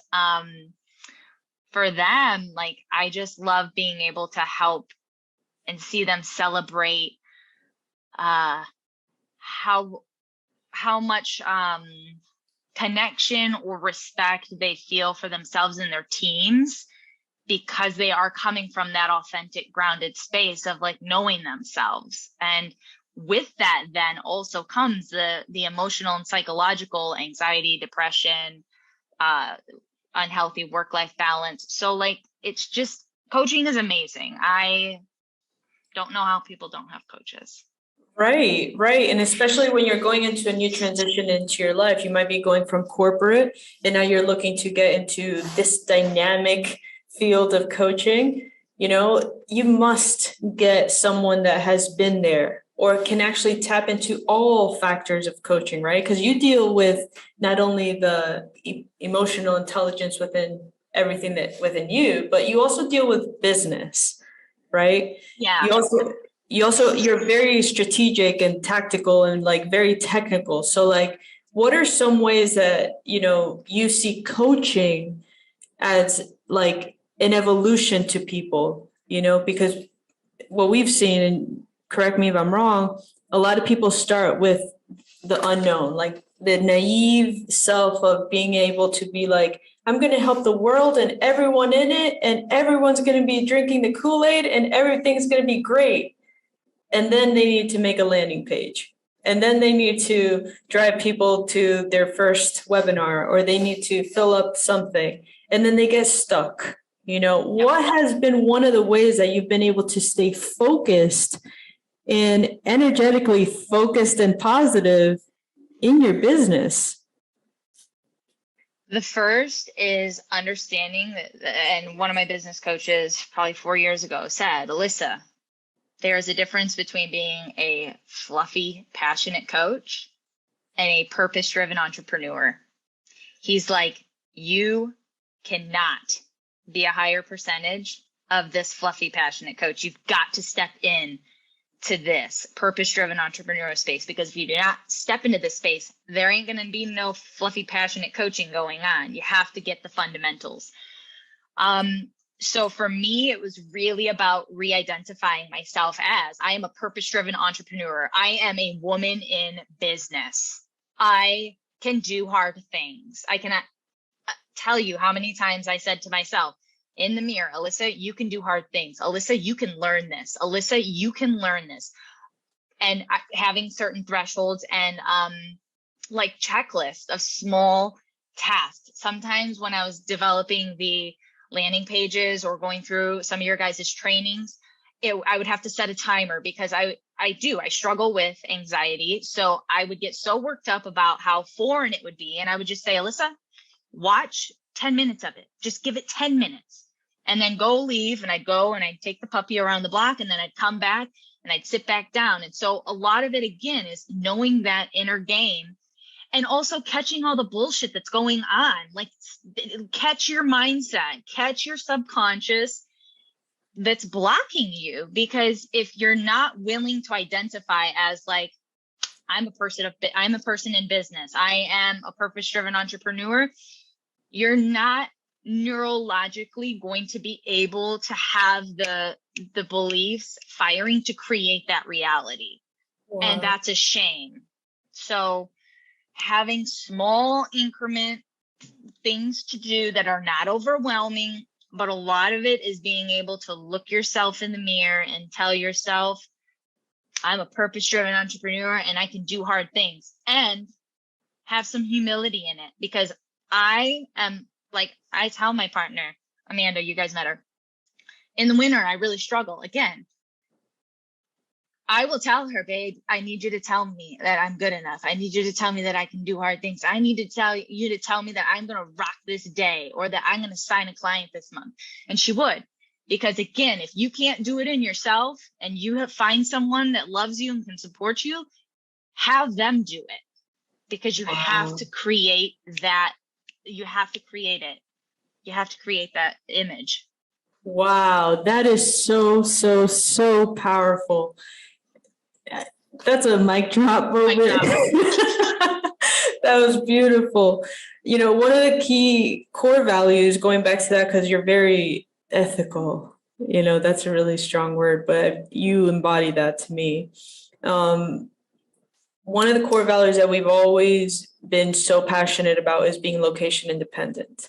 Mm-hmm. And we love it, you know, and we also want to ask you, being location independent, what has been one of the greatest gifts of being location independent, but what has also been a thing that you don't like about being location independent?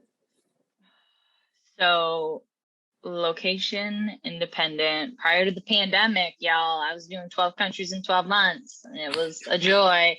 So location independent, I love observing. I think that anytime any of us, I know, I've read books, I've read research, like I know that anytime a human can move to and put themselves in a different environment, a different space, a different country, a different culture, it opens us up. We become more creative. We just naturally are sponges. We expand, we grow. We are living from a more vulnerable space that, like, in your home, in your little domesticated way of like, this is how I live, this is who I am. Like, you don't get vulnerable easily. Like, it takes work to become vulnerable in your domesticated space. So by removing the space, I just love the growth and the food. That, like, I'm not gonna lie, I'm a fat kid. The food is my favorite thing about being location independent, as well as being able to grow. And then what was the second, my least favorite thing about it? Yeah. Least favorite thing probably would be structure. So I'm very type A, OCD. I like a rhythm. I like routine. So when I go to a new space, and whenever you go to a new space, it takes like a week, 7 to 9 days to like get the lay of the land. Like, how do I walk home? Where do I want to go work? This, like, what do I like? And where am I going to work out? Am I in the time zone? Am I in a rhythm? That to me, because efficiency is also like a large part of who I am, I feel sometimes that time is like wasted. It's not, because I learn a lot in doing that, but that's probably my least favorite thing of being location independent, is how long it takes to get into a flow, and the fact of, like, obviously I'd be away from my puppy, so I would miss her. Yes. And how many puppies do you have? We have one. We foster failed one, but we also foster, and sometimes I board. So again, until we get our puppy to be 2 years, which is only 1 year, 1 month, we're still going to be shuffling dogs to create a wonderful personality. But because she is already a beautiful personality, she's a really good teacher to the puppies in the shelters. So we bring them and we have her teach them some life skills, and then we get them adopted. Wow. Wow. Y'all, if that isn't filled with love, I mean, what else is? I love that. And I mean, I know that you're a very busy coach, yes. And not only that, you have a lot going on, and I appreciate your time. There's one question that we always ask, and it's probably going to be one of my most important questions to ask. And it's something that I take extremely serious. Okay. What does freedom mean to you, Alyssa? Oh, freedom to me is the ability to live, laugh, love, and learn however, wherever, whenever I want, right? It's the ability to do what I love, but be able to share experiences and places and things with the people I love while being my authentic self in all of it. Yes. That's awesome. I love that. I feel like you already knew that. You know, sometimes I ask that question and it takes someone a moment or two, but I feel like you And live in variety. freedom. Yeah, I'm very, Amanda and I were talking about it before. That was one of the last things we said when we went to bed last night. We had a fucking hectic weekend, but we're like, you know, we have like such a good life. Like life is so fun with you. And I'm just like, I didn't feel like we had any fun this weekend. It's like, but it's so fun. Like we got Gordon adopted. We brought Willie home. We organized. I'm just like, the sun was out yesterday. Like the sun was out today. That's the cheer. But it's also a level of perspective too. So I think that anyone who's watching this that feels kind of like in that contractive, that stuck space of, you know, what the hell am I doing? Or how do I leave? Like, I also want you to just check in with yourself and let you know that like the freedom starts with you and the way you think and the way you feel about it and interact with it or associate to it. And a simple example of that is, are you a this or that person? Or are you a this and that? And if you're a this or that, like you're not going to find freedom. Wow. Ask yourself those questions, ladies and gentlemen, because that was strong. You can't feel freedom if everything, like if there's a good or bad, a yes or no. It's this and that. And that's where gratitude, you know, gratitude, mindfulness, meditation, like it's all important. But that's also where like catching your thoughts on what's true and what's not true and taking ownership and accountability and how it's keeping you in this little like stuck circle. You are the owner of that. You're the master in creating that. So change it. And it's okay if you don't know what freedom looks like. I talk to tons of people that they're like, yeah, I don't know what it is. And that's a great thing to become aware of, because then you don't have really anything to complain about. You get to create something. That was so good. That was so good. Y'all, if you have not checked out Alyssa, make sure to check her out on Instagram. You're on Facebook. You have a website. Make sure to check her out. She is amazing. Where can people find you easiest, Alyssa? I mean, everything's under my name. Like my website is alyssapajoli.com. And then from there, if you want to go to my YouTube channel, if you want to go to LinkedIn, Facebook, like they're all on that page. But otherwise, any platform, just searching Alyssa Pajoli, you'll find me. Can people DM you? I'm even on Twitter. No, I don't accept DMs. Yes, of course. Voice messages are preferred, but if you want, if you want to hide behind text, I'll also accept. Awesome. Well, ladies and gentlemen, you definitely heard it from the woman herself. Alyssa, thank you so much for your time. Thank you so much for being you. And thank you for being authentic and being consistent with everything